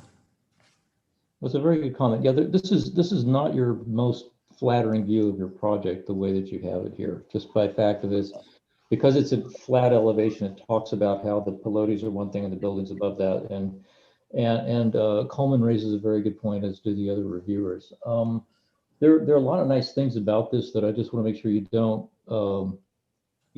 miss. And I mentioned the thing about this is not your most flattering view, because when somebody asks you about the foundation, you give a very, very intelligent and thoughtful response to that. So you're actually really thinking about things that aren't yet reflected in the design, and that's actually that's a really good thing to see. A couple things about the plan being long and thin. Yeah, there's some problems with it like that, but there's also some opportunities, I think, because it does connect to the ground in a couple of places that hasn't yet been drawn or shown in the floor plans. And I think it could be, there are trails and there are local ways to move around the site. And I would simply include those into the site plan or the floor plan of the building overall. Gosh, yeah, you definitely should be doing the cross sections through the building. This is one of those things where the long list of requirements imposed by your instructor, which I've been remiss to do, I think that you're at a point where you start to be able to do that yourself. This is a case where I'm almost thinking, gosh, I really should have required you, I'll just do it now, required you to do the foundation plan and the structural construction cross sections through the building. So we see the sill side and we see the building. And when we do the foundation plan, right now it just, there's a datum and there's pilotes stuck underneath is what it looks like. The answer that you gave based on the Monte Rosa, there's a core that's anchored into the ground, and then there's radiating steel beams, and then there's occasional satellite or perimeter columns that come and touch the ground. I would love to see the framing plan and foundation plan for this building, because that's going to force you to make some parts of this more solid and anchored, and maybe create, and this thing is like the 1, 2, 3, there's maybe like 5 nodes that are more solid and connected. And then there's some kind of a steel structural framing plan for the floor, which then might radiate and connect to a few well-placed pilotes that are anchored throughout the building. And actually having to noodle through and work through the logic and sensibility of that really would make your project much, much stronger. And I could imagine this detailed model with the slope and everything having to be built in reality, where it's like this hugely labor intensive and you have to invest in it. But then you're really figuring out, okay, I've got these members that go here, and then there's structure radius like this. And there's a step in that maturing process where you have this really beautiful framing plan for how this building goes together. And you look at it from below, and perhaps that's actually expressed in the building, and we see the shadows across the contour, and the thing all starts to come together. So there's something where the kind of step in creating this drawing got some kind of default shortcuts in here that actually don't belie the intelligence that you're aware of in the project. And I would love to see that be developed in here in a later iteration. Yeah, I think that would definitely help, because I kind of just randomly placed pilotes where I thought they would need a support for a certain span. And so I think being able to maximize the efficiency of like one pilotes and have it, support a wide amount of space would be helpful. So I could have less of them maybe. Yeah, I'm going to ask you to do it just so you have to do it, because it's the right thing to do. Go back and look at and understand the foundation for the Monte Rosa example that we have up in the PDF, so that you really start to understand the logic for it, because clearly you already do. And then take a stab at like, how would you do the foundation and floor framing plan for this structure in a way where those things start to make absolutely inevitable sense, and then apply that to the project. I mean, this is kind of a case paper exercise. We just do that because this really is just the stage where it would benefit so much from that. Makes sense? That does make sense. Cool, very nice. Okay, anything else you'd like us to comment on before we move on to the last of our 3 people for the middle third of the afternoon? I don't think so.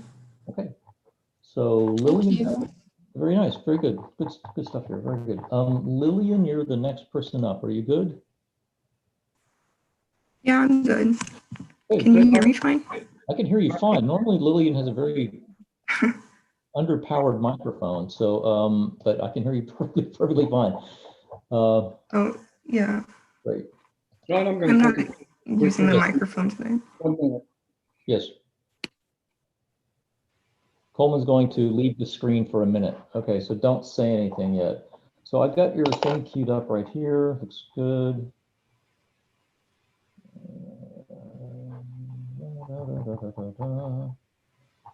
Fine.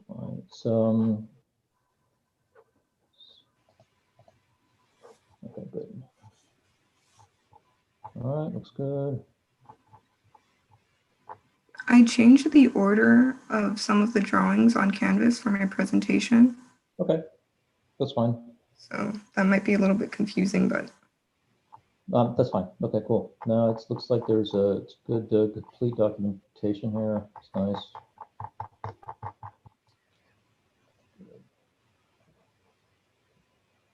Though it has to keep reloading it, so maybe I'll just open the PDF. Oh God. Okay, Thank Coleman, you. are you back? I am, thank you. Okay, very good. All right, Lillian, I think you can start your presentation. okay. I'll share my screen. Hold on.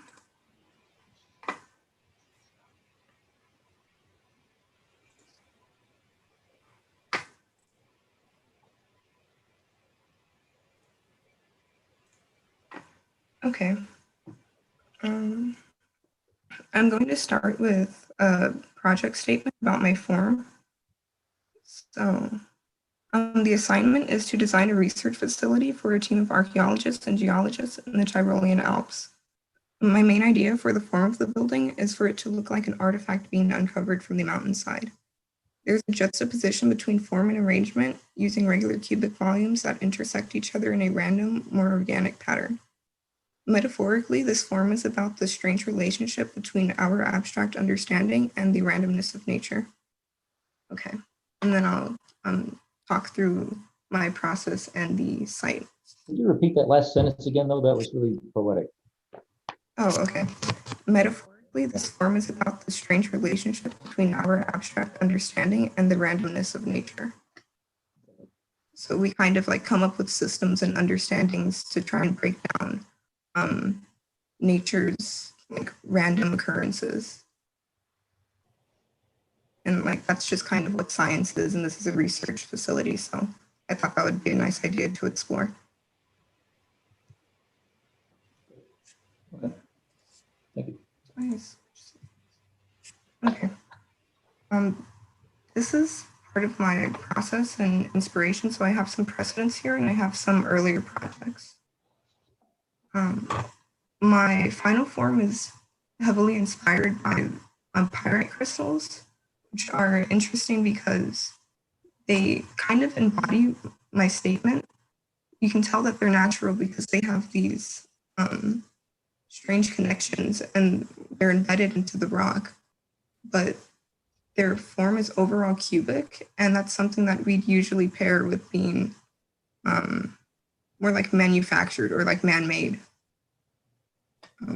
One of our first projects was to design an object that had equal parts of solid and void, and I took that very literally and came up with this sort of unit system to create an object that's literally both equal in solid and in void.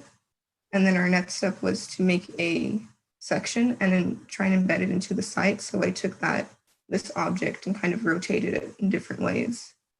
And then when trying to make that work, I had to get rid of some of these tilting floor plates and create an object that has more normative floors that we can occupy. Then I also looked at some of Frank Gehry's work to try and examine a relationship between a kind of conflicting interior and exterior. So I looked at his work in sections, and then this is just the outside of that building. And I also looked at windows because I was having a hard time coming up with fenestration for my building.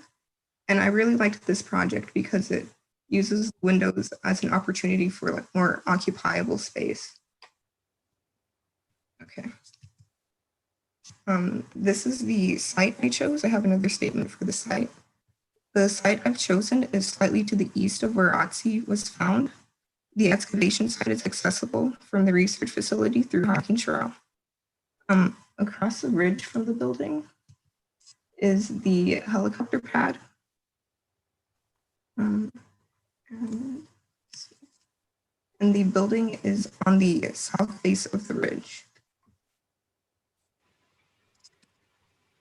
All of my fenestration is placed on that south face, so this is the south elevation, to maximize exposure to southern light and energy use, or like for energy efficiency. Okay, and then you can see my previous ideas about the form being represented here, having these cubic volumes that intersect each other in random patterns. I also tried to keep it fairly compact, or like as compact as I could, again, for the energy issues with this climate. This is the section for this previous phase. And you can see that I treated the programs more as like space floating within the space that was generated from the exterior form. So I have a lot of floor plans. I don't know if you saw like the 5 different lines from before. And because none of the spaces really fully align with each other. And I think you can see that in this section fairly well. And then this is the west elevation. And taking a section through that, there's an interior elevator shaft that's acts as like the connecting piece for all the volumes. And again, you can see all the different places where it stops to allow access into all the offset floors. This is my first floor plan. This is the entry. This is the entry. And then the collaborative workspace that's open to the labs below. And then there's another entrance aside from the previous pedestrian entrance. That's an elevator that goes straight down to the labs and has access to the storage and the wet and cold labs. And then here's where the archaeologists, the geologists would work. And then this is their kind of workspace, or it would be a light room based on the research that one of the other teams did. So they just kind of like touch up artifacts in this space. You can take the staircase down here from the entry to the living space. And this is like a combined living and library area. And then there's the ramp that goes into a more secluded living space that's called the contemplation nook. And it opens out to a small protected patio. And open to below here is the first living quarters and the eating and cooking area. And then here's just the bedroom units and their bathrooms.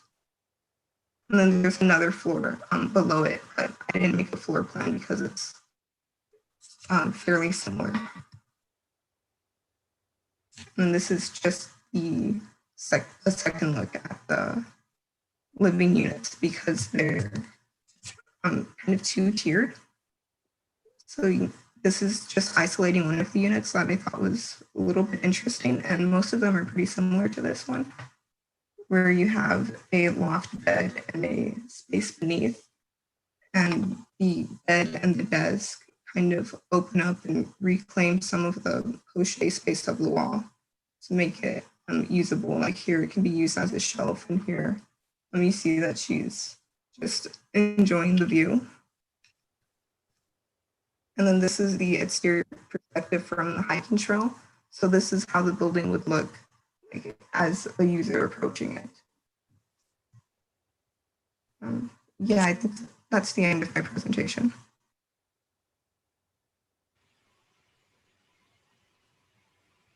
Lilian, I'm gonna make the same questions that I did before in terms of construction materials, sequencing. Since you are way up there, what do you have in mind? What do you think this? How do you think this will work? In terms of materiality, I wanted to use metallic exterior because it's very lightweight and it can be transported through helicopter. And I was thinking about maybe mainly wooden interior because again, it's lightweight and it can be easily transported. But I didn't come up with any solid answers to that because there's also like the possibility of like prefabricated units being airlifted.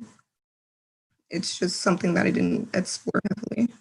So when you talk about metallic, you're talking about those stainless steel sheets that Frank Gehry used on his first buildings, or titanium as he has done in newer buildings. What is it that you have in mind? Something of that nature? Yeah, something of that nature.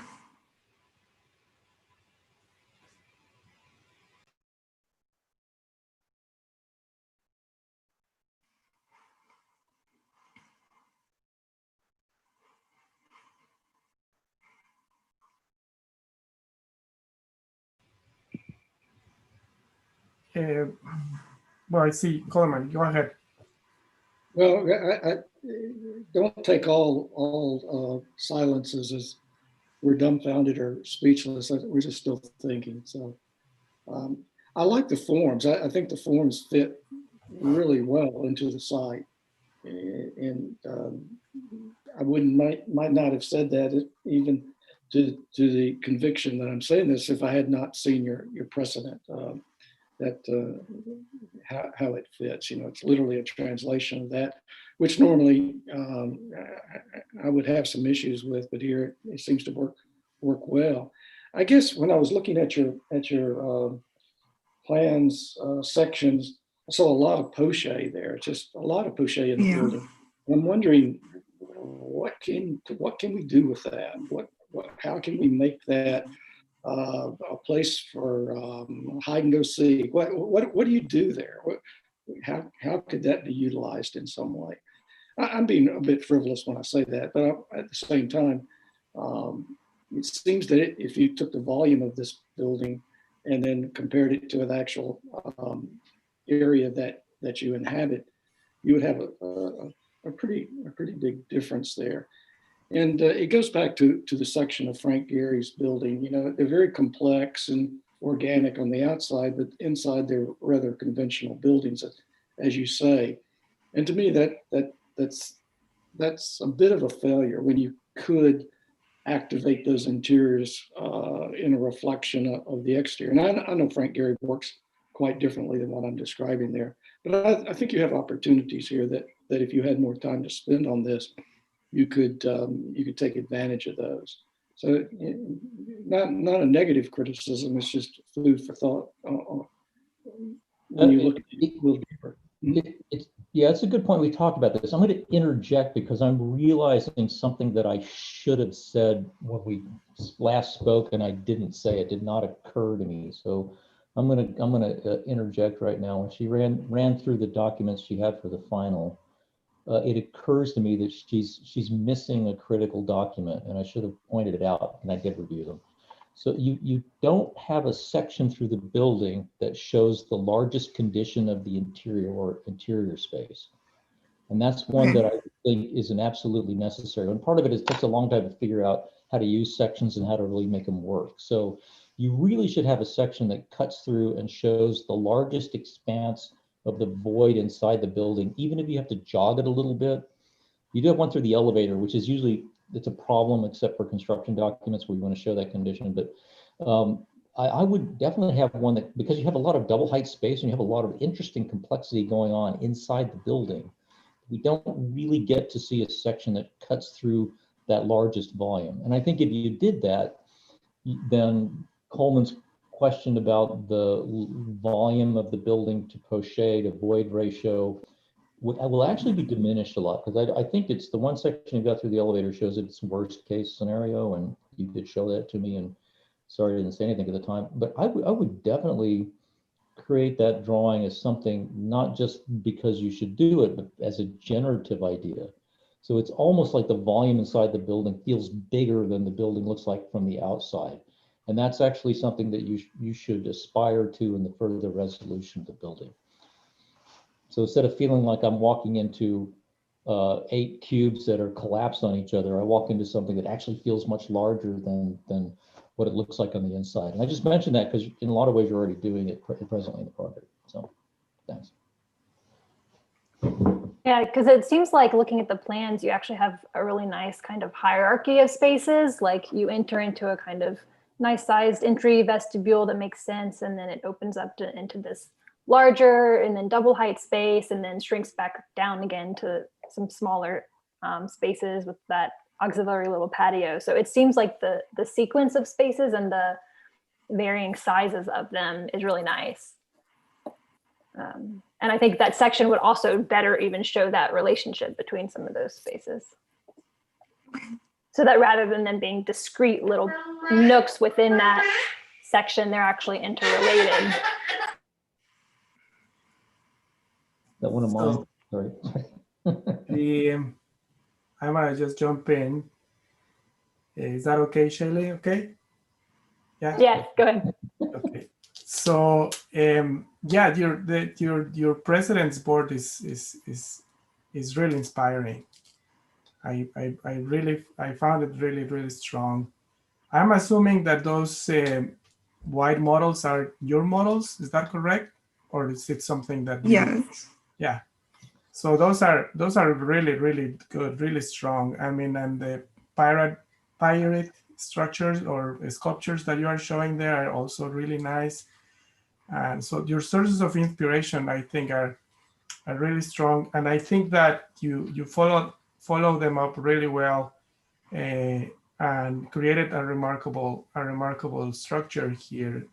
Again, it's interesting to see that you guys are looking for something that has this sculptural nature, right? That is kind of a sculpture inserted in the landscape. And definitely you have done an excellent job there by integrating this sculptural building in your landscape, in that landscape. I think that works very well. It's very refined. I also, we talk about being compact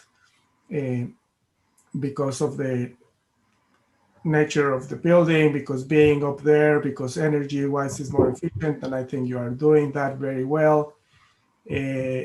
Also, but this strategy of placing it within the ground, will also help, right? Using the ground or the soil or the rocks or wherever you are carving out as part of your insulating material, right? As well, that also really helps. I used to live the beginning of my academic career in Minneapolis, Minnesota. And I don't know if you have ever been up there, but it gets pretty cold. And there was a moment in time where around the 80s, late 70s, 80s, where they say like, well, the solution for this cold weather is just to go underground, right? It will make the buildings much more efficient. And they had these huge facilities. The engineering building across the architecture school was 7 floors underground, in search of efficiency. So that is something that I think that you intuitively are doing here, right?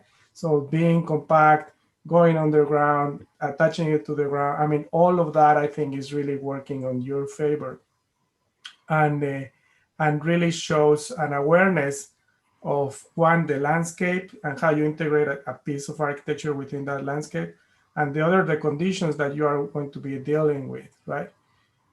Definitely the next step will be to start thinking about construction, about materiality. I think that your answer was kind of on the surface, perhaps because you have been focusing on other parts of your project. That's okay, but I think that your project will benefit from having more clarity in terms of what your strategies will be regarding the materials and the construction, etc. Because I think we'll gain even strength.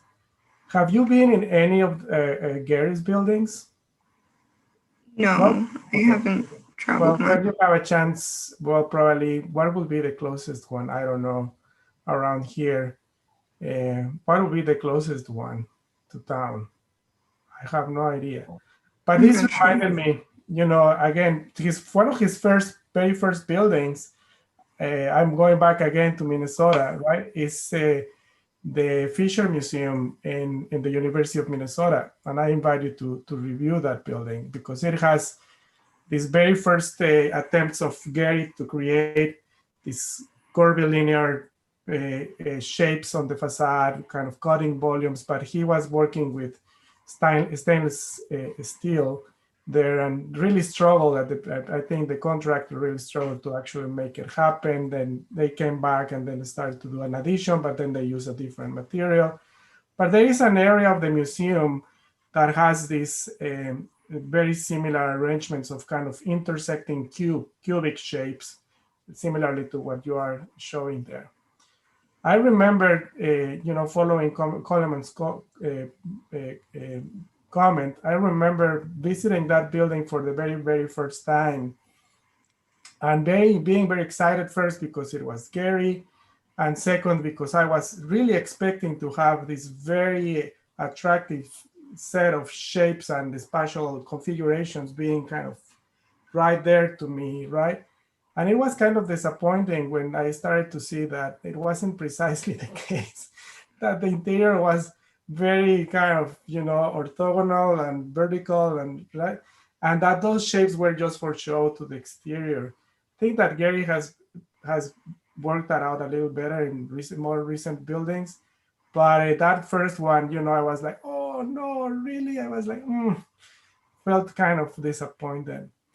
But so I think that's something that is happening here, right? That you start seeing that this very attractive set of volumes that intersect each other in a very interesting way. And I think from your precedents is not a capricious way of thinking. I mean, you are actually doing explorations from the spatial point of view. But then, we start seeing just kind of conventional spaces happening inside, and therefore having these very thick walls, right? That is just the remaining space between your vertical wall and your inclined surface, and you happen to cut right there your plan, and then you have this very either in section or in plan, these very, very thick walls. Now, perhaps that can be also used for your advantage. You can claim that that's insulating material, right? Having all this part of your strategy. But I think that the issue here is that it's happening as a result and not as something that you have been thinking about, right? So it's a consequence of making this, I will believe, modeling, I don't know what software, and then slicing it horizontally. And then when that happens, Lilian, I think when you start seeing those very thick walls or very thick roofs and stuff of that nature, that's when you have to stop and say, well, wait a second, what's going on here, right? And say, okay, how is it that what is happening, right? And there is a disassociation between what is happening outside and inside. Perhaps that's why this is happening, right? How can this work better? Is there something that I want? How can I use it to my advantage? If you will have said this is going to be insulating material, you probably will have me completely in, and I will be, wow, that's a great strategy, right? The thicker the wall, the most insulation it can hold. But at this point, this seems to be just, as I mentioned, just a consequence and something that you are not completely under control. So I think at the end, it will be, and the next stage will be to start thinking about how you can make those connections even stronger between your shapes and your spaces in order to have a stronger set of, arguments that will support the project in a better way. Right now, as I said, as an approach, as a first attempt to, integrate a piece of architecture in this landscape, it's looking beautiful, and I commend you for that. Thank you. Lillian, I would make one more comment. We went through the other elevations rather quickly. Can we go back to those where you have some conventional rectangle rectangular windows in these forms. Here's Yeah. the One west. more. Yeah. I think you could be a little more imaginative with those. In some ways, they're awkward where they come almost to an angular wall and so forth. I'm not saying you necessarily have to start making exotic forms with the windows themselves. The fact that they are rectilinear sort of plays against it. It's just the location in relationship to the angles. If you look at the one on the right, lower one, the smaller window on the uppermost floor, it's awkward where it's placed there. It's just a compositional thing, but it infers a very thinness to that surface there, when everywhere else it has perceptual depth to it. So you understand what I'm trying to say? You know, Yeah. so placing windows aren't just arbitrary, they're in relation. For instance, the two windows below, they don't compete with the thickness of the form, but that window there does, and as well the ones on the upper left. So something to think about there. Okay. Yeah, I guess I just wanted the windows to kind of highlight the contrast between the interior and the exterior. So that's kind of why I kept them more normative. Like that was my initial idea, but I did struggle a lot trying to come up with windows and window placements, and eventually I just had to stop and start making drawings. Sure, I understand, but I'm not taking issue with the shape of the window. I'm just saying it's more the location. It may, yeah, that's all I'll say about it.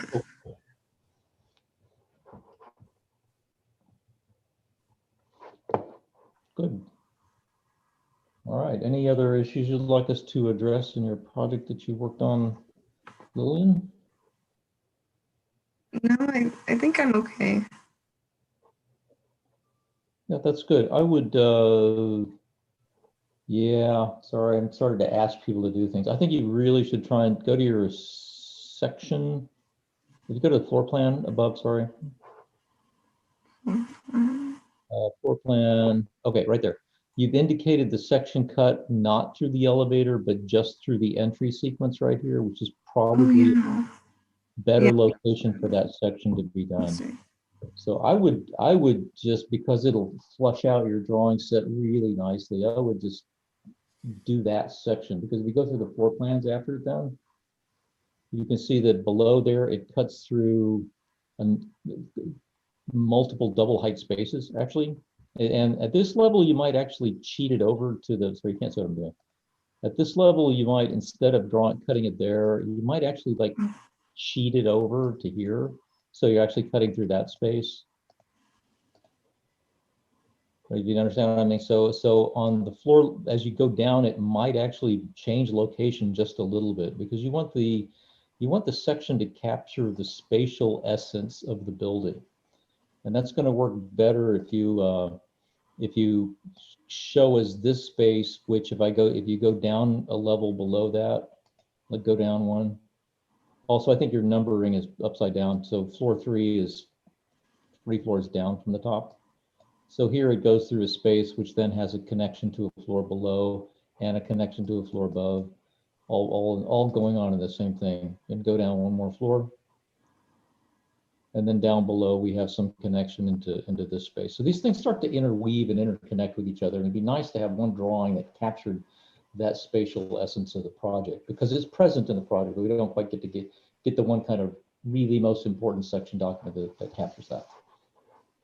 So I would do that and add it to the set while you still have a little bit of like leftover steam and momentum, unless you're just going to fall over and fall asleep and crash and burn after this. But that would be the one thing to really kind of flush things out very nicely. Plus all the, I told you they're going to talk about the poche. So it's the comment about the resolution between inside and outside. But very nice project, very, very well documented. And I had forgotten about, but I'm really excited about that earlier form study that you did. Go back to that precedent board, really good precedent board. So that really put your project in in context for us to understand and approach very, very well. And I'd forgotten about this, the form study exercise, and can see a very strong relationship between that and what your final project was. Very nice. Any other comments, Shelley, Coleman, or Benjamin? Yeah, your graphics are really nice, really legible. Thank It was you. nice to see the whole progression through the process. Ambitious and beautiful project. Nice. Good. All right. Coleman or Benjamin, if there's nothing else, we will conclude the middle session of our review. Thank you guys very, very much. Okay, thank you. Good work. Very good work. Yep. Thank you. It was great to see everything. Good. Great. Thank you guys. All right. Did I skip the introduction of you guys? I think I missed that part, didn't I? You guys want to give a 30-second introduction of yourself now that you're about to leave? So I know you're kind of winding down also, but this is Coleman Coker, who is on our faculty, and Benjamin is on our faculty, and Shelley, who is a graduate of our school and is working around in a professional community right here. And you should keep track of these guys. They're very good. Yeah, watch out for us. Okay. All right. Excellent. Thank you guys very much. All right. Good job. Thank you. Okay. Good. Thanks. Good. All right. We will reconvene at 3 o'clock. Let me make sure that's correct.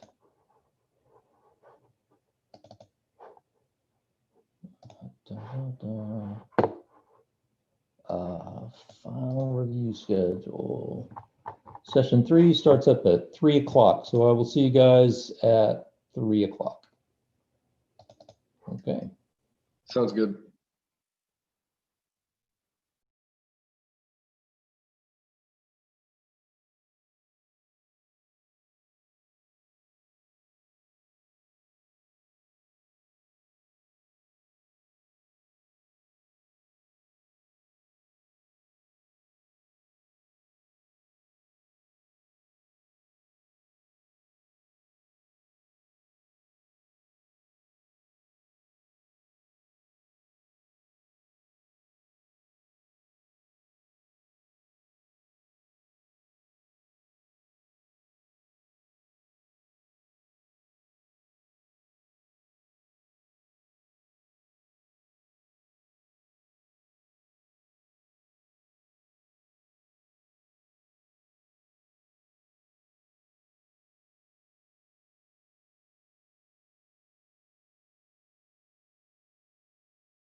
Good afternoon, Joyce. How are you?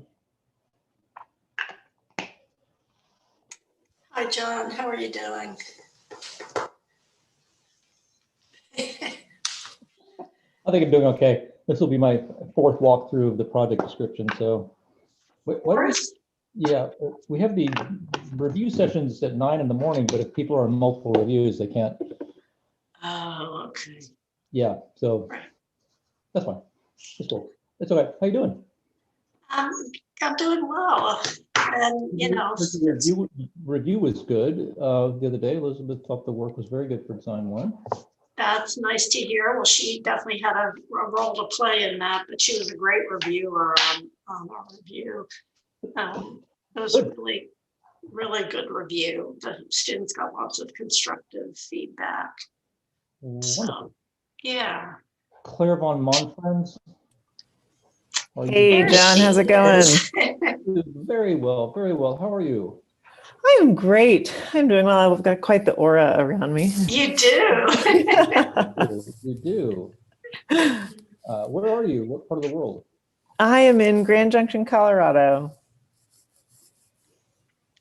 And it's high desert on the western side of the mountains. Well, that's nice. That's good. We're up in the mountains too for this project, which do you know anything about it or not? If not, that's yes, okay. I was on Judy's mid-review, so great. I am familiar. Good, good, wonderful. And I'm a bit familiar, John, as well. You are, that's good. So yeah. Our other reviewer would be, I'm assuming, Will Fox on cue. There he is. Will Fox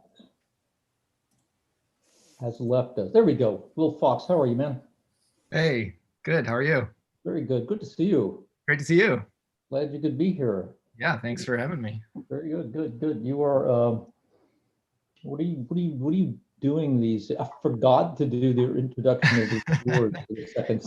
Okay. Everybody had 15 seconds at the end, and it was like, you know, kind of pointless. Yeah. I'm in Austin. I'm running a studio, Fox Studio, doing some residential, some commercial, some retail. Running with my wife, Alice. Wonderful. Yeah. That's good. Yeah.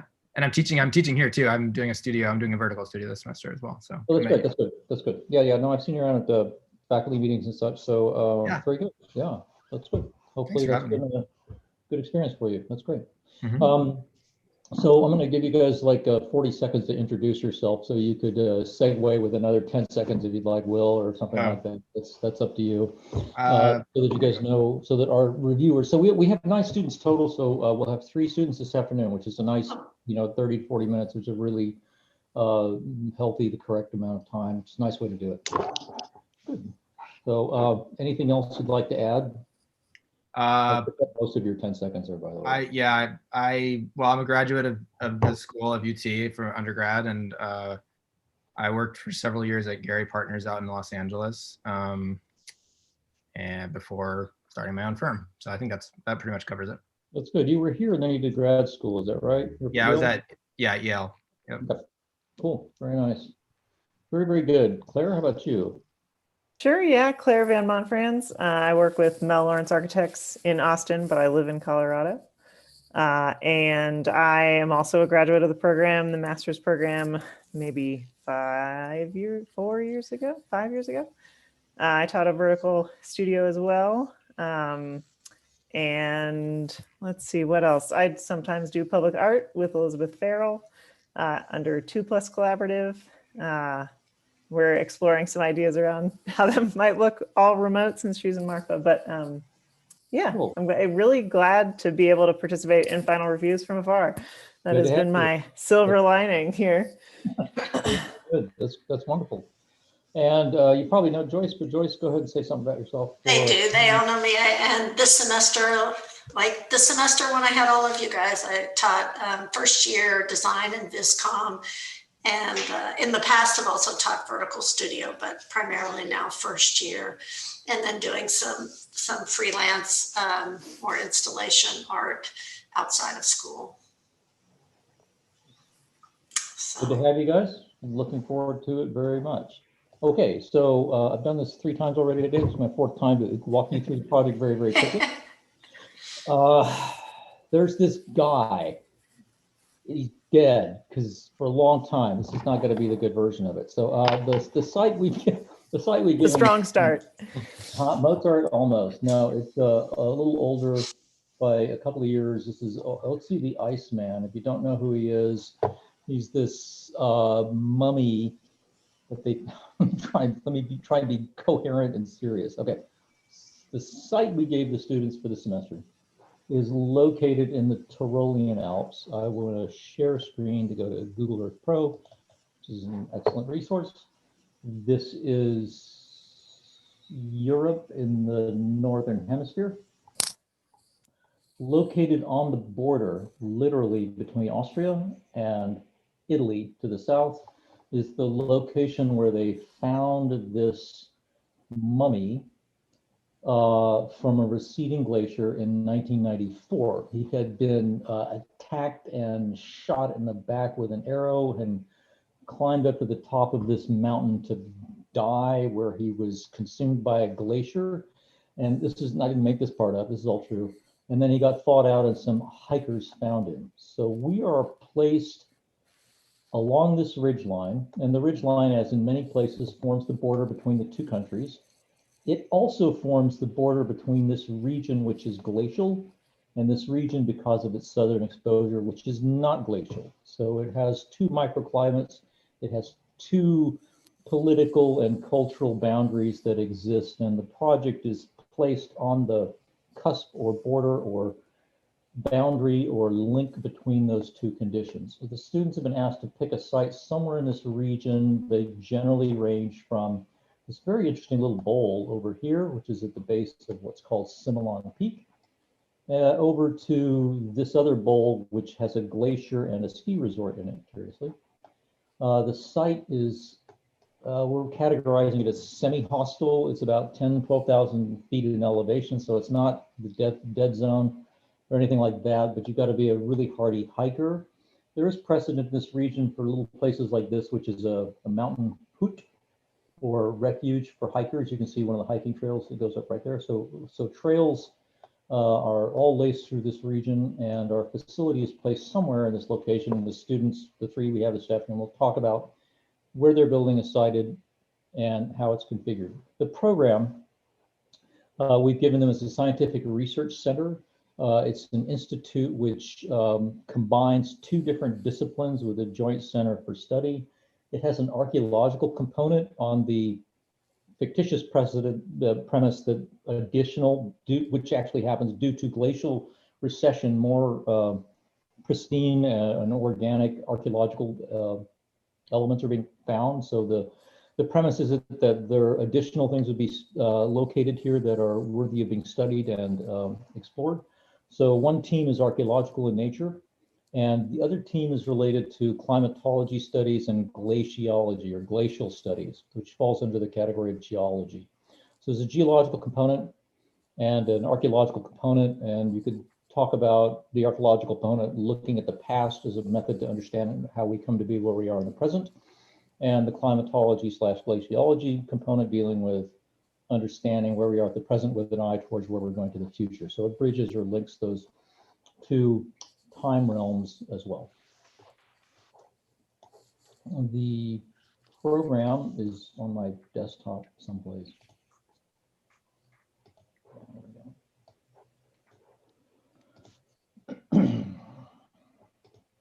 Program that we're giving them. This is design 5, which in its current iteration consists of, they're all third-year students. This is the first project where they're not doing an isolated pavilion or a theoretical study necessarily, but they're really taking a moderately or somewhat a program with multiple pieces and moderate complexity and putting them together into a cohesively considered project. They're also asked to consider a number of other things. There's the beginning of some life safety, some ADA considerations.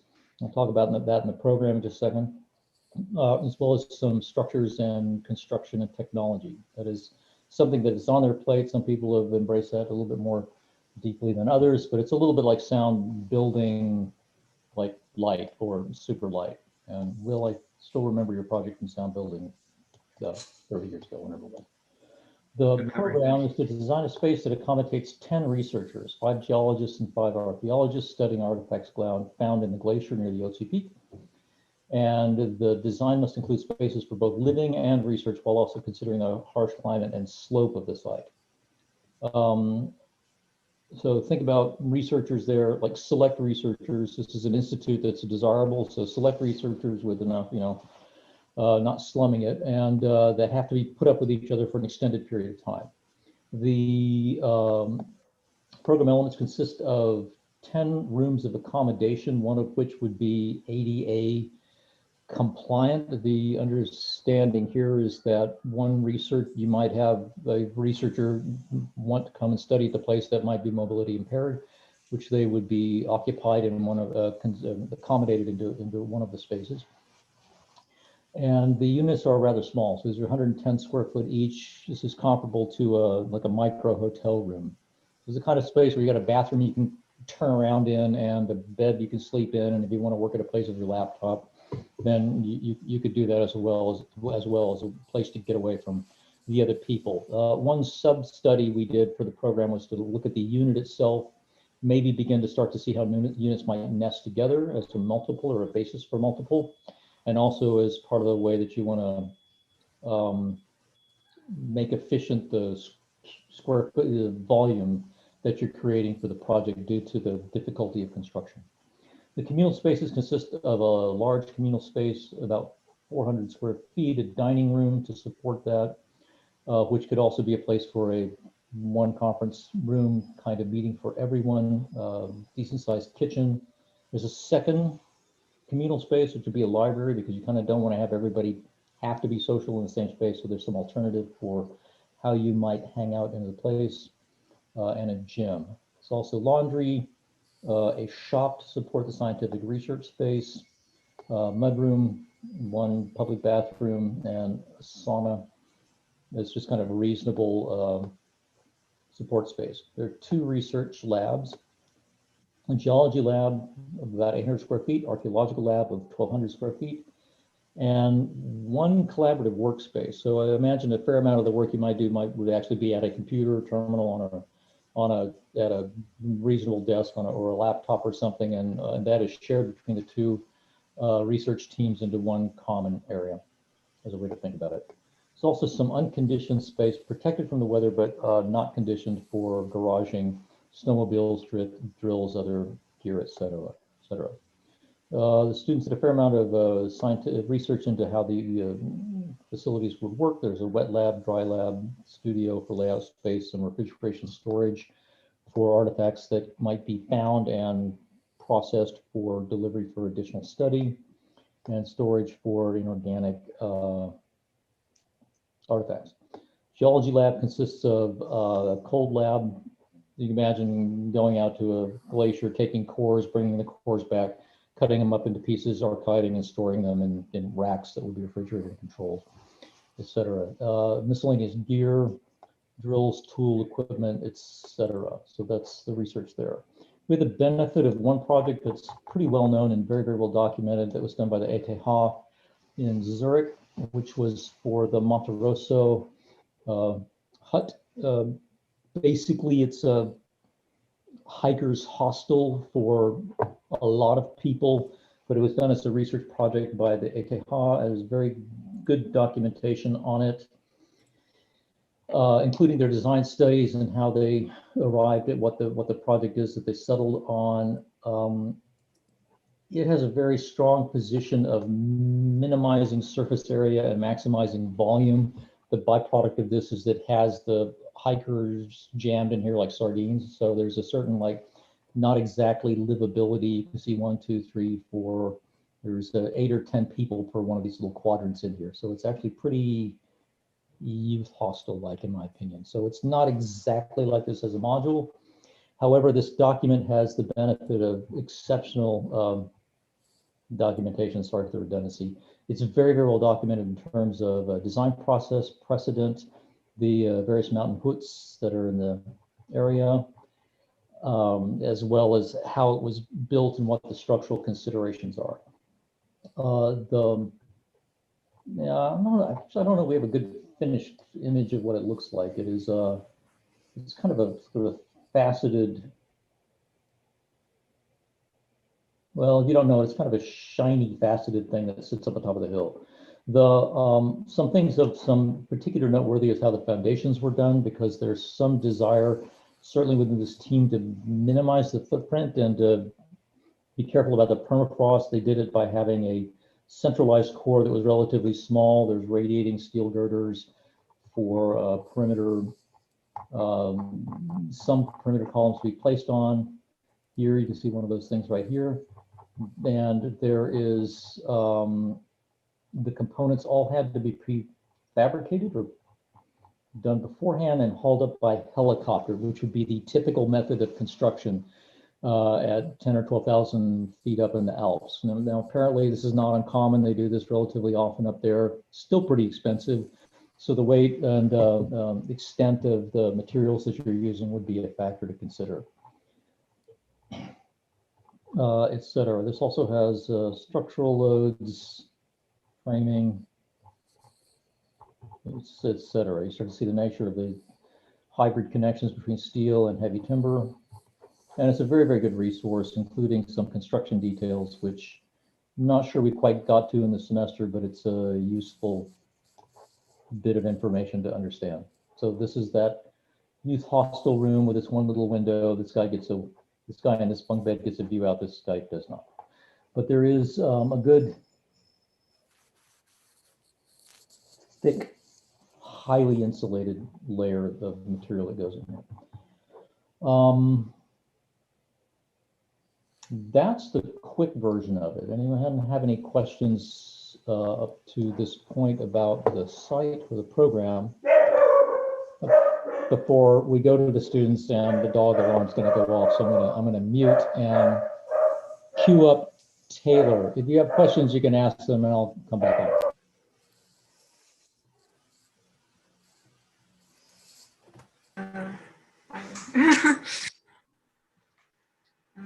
Still going on. Taylor, why don't you make small talk for about a minute? I'm going to go turn the dog off. I'll come right back. Okay. So my documentation, there's like, if you're looking at Box, there's like a couple different versions. Use the one that has my last name first, and you can use that to look off at my documentation. But I guess I'll start when he gets back.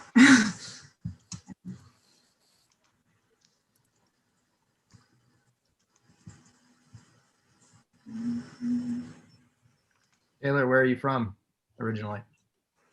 I'm from Corpus Christi area, the Gulf, but I'm in Austin right now, so yeah.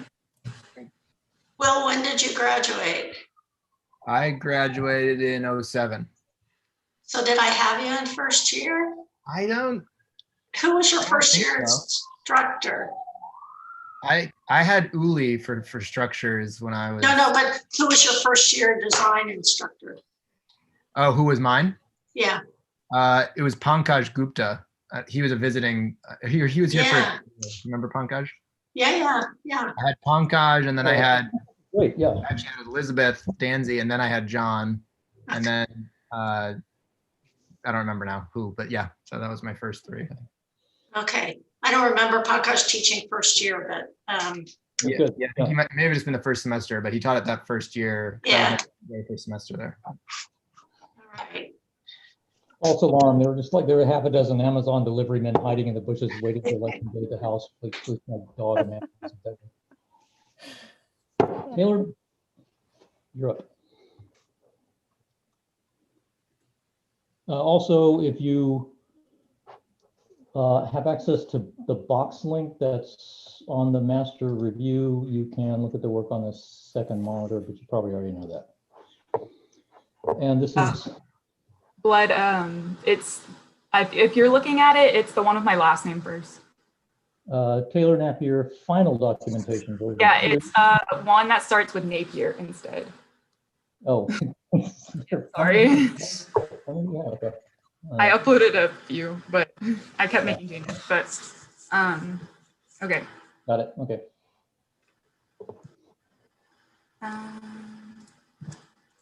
Oh, okay.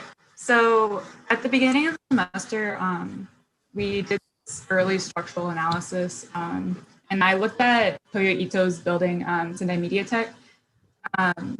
And this is a very structural intensive building, but conceptually, I just took away the idea of these horizontal and vertical elements in the relationship to one another, and the idea of occupying a vertical column.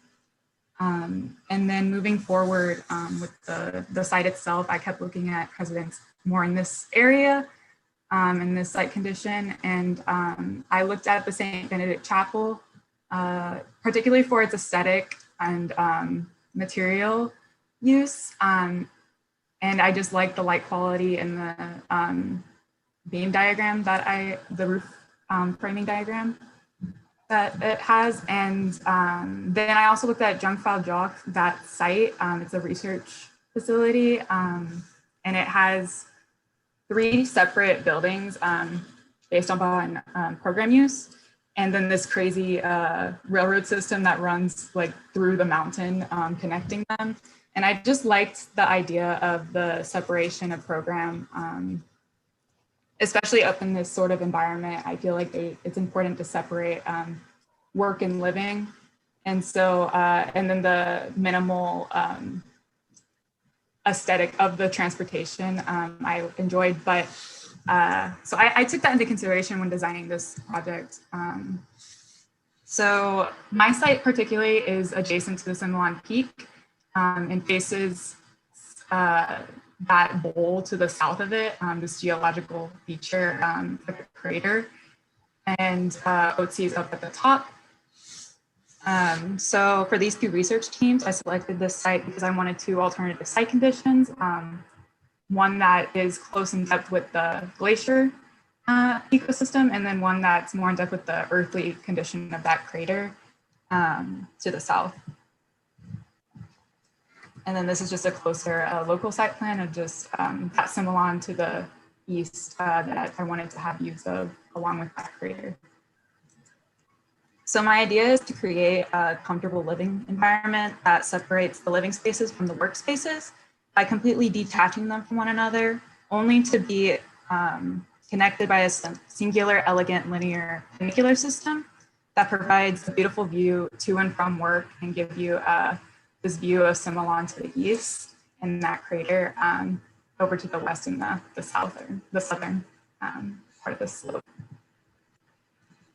So the workspace is elevated upon a higher elevation that faces the Similan Peak.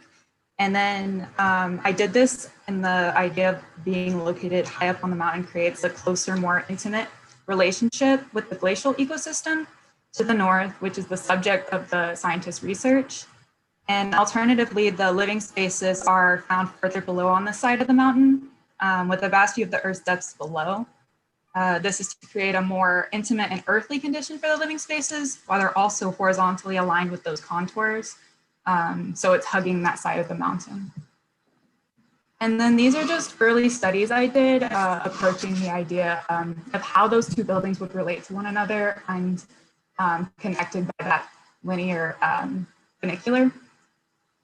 When approaching the program distribution and form, I chose to formulate these heavy cylindrical vertical geometries that I picture as this cool metamorphic rock structure of masonry that anchors this floating mesh to the earth. And I developed this by just these multiple diagrams of the form where I just had different size ellipses and circles and connected them by their tangent lines, and then created different size based upon program size. And I assigned that the circular joints would be these communal hubs for the program. And that's where the most intimate places would happen. And then the in-between spaces in that mesh would be the more individual spaces. And those individual spaces I imagine to be lighter, mostly material-wise. I was thinking this lighter locally sourced timber structure. So the leveling of the cylinder, the cylindrical masonry elements, it's to furthermore confuse or furthermore ground the mesh to the earth and create that relationship to the site. While the curves themselves were in response to the alpine winds, and so I faceted the curves on those angular elements as you saw before in order to fully articulate the idea of the alpine winds. So this is just a northern elevation of the lab space and the workspace up on the peak. And then the plans. So this is the building A, the workspace, and I'll just walk you through them a bit. So you'd enter, the helicopter pad is further north, but this is the flattest part of the site.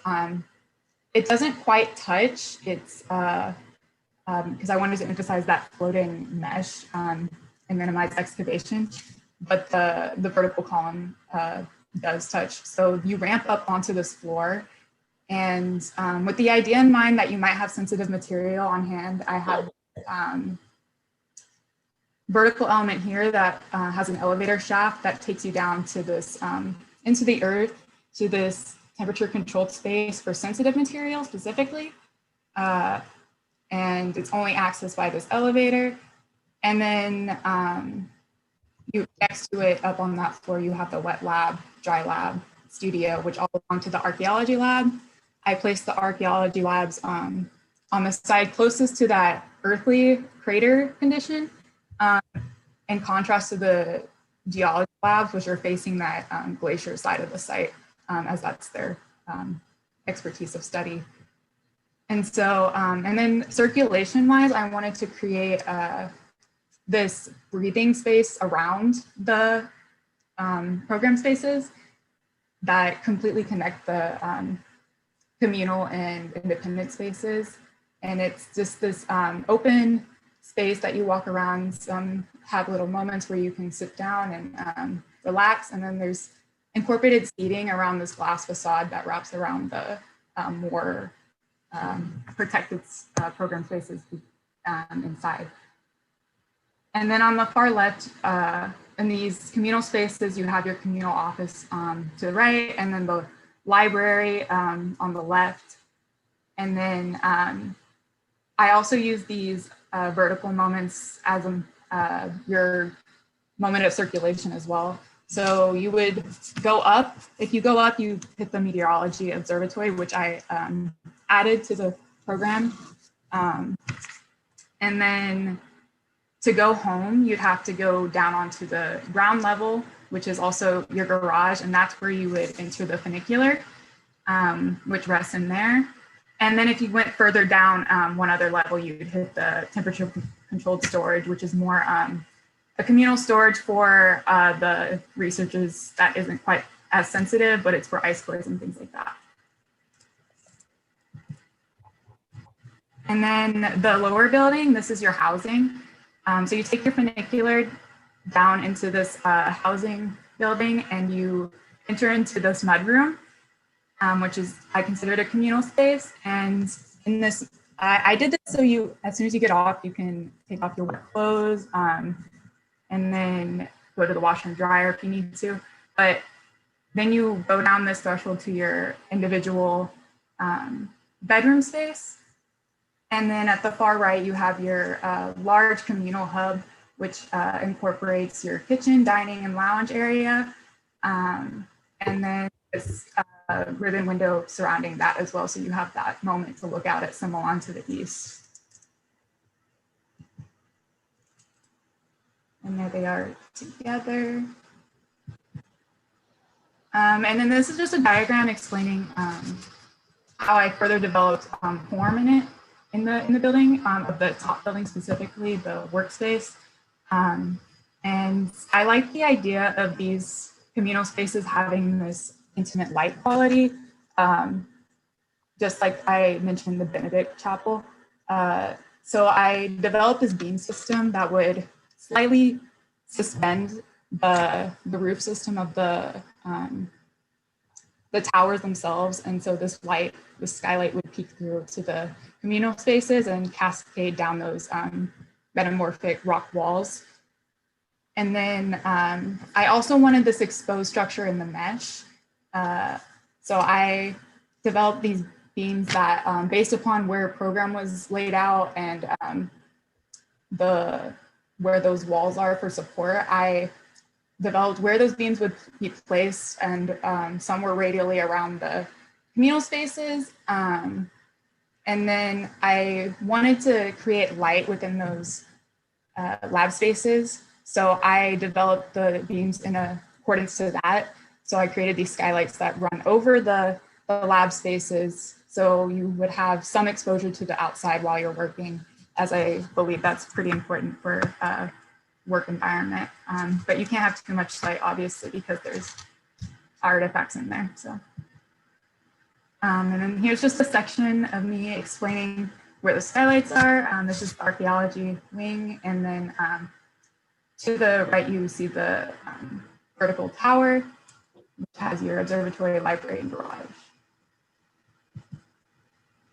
So bedroom layout, I utilized the use of the crochet to create these desks that would also be your windowsill, and then developed little storage spaces where you just sit there by the window and conserve space by having your storage in the wall. And then on the right, there's also a skylight above your bed so you can lay down and look outside as you're relaxing and coming home from your long day at work.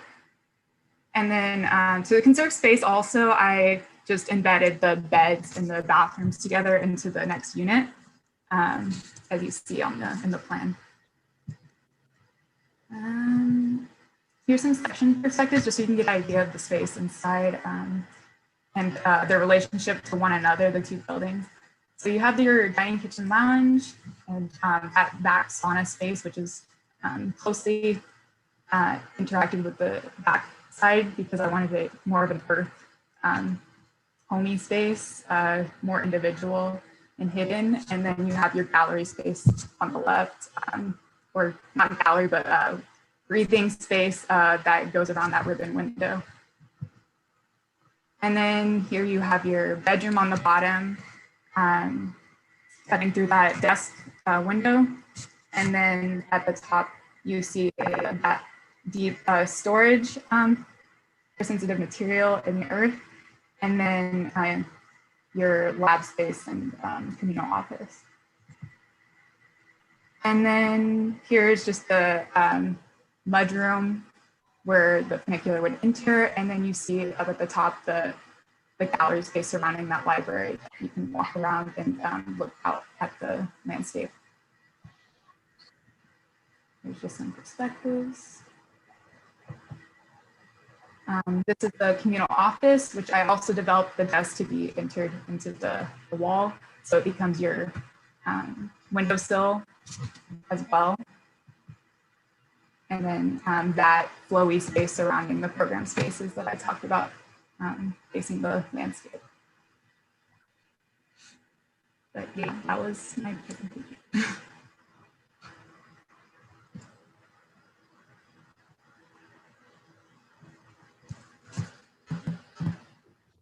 And that's it. Thanks, Taylor.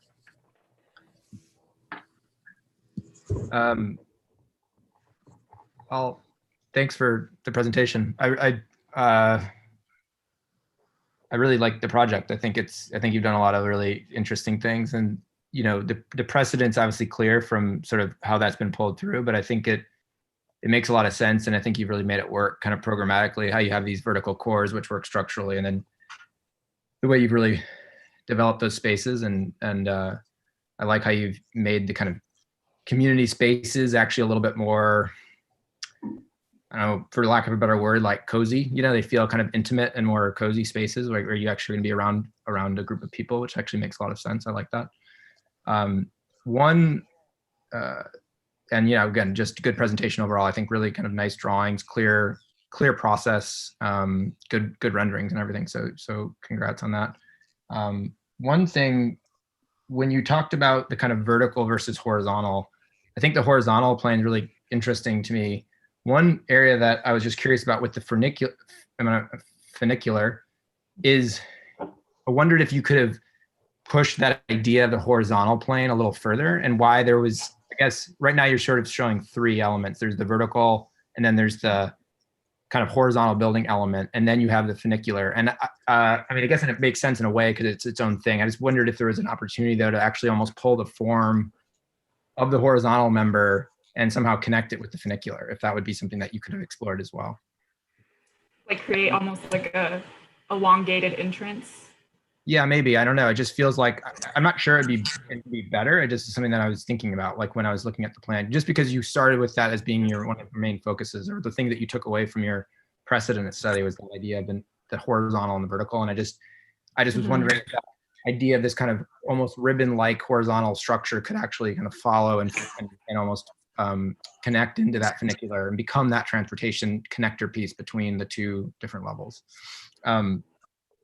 And the other thing was, the one thing that I wanted to ask you about was on the lab plan where you have the two different types of labs and they're sort of kinked, where you then have the vertical elevator shaft. I was curious, on the one hand, I think from a floor plan efficiency standpoint, it makes sense to connect them. I wondered if there's any thought about actually separating those things and letting that be another area where you could circulate in between those labs to kind of further differentiate them. Yes. So the second question, yes, I did think about that. That was more of like a square foot type problem, but I originally, I wanted it kind of connected because it is in relation to the archaeology lab itself, which is why it's connected to the archaeology lab in that way. And also I like the idea of having that wall there of the rock material in contrast to the timber in that lab space. So you'd have that one face that's a different material. And I just thought that'd be interesting to have. But yeah, it definitely would also be nice to be able to walk around it. So that was just a different approach. And then the funicular question you asked, the reason I guess I didn't really think about that because this building up top is elevated. And originally I did have it where that funicular would enter through the second floor, but it was just too high of a slope if it was elevated, and that was a big part of my idea, was just the floating mesh and the minimization of the contact with the site. So that's why, but I think it's an interesting idea to have formulated the entrance a bit more. Yeah. Yeah, I would say, I think if I'll jump in, just to piggyback on that a little bit, I think there's a really interesting tension that you're setting up with the two buildings that are separated, and then the two strategies in both, right, of these vertical sort of oval shaped cores, and then this flat, more sort of pancake layer, the mesh that weaves around them. And I think for me, the tension is maybe more about how they relate to the ground, like, and how that funicular system ties them together, because right on the upper one, it's tying into the vertical core, and that's kind of how you're entering. And on the lower one, it appears to be sort of attaching directly to the mesh. And so there's, to me, like there's a little bit of confusion about what that in-between thing is. Like, is it a part of it? Do you want it to feel like it's part of the site and like not part of the buildings at all? Like it's a third thing. And I think that's maybe what Will was getting at, was like, it's the in-between space, but it also doesn't seem to be claiming sort of either language, which is okay. But then I think it wants to like connect really clearly to those buildings in the same way, or have it relate in the same way. And I think this also goes for me. Can you go to the section perspective through the funicular entrance? Yeah.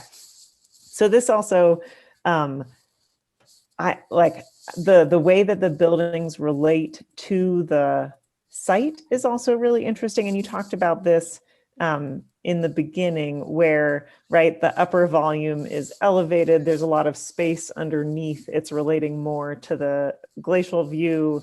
And then the living space is more grounded, more like connected to the earthly realm. But I think what I struggle with a little bit is like, it doesn't seem far enough, like this relationship to the earth, right? Like feels a little bit like it's not committed to either one. Like you're still going to have to deal with all the things by embedding it this much, right? You're still going to have to deal with all the issues of embedding a building in the site of like water and like a tiny bit of excavation and all kinds of stuff. But whereas this one, right, the land is just flowing fully underneath. And so I feel like they're potentially just in terms of how, and I realize that there's like a, you know, very realistic issue with excavating more. But I think if you're going to say that you were trying to stay light on the excavation, then like, just do this, you know, you're so close to doing that, you know, like just let the ground be continuous underneath, and these things in the same way are coring into the earth in their oval cores, but for the in-between mesh, it is floating. Like I have no idea what it looks like when the horizontal mesh interacts with the ground, right? Like I don't know what that is. Whereas I feel like if you're gonna make a building that's downhill, that's of the earth, like I want it to be more in there, I guess, you know, like go for it, like put it deep in the earth and like show me this excavated wall as the wall, or I don't know, like celebrate the earthliness more. I guess, because I buy the narrative of these vertical cores and this spanning structure between them in the upper building way more than how it translates to the one that also touches the ground. And I think, Claire, I agree with both of what you guys are saying, because I think then that starts to give clues as to the funicular and in terms of how does it enter the other building. It makes sense. Also, Taylor, can you go back to your plan? Yes.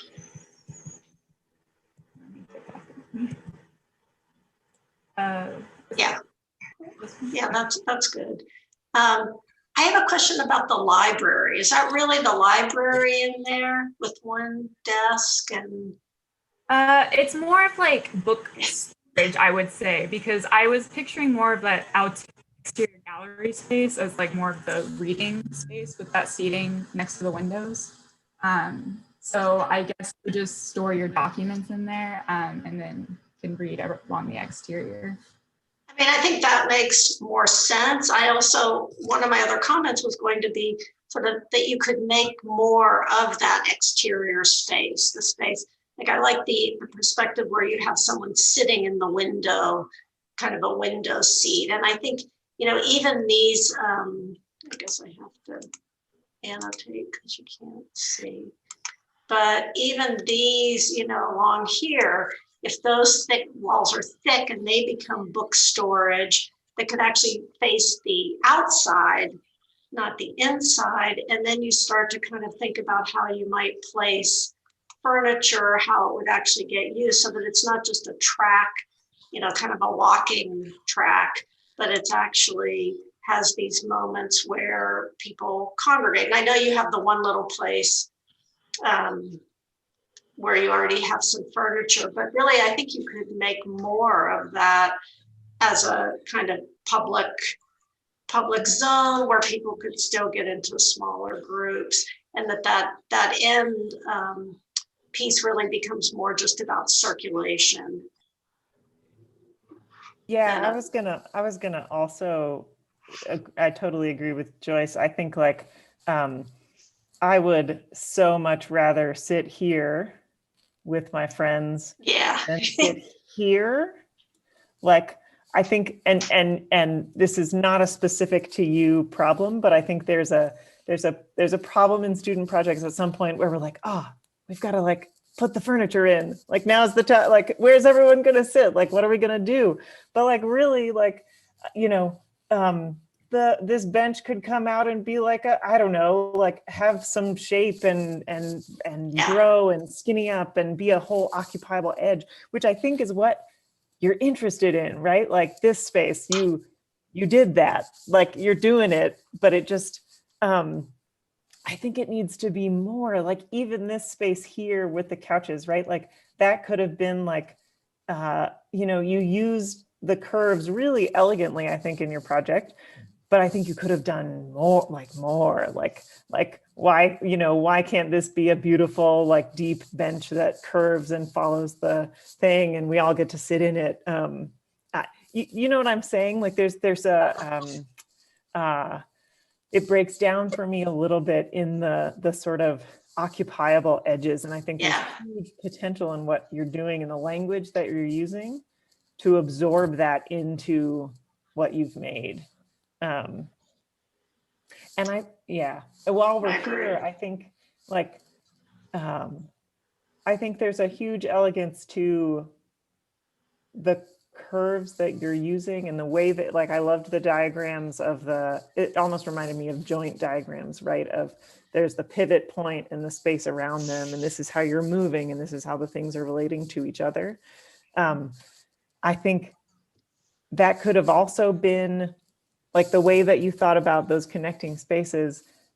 Like, I'm not sure this space in between needed to be orthogonal, right? Or rectilinear. Like I was like thinking about this and like, I get it. Like, I get it. It's definitely more efficient, like totally 100%. But, you know, if you think of Sanaa's glass pavilion, right, where like everything is curved and you're getting tons of overlapping layers, and that they're taking their bubble diagram and make it into a really compelling spatial arrangement, right? Where like everything is relating to each other in these like beautiful sort of like near miss moments. And I think like fundamentally from an experiential standpoint, right? Like the way that light is going to operate around this corner, that's like a sharp edge, right? You're going to have a shadow, a crisp line.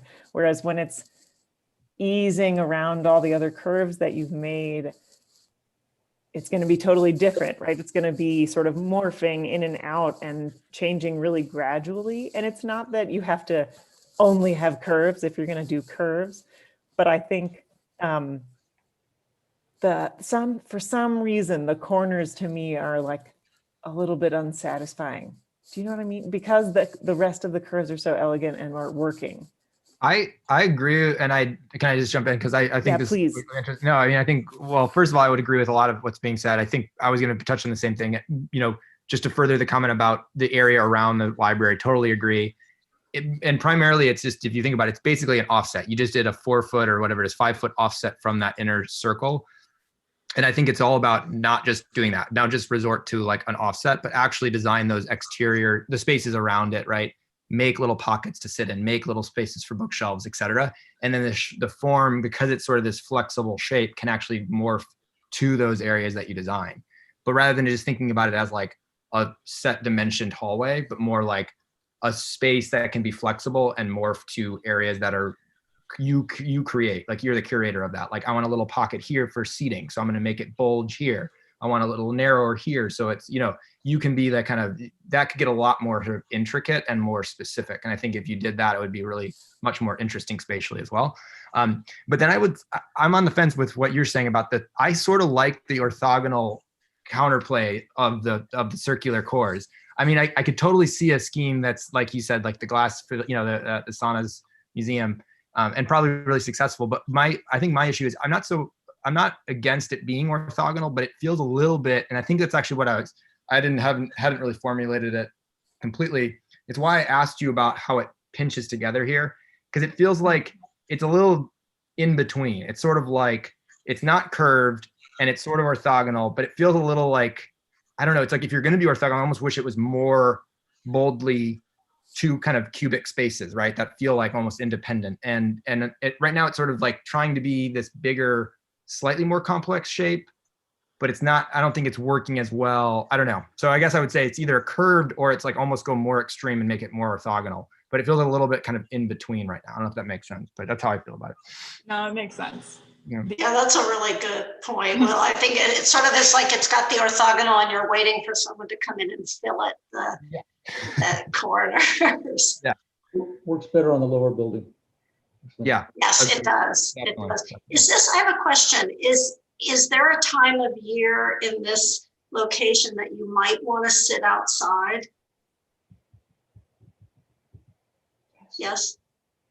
Because, I could imagine sort of some of these, what you were saying, Will and Claire, both, we've all been saying it, but sort of how you'd handle these edges, that there might be some of these that then kind of come out and become an outdoor place to view or sit.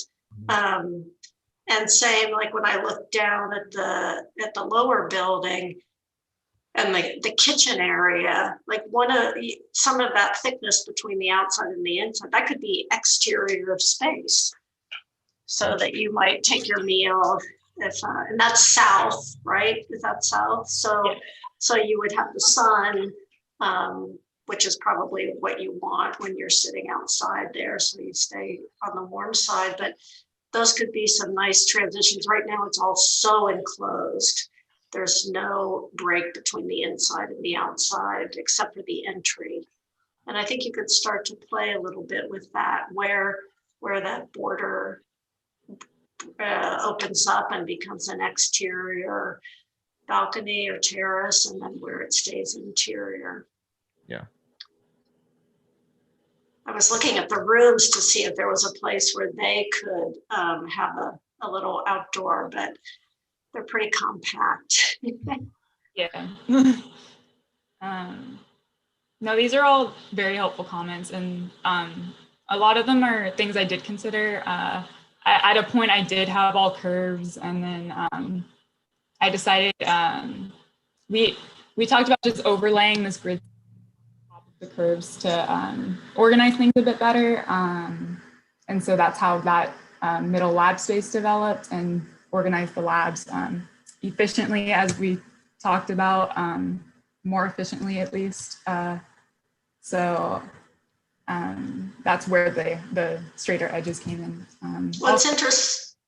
Go ahead. Sorry, Taylor. It was also as a result of the material too, the timber the heavy timber.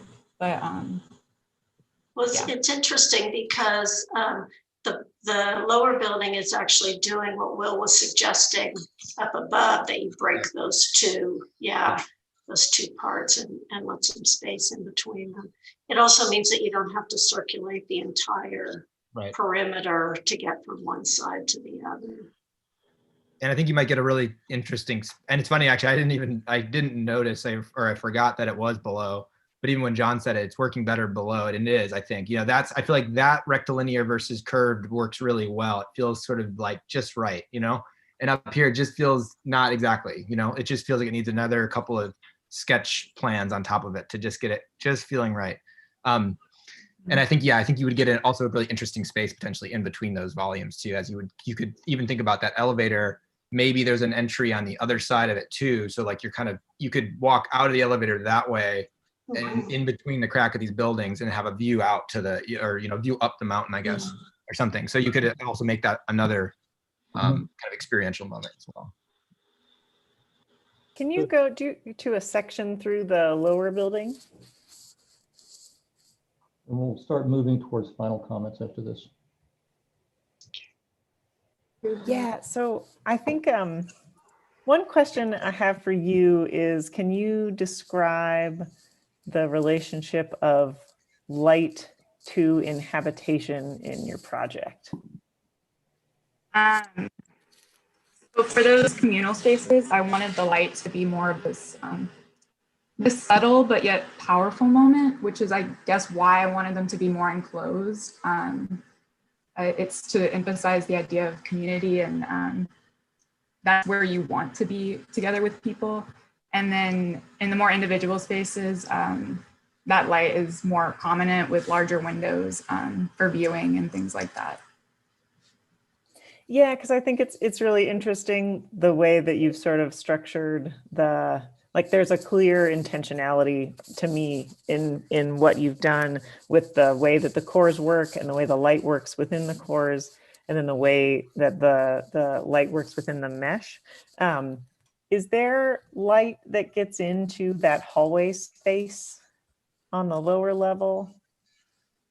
I was just when I was looking at the plan, so this one cuts through the dining and lounge, but I guess I'm thinking like that big hallway that's back here. You know there's not light in that hallway now. Okay, so it's not that everything has to have light, right? Like dark spaces are also good and important and create difference in the way that you experience place. But I think it's almost like a little bit too, like I was looking at that hallway being like, surely there's like some good zenithal light in there, like some light from above or like something that makes it really, lovely to be walking down the hallway to your tiny, tiny, tiny room, And I think even if it were like light at the end that sort of comes in around the core, like in the same way that you're bringing light in around the ceiling, like maybe there's a way to create light that also is shining on that textural stone wall, right? Like, and that would be a totally different thing that you're like walking toward potentially. Or something like something that skylights for sure down there, similar to the ones at the top, just following the beam structure, which I drew in my plan, but I didn't develop those too much. But it was just a thought I had in mind too. And I think that's totally fine. I think I just wanted to say one quick thing about sort of the presentation strategy and representation. Like I really enjoyed your 2 renderings at the end as a way, it was like the time when I actually got to see like, oh, like this is what she wants it to feel like I see. And I think that your project could really benefit from like a series of tiny, really fast sketch vignettes of some of these spaces, just like sort of storyboarding or like, you enter here and this is what it feels like there's light from this way. And you walk down this hallway and oh shit, it's really dark. Like, what am I gonna do? Like it forces you to, I think, address those things. But it also helps us as reviewers and outside people. Like I had a studio with Wendell Burnett at UT, and at one point I was really stuck and struggling, and he wouldn't give me a desk crit until I drew 30 perspectives of my project. And it was like the world's most difficult assignment ever, but I like 100% knew what it looked like after that, or at least what I wanted it to be.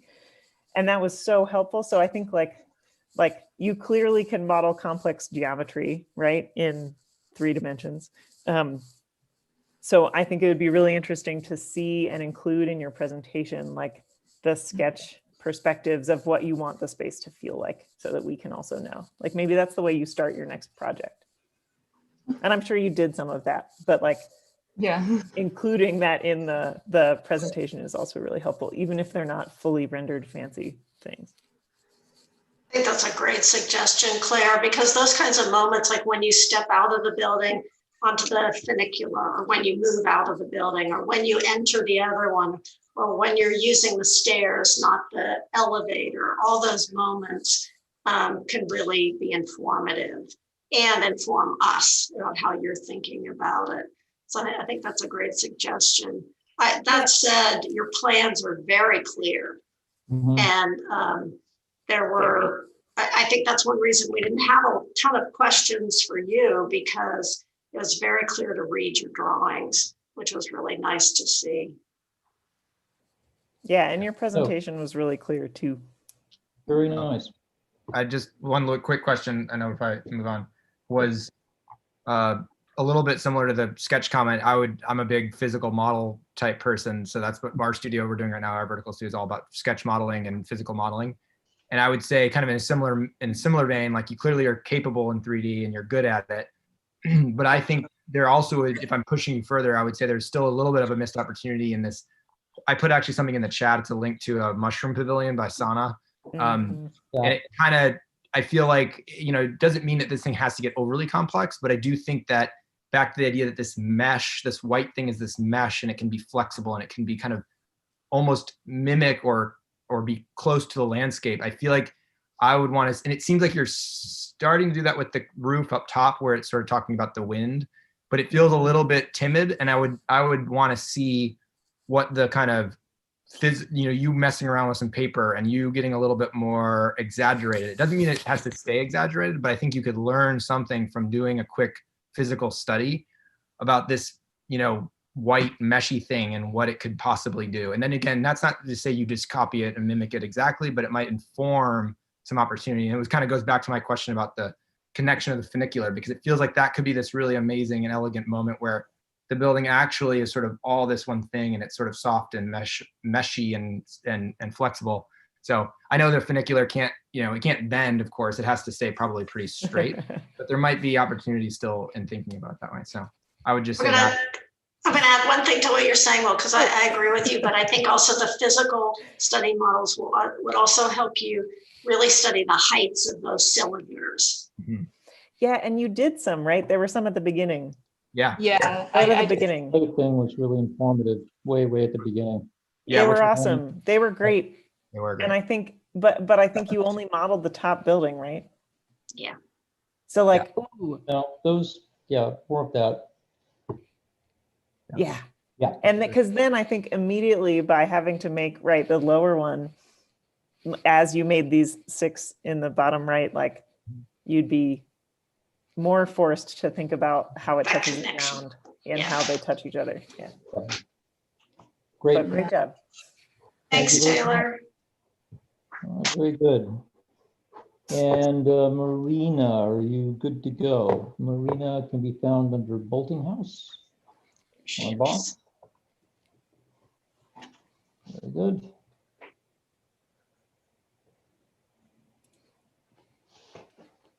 Great. Am I good to share? What's that? Am I good to start sharing? You are good, yes. Alrighty. Okay. So for my drawing, or not my drawing, my model, I wanted to provide a feeling of protection to the inhabitants, having the shell or the facade act as a shell to divert like snow loads and the sun off of the building. It is mostly southern facing. The roof and the facade aim to ambiguously represent the surrounding landscape to not distract from its natural forms. So here is my building. I have it relatively close to the Otzi site, facing the southern direction in order to access that heat and solar gain. I placed it on a relatively flat area in order to be able to like mimic the mountain. Here are some of my precedents. I really wanted to kind of create this austere shape in my building in order to because of the fact that it is located high on a mountain, which is already not super accessible.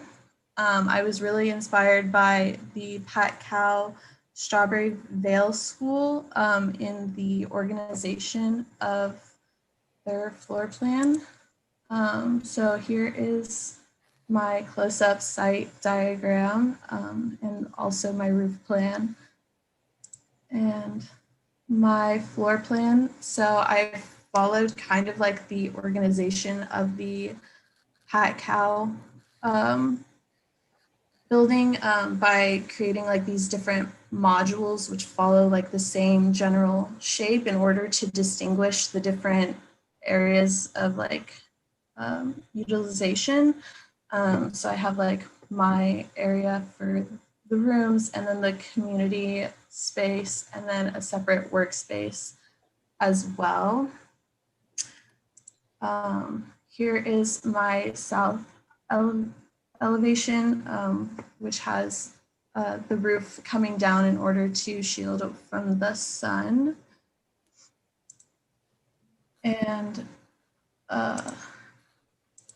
my north elevation doesn't really have that because there's not as much sun coming down, but it does have these large overhangs in order to continually represent that like austere and like unless you're going to be coming into this space, it doesn't seem particularly inviting to people other than the inhabitants. Here is a section going through my residential area to this community space over here.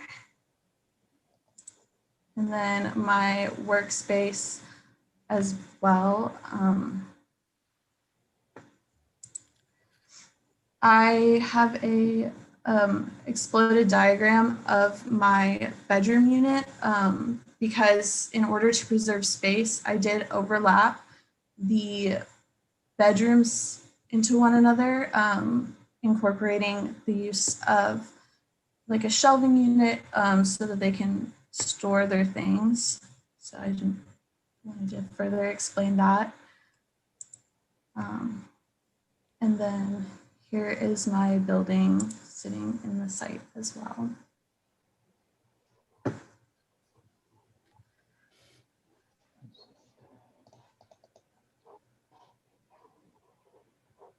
This is a question not just for you, Marina, but I guess the whole project. How does somebody get to these locations? I saw the helicopter that you had in your site plan. Is that how you get to it, or can you hike to it from somewhere? There is. Let me back up to my, sorry. Oh, it's okay. And I should have asked it on the last one too. So I believe that this is a hike trail that people can get through. So it also is relatively close to that. Okay. So it's accessible. I believe it's, still pretty far away from like, in order to get up there, but. Someone might hike there. Yeah. You could, but it would be difficult and a lot of work. So. Okay. It would take a little bit of time. Yeah. I was just curious about that. That's a good question. Yeah. Could you go back to your plan? Am I on it? No. When you have a minute. Okay. Yeah.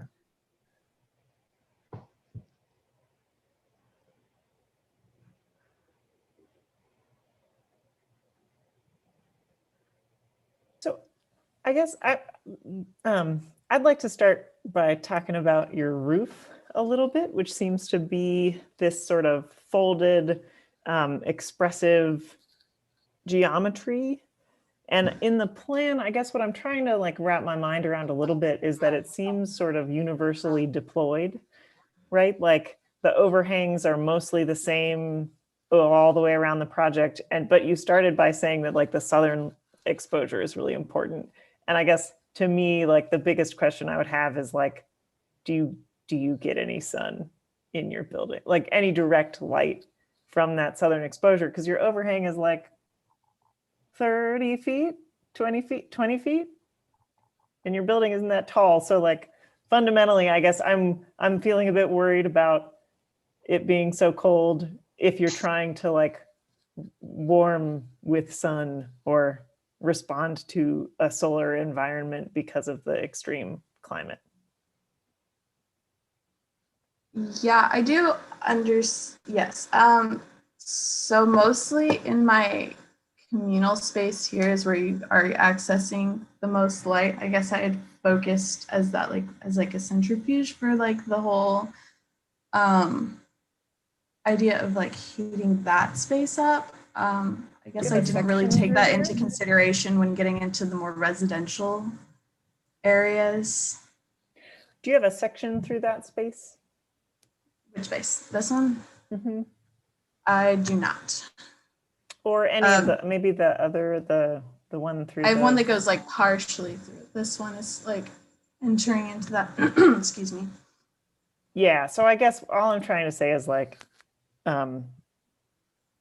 you might get some like low angle sun that reaches the building maybe, but for the most part, it will be like wildly shaded.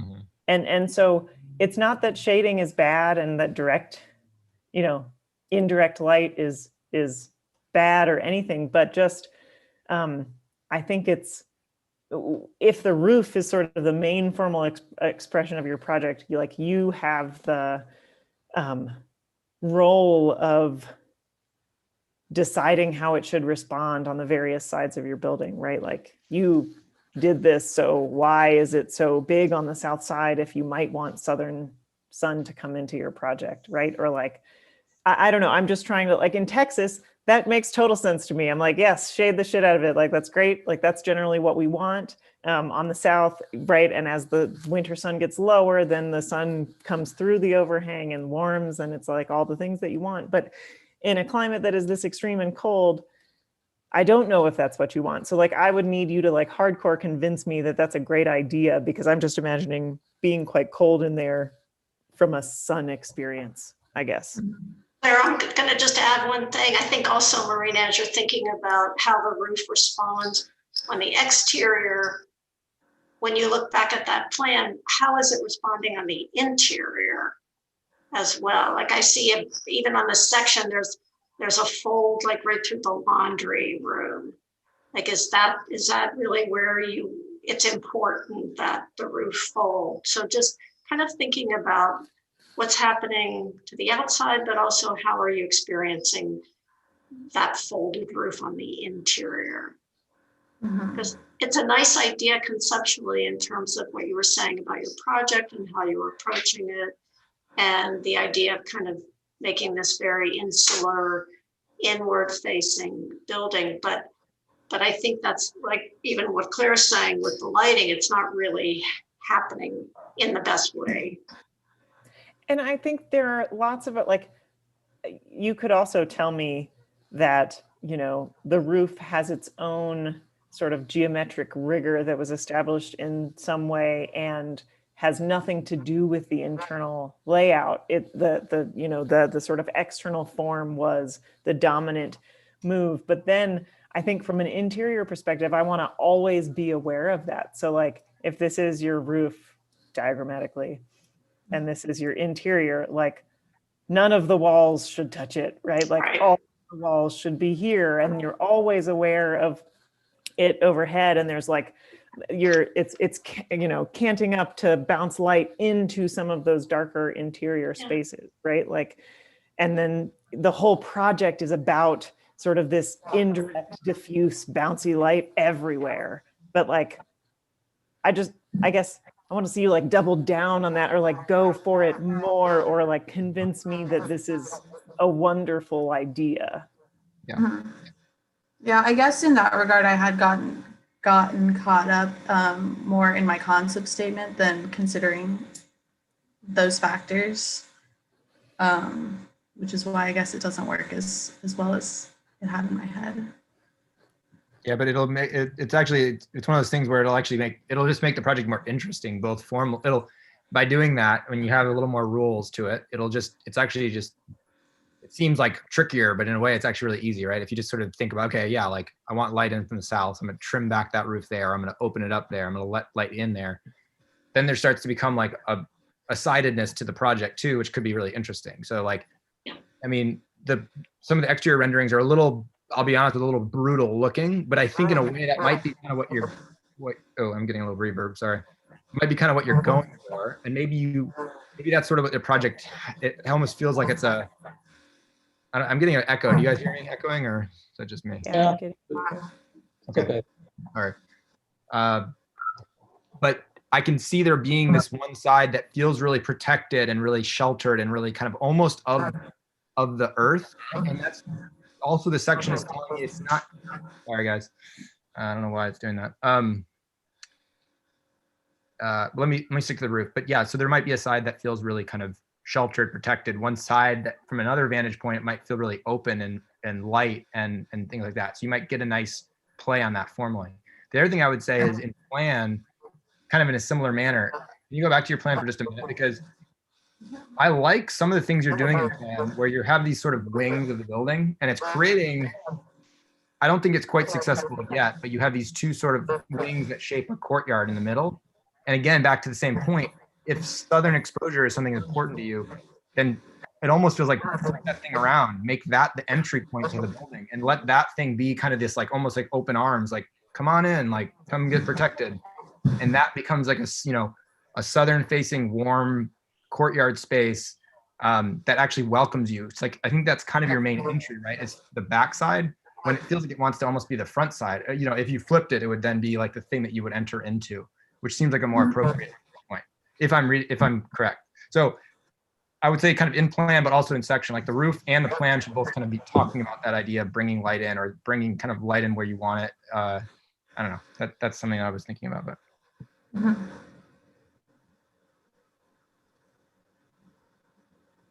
And also, I'll just piggyback on my own comment. The section, what I was saying is, again, back to that idea of it maybe feeling a little bit more protected or sheltered. Like I think the last project felt like it was like this thing up on stilts, and that kind of felt right. Maybe your project's a little bit more about being kind of, I know that it's tough to embed it completely because this is kind of a rocky face, but like maybe in section, it's rather than just one single plane. I know you have to think about ADA and all that, but maybe it actually sort of steps itself down. One thing that I think is for me the most interesting part of your project is the individual units up to the plan north on the left side. The way that you're starting to kind of stack the units, that kind of intricacy is interesting to me, and I almost want to see that same kind of level of thought in the kind of section, the way that the floors might stack or follow the landscape too. So I think you could push that a little further as well. Okay.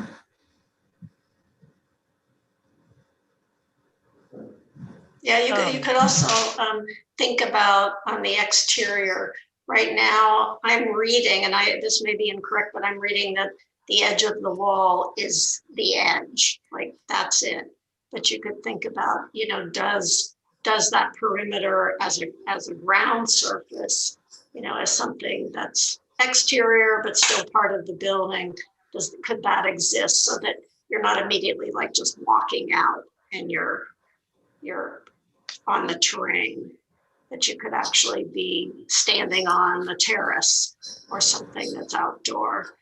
Again, kind of looking maybe a little more closely, Marina, at how it sits on the ground and that relationship of inside and outside.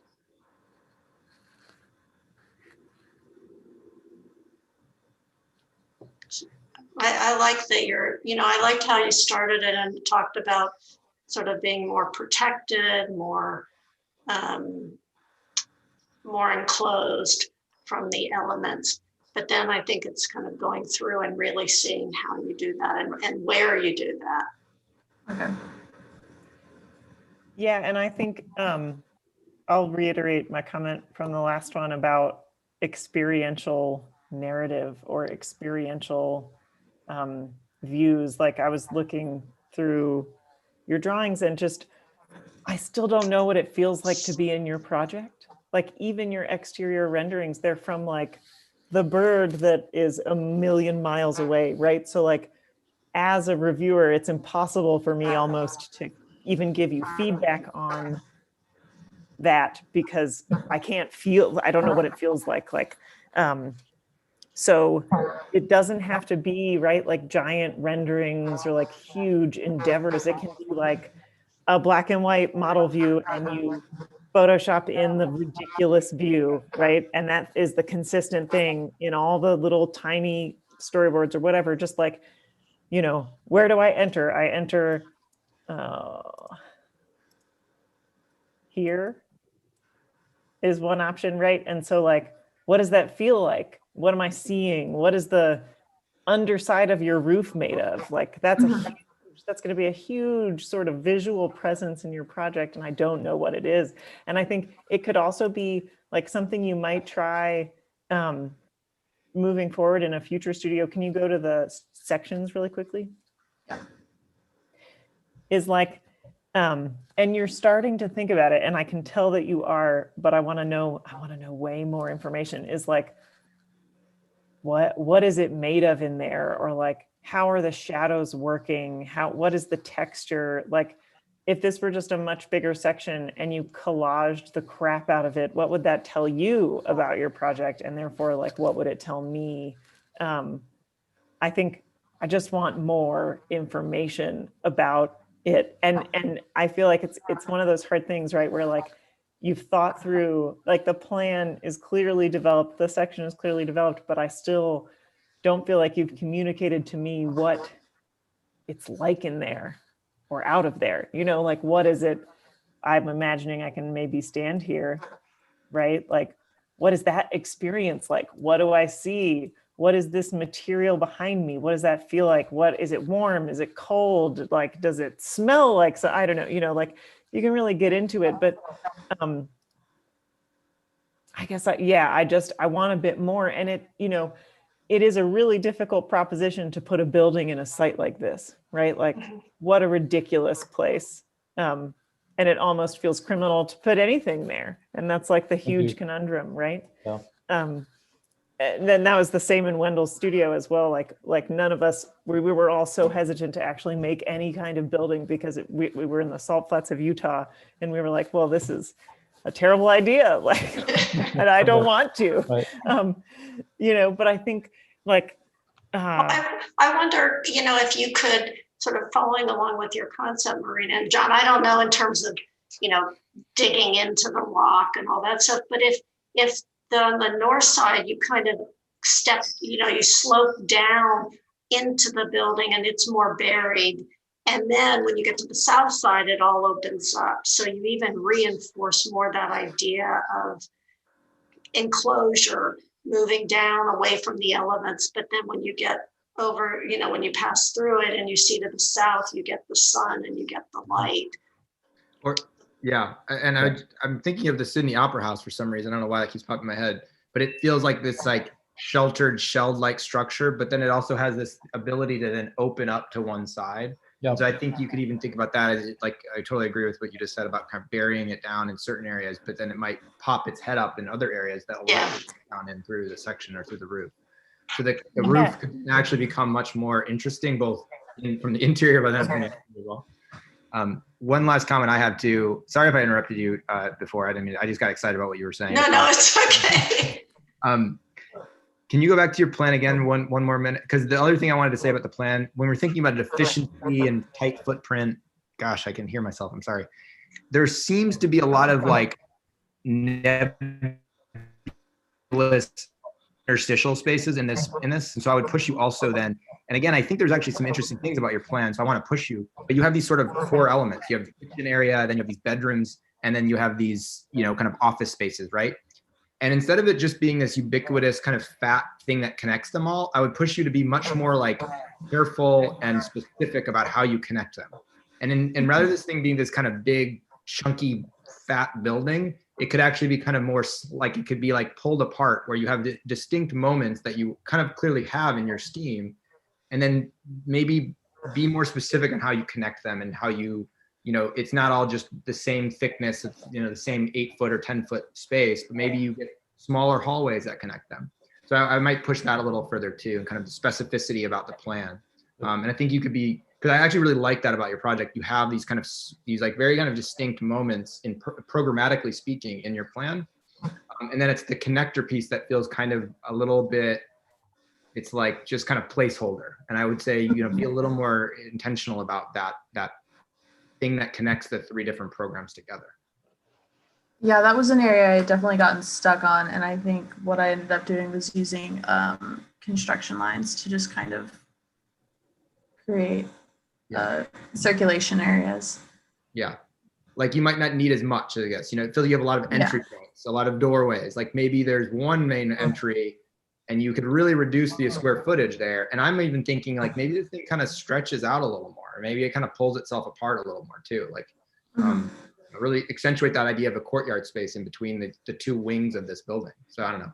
I think there's a lot of opportunity in actually being more efficient with your plan. If you reduced the plan by like 20%, I mean, not 10, like 10 or 15%, I think the plan would start being a lot more interesting too. So yeah.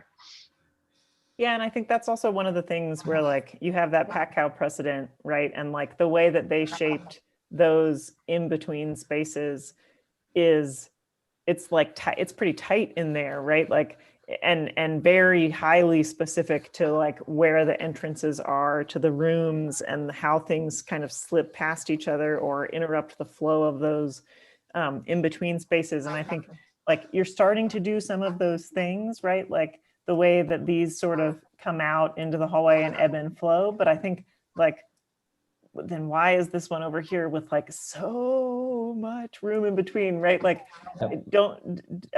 it could be here. And then this becomes an actual space that is like more human sized rather than a space that feels really gigantic.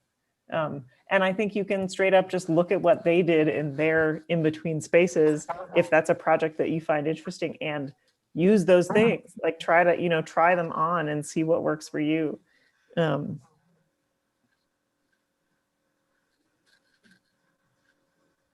Okay, any other comments? Marina, anything else you'd like input on in your project? No, I thought what y'all said was really helpful. Thank you. Good, very good. Thanks, Marina. Very good, thank you. Okay, we will go to our last student, Aya.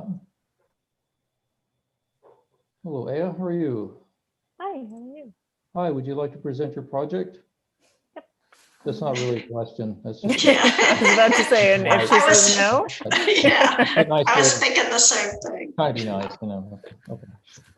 Okay. It's all yours. This is Aya Kus. How do you say it? Kusha? It's Kusa. Yeah, that's actually pretty close. Yes. You guys Very can good. see my screen, right? Yes. Yep. Good. Okay. Yes. So I'm just gonna start you guys off by just showing you the general location of where things are.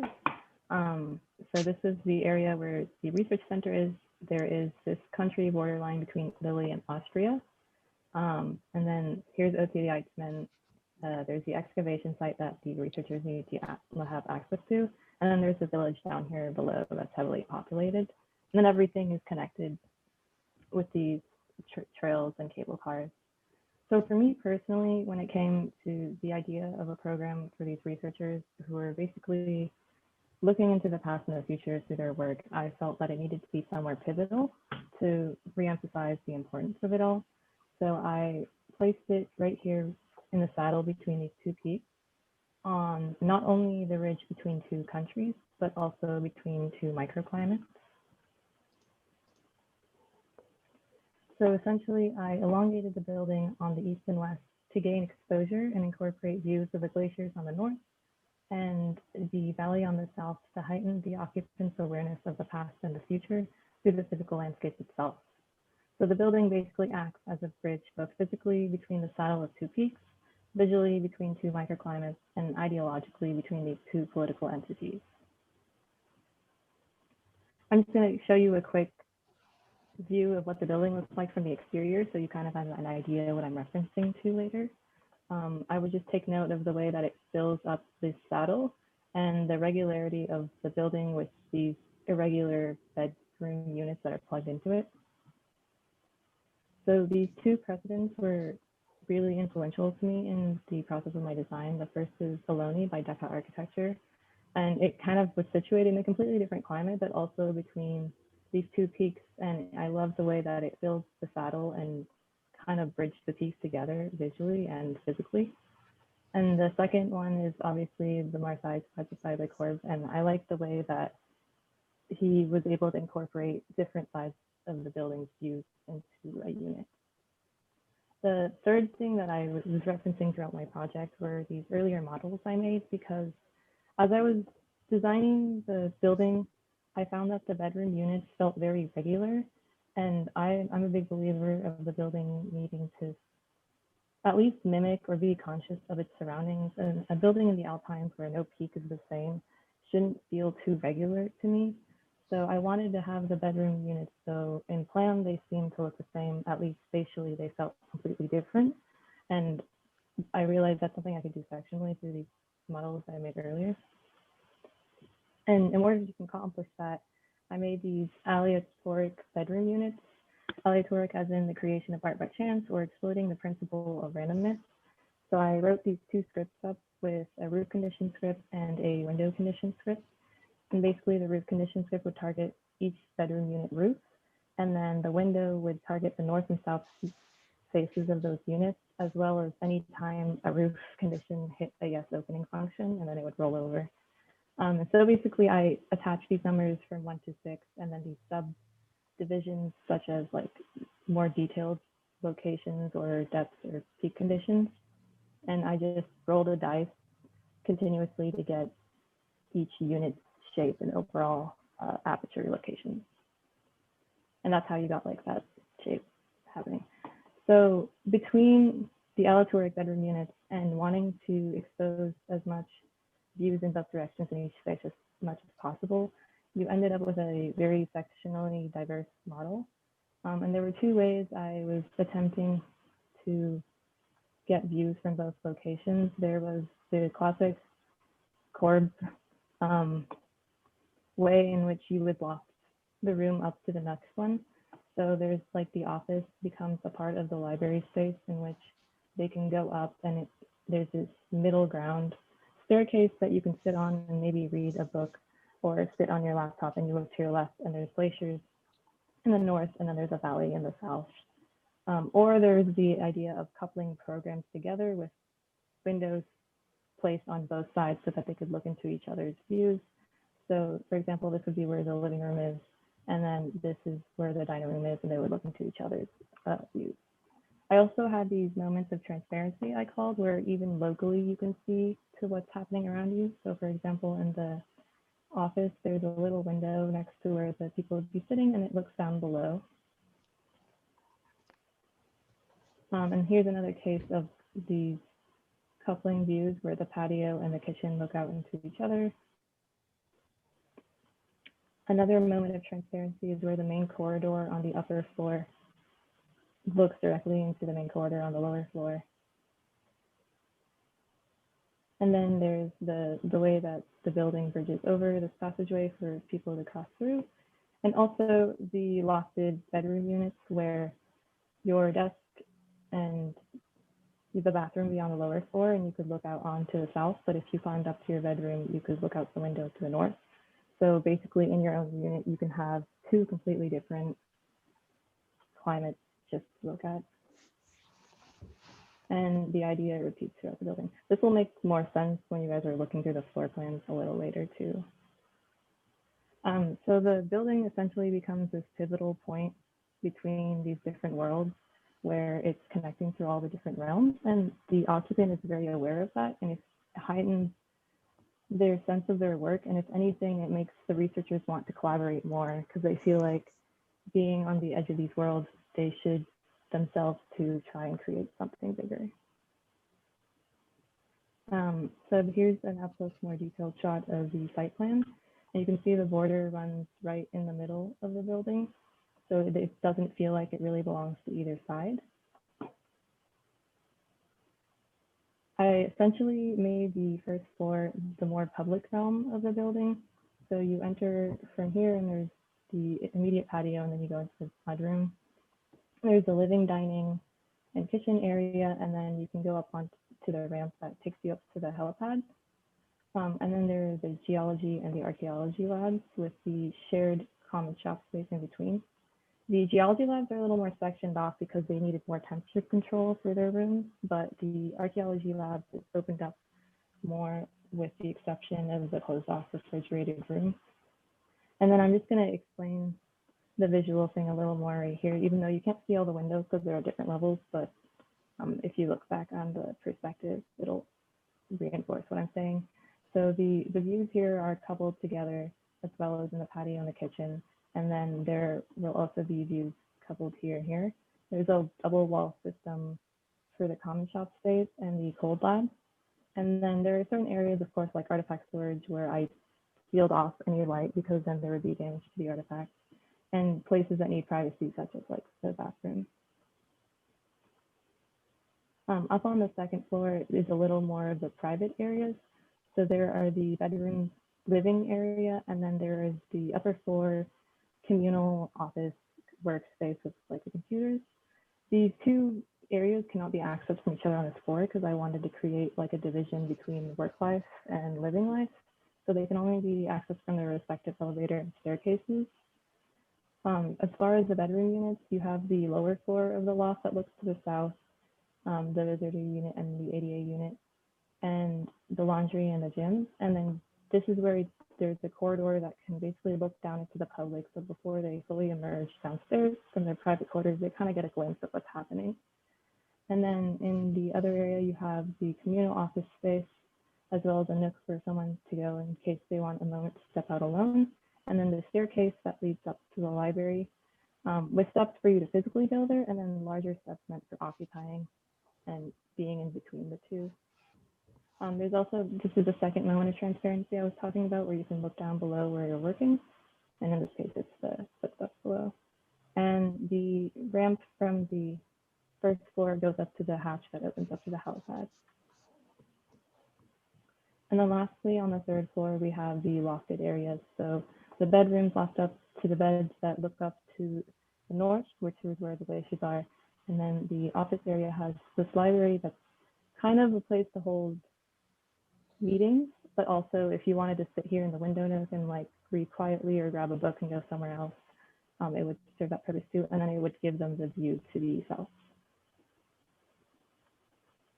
Yeah, so that kind of concludes it all.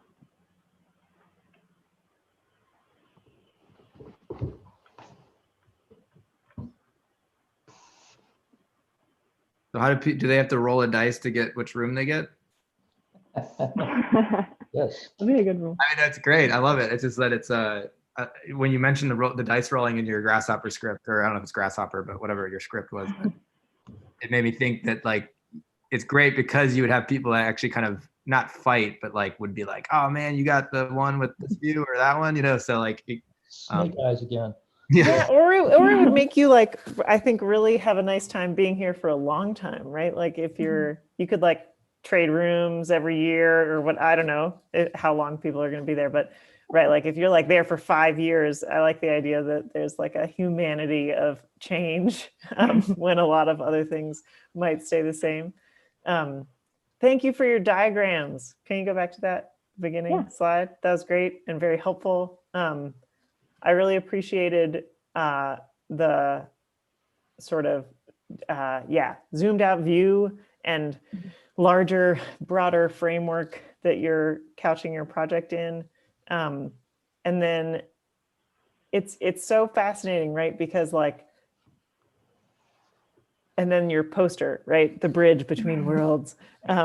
It's a really fascinating kind of thing because I think I totally buy into it conceptually. And it's interesting too, because most of the two worlds that you're talking about and like the way that a bridge would be in the opposite direction, right? So like that was a really interesting sort of thing to think about. Like it's a linear bridge that's not in the direction of the two sides, right? And so therefore the like movement of people or the people coming together is the physical bridge rather than the sort of literal translation of that idea, which I really liked.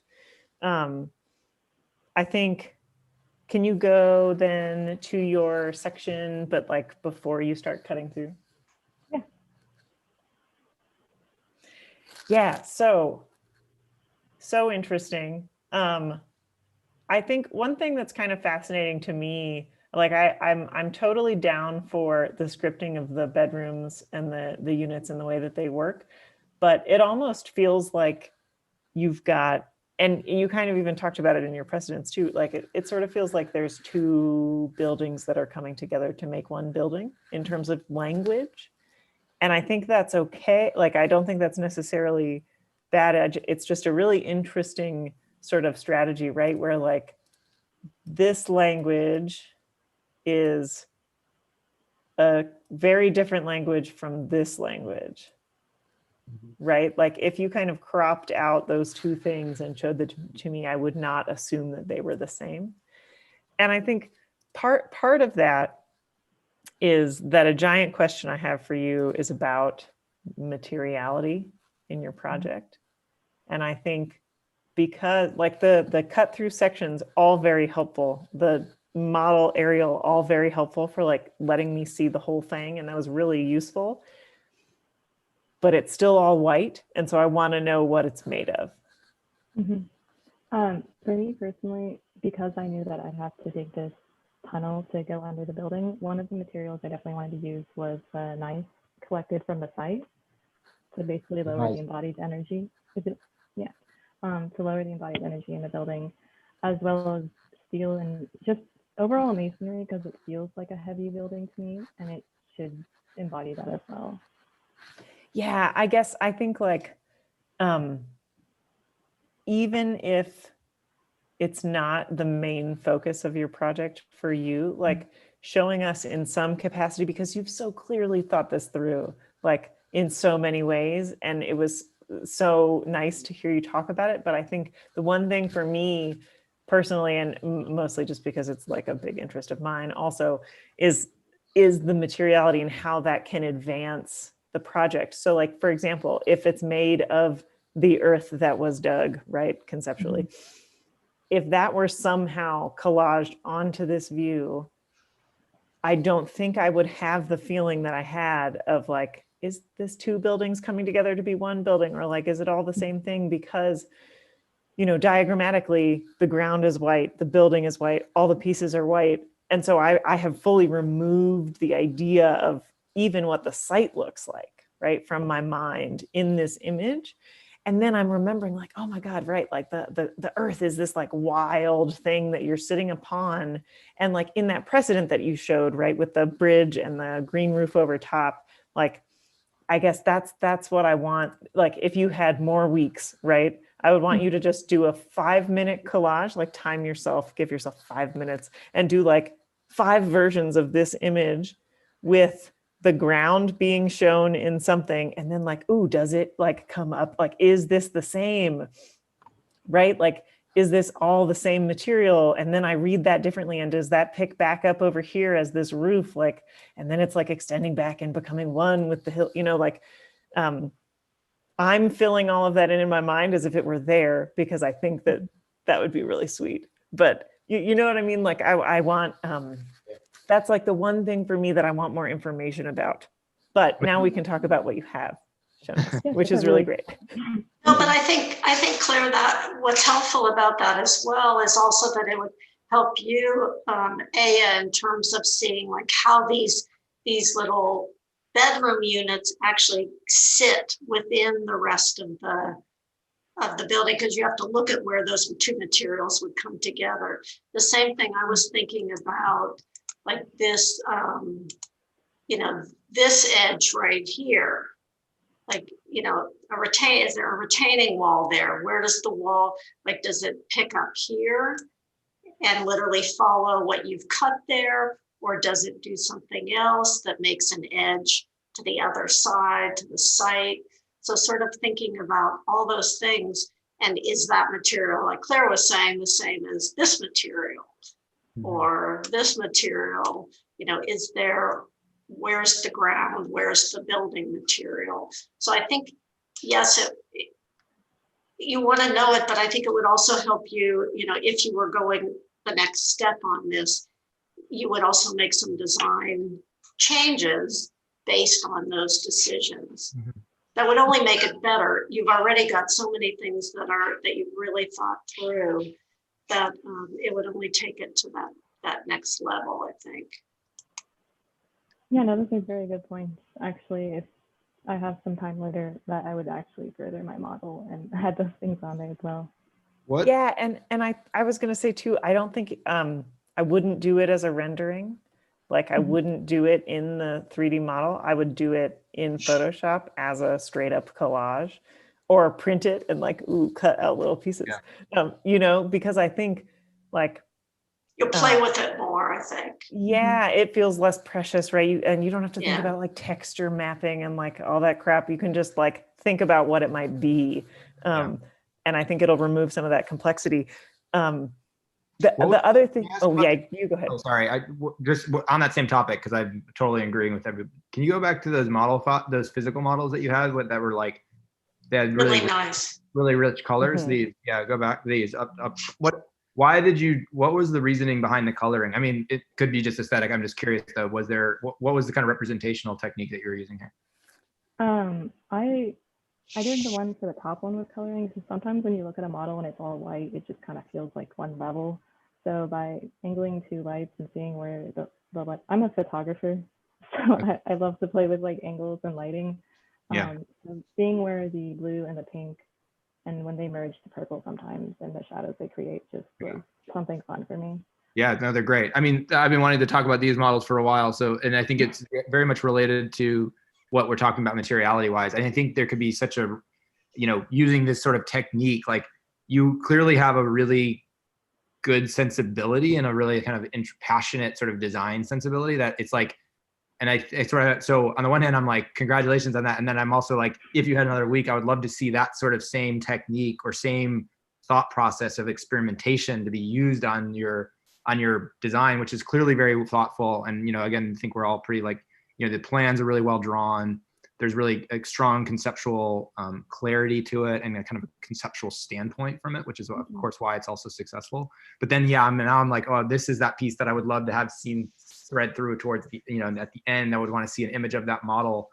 And I do think there could be a really beautiful relationship between like the pieces that are of the land, like that middle image, right, of that piece. And I do think if you go back now to, would you mind going back to your kind of axonometric of, yeah, this one. So, and I also agree though that it, you know, again, you know, congratulations on a really great project, but then it's like, I would want you to be a little more clear formally about what the differences are between these, because I think there might be ones of the earth and one is perhaps not to get so didactic, but like one is more about those colored pieces. Maybe it's a reflective, maybe it sort of has this maybe more, you know, I don't want to say space age, but kind of this like almost technological mirrored. Yeah, pieces that get in. One's about this, but if that's the case, then I think you need to be really a little more clear and clean. Like, for instance, I don't think you need to pop that bay window out. Like, I think that starts to confuse. So you would have to be a little bit more careful with what areas are kind of, you know, formally loose, materiality loose, not loose and like, you know, I think you know what I mean, but it can be a little bit more experimental, and what areas are a little more refined, a little bit more clear. And then I think you would start really getting something, you know, even more interesting than what you have. But there are parts that you would have to clean up and edit a little bit and be a little bit more clear about, like, you know, so that's. Yeah, I like that idea. That's a really nice idea in terms of materials for those smaller pieces. Hey, this is going to be really picky, but go to your plan or might be your site plan. Well, yeah, any of these are fine. Watch the line weight. I love seeing the tracks from the snowmobiles, but I would lighten up those line weights. Same with, I think you have floor pattern. Do you have a floor pattern on the interior? Yeah, I would just lighten all of that up. I think it's the way that my computer is displaying it, because when you zoom in, they're really light, and then when you zoom out, it's really light. Yeah, you're right. Yeah, it's a PDF thing. It's like as if there's a preference setting, like where you turn off the fine lines or turn it on. Yeah, it's like it'll automatically accentuate lines or something. You have to turn it off. Yeah. Also, I think if you save it as a JPEG, and then are you doing it in Rhino?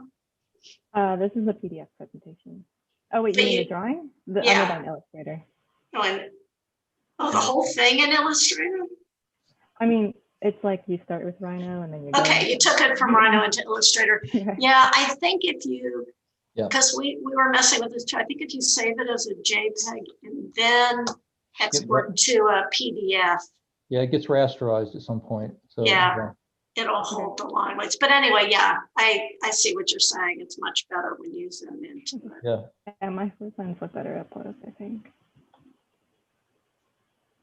I would love to see a physical model of your project. Oh my God, yeah. That would be nice, yeah. Yeah. Seriously. Well, and because I think like even looking at this plan was super helpful. Like, I think in the Precedent Bridge project, right, one of the things that's so clear about it is that it is literally a box with a hole through it, right? There's like, it's really rigid. And I think to me, and it goes back to a little bit of what Will was saying about that pop out, like this pop in also here, right? Like, I think if you were making a physical model of it, you might not make that, you know? Whereas like in plan, it's really easy to be like, oh, I want to break up this rigid facade. Like I want to push and pull things and like have these moments that are really like specific. that can then sometimes get a little bit lost from the sort of overall formal strategy. And the other thing I was going to say, can you go to the bedroom plan? So I think I enjoyed hearing about your script, but I don't know how it impacted these rooms. I know that it did, right? But like, I want to see, there's 10, right? 10 rooms. Yeah. I want to see, like, do me the diagram of the 10 rooms and show me the output. And then, because one of them was a window, you know, show me the room in section and plan, and then show me the view out the window. 1, 2, 3, 4, 5, 6, 7, 8, 9, 10, like for all of them, because I'm imagining that's what makes it magical to be in there, right? And to like move rooms or change or get the bad roll dice or whatever. Like, yeah, all of those things. Claire, that's where you're, I'll say it for you so you don't have to say it again, but doing these little vignettes. Like, I want to see what each room feels like. Yeah. I mean, your project too, particularly, because you've got all these, you know, you talked about the transparency, the view through. Like, I want to see all of that. I want to see little vignettes of standing above and being able to catch a glimpse of what's below or through. So, yeah. Right. Yeah. And like, you have this, you know, very detailed 3D model, right? So you can stand all over it and take images of it and then print them and draw over them, right? Like you can hybrid draw in a really fast way. Like I'm not talking about beautiful renderings, just like quick, you know, like here is the room that I'm in, and like here's the crazy roof that is unique and beautiful, and then like, oh my God, what a magical window up there, and like this window is blue, you know, like that's it. Right. It would also include the script. I mean, I would just like I'd axonometric that's transparent from above. Yeah. And you see what happens, and then you see which script dice roll you got, and then you see what starts to happen, and maybe this section is inscribed so you understand how you see both ways. And then you see that for all of those. It's like this 3 extra, you know, like 4 more pages in your portfolio that you can get out of this just by kind of showing all of those byproducts. And the challenge is to make all of the rooms nice in a different way because their plans are the same, but they each have this special other thing going on. Yeah. I think you could also push that further. I mean, I like scripts, but I'm also like, I mean, talking about already physical modeling or experimentation. I mean, and back to your sensibilities with your color and just the way you're representing, or even that fun you had with that sort of like tourism poster, which I think was great. It's like, I also would still like to see you, you know, I agree with the last comments, but I also could see you just saying, okay, print out the little floor plans and like have fun building 10 different models of those things. Like in a way, like screw the, I don't know, you know, forget about the for a minute too. I mean, I think it did something for you, and I'm don't, it'll come back, but I think you could almost take it from other ends too. You could use the script on one side, and then you could go at it in a totally different method and just say, go at it. Like, you have a good design sensibility, design 10 different little pods that each feel really special and different, like coming from your head. So like the script would just be coming from you, right? I would love to see that also, just again, if you had 2 more weeks to do it as a quick experimentation, like, because maybe they're not all just slanting roofs back and forth. Maybe you get a barrel vault. Maybe you get one that's slanting. Maybe you get one that's a cone-shaped roof. I don't know. Like, there's a lot of different variations that I could see. Like maybe one just looks up to the sky and it doesn't look out to the mountains. One, you know, I don't know. So I could see it going even further too, where you get like you get this piece of earth that becomes the cradle that holds all these special little these little jewels of livings, you know, of little living quarters. And it really would be about that and how beautiful that would be. So I would push you to also kind of use you clearly have good sort of, you can make things, you know, and I would sort of use that ability and experiment with that too. Cause again, it can go back and forth. Like hopefully you're not just listening to the computer script. I'm sure you weren't with this because you did you did the script, but I'm sure you, just like we all do, you edit then, Some of right? them didn't make the cut. Yeah. Like you're It's choosing like still. when you roll So something you don't like, you roll ultimately it's like a design process. Right. You roll again. Yeah, right. Right. The other thing I was going to say, sort of representationally, can you just quickly go through each slide from the beginning to the end? Or maybe if it's not that quick, that's okay too.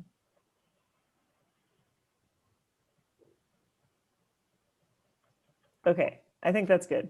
So the one thing that is wildly missing from your presentation is humans, right? Like any scale human. So like go to the section, animated section part. Okay, stop there. That's good. So like what I want is you could just keep this as is, but like I want to see the tiny human in here, and then like the tiny human and the one that's coming like in the door, and the one that's like looking down at the thing through the window that you talked about, and then like, you know, and then as you go through, they're all like moving around and doing stuff, because I think I still like, I'm kind of missing the scale of some of these things. Like I can't tell if these rooms feel huge and spacious, or do they feel like small and intimate, or, you know, are they big enough? Are they too, you know, like, I don't know, because you haven't told me. And so I think like, do yourself the service of telling yourself also, right? Like, and just literally putting humans in it will, at the right scale, like tell you infinitely more about how it feels. Mm-hmm. Yep, good call. We don't really get to be in the place in any of the views either. So really super smart to do the sections that line up with each other serial wise, and just even on my screen, it's fun to scroll through them, and I've got a good idea about it. But yeah, Claire's definitely right on that. So yep. I mean, unless you don't like people, and that's okay too. But you know, it's like, you should definitely include them, and you can do it in Photoshop or you can do it in Rhino, either one. So whichever's easiest. Or you can print it and draw little humans that are like changing in each one, you know, like a small stop motion animation. The other thing I was going to say, what I really wanted to do when I was drawing tiny humans also was like put one on your roof. I was thinking that, There's so much roof space. Can I get up there? What's up there? Like, does each bedroom also have like a roof space that is their own personal space to be outside? I would say in all three projects we saw today, the like spaces to be outside were really missing. And yes, it's extreme, and like probably you'd freeze your ass off and they're going outside to do other things, but like there's also something like maybe there's a giant fire pit up there, or I don't, you know, I don't know. That's a really good point. I want to talk about that a little bit because we didn't do it, but we probably should go back and look at the weather chart, because my guess is it's not 3 nice days. It's more like there's 21 nice days when you want to be outside, because all those hoods there's patio furniture, and there's a little bitty spot where they can sit around, and they probably have eat s'mores or whatever the Swiss equivalent of that is. I don't know. You know, it's not Switzerland, but you know what I mean. Break hot something. Yeah. But I agree. I was wondering like how wide is that pass through? If there were a couple people there, then I would know. Right. Yeah. Can you go? This probably isn't fair. It's a question I asked in an earlier session, but how much does your building weigh?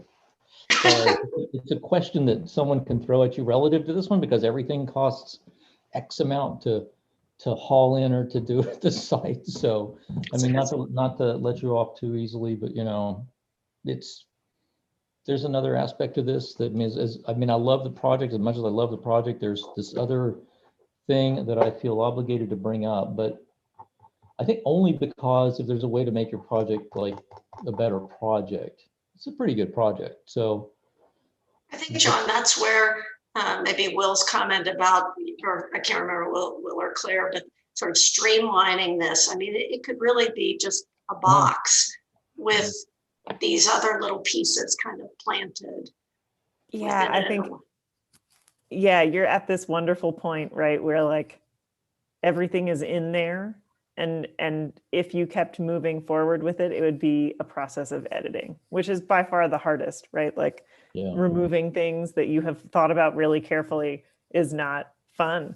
But I think, you know, we so often like race to the end of studio and go, there's a lot of things in there. Like, well, like what would be next? And I think, you know, it's always an impossible thing to really think about at the end of a semester also, but like moving forward into your next studio, I would love to see you do a 100% materially driven project. Like start with your favorite material. You're a photographer, go take like up close 50 photos of materials that make you feel really excited in various lights, and then like make your entire project be about it. Like, and use your own photos as the collage, right? Like dive deep into that. Or I don't, because I think like in terms of the how much is your building weigh, like I think the materiality could be your answer, right? Like I have this base that is of the earth that like I'm making of the things that are there. And then I have these prefabricated modules that are all unique, but it's fine because they're built off site and craned in. And then like, but the answer would be in the materiality of what you're making, I think. Thank you so much. Those were all really good comments. It could also be like oh, sorry, I guess we're ending. I just no, we don't have to, Will. It's the end of the day, so. No, I just was I was thinking of what do they call vessel? The bridges that trains go over that are like trestle. Thank you.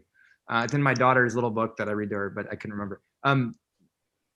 Back to the how much it weighs, because in a way I like, I think it could be this really simple, almost like earthen, kind of like the Herzog and Demeron, the winery, it sort of feels like it's made out of rocks.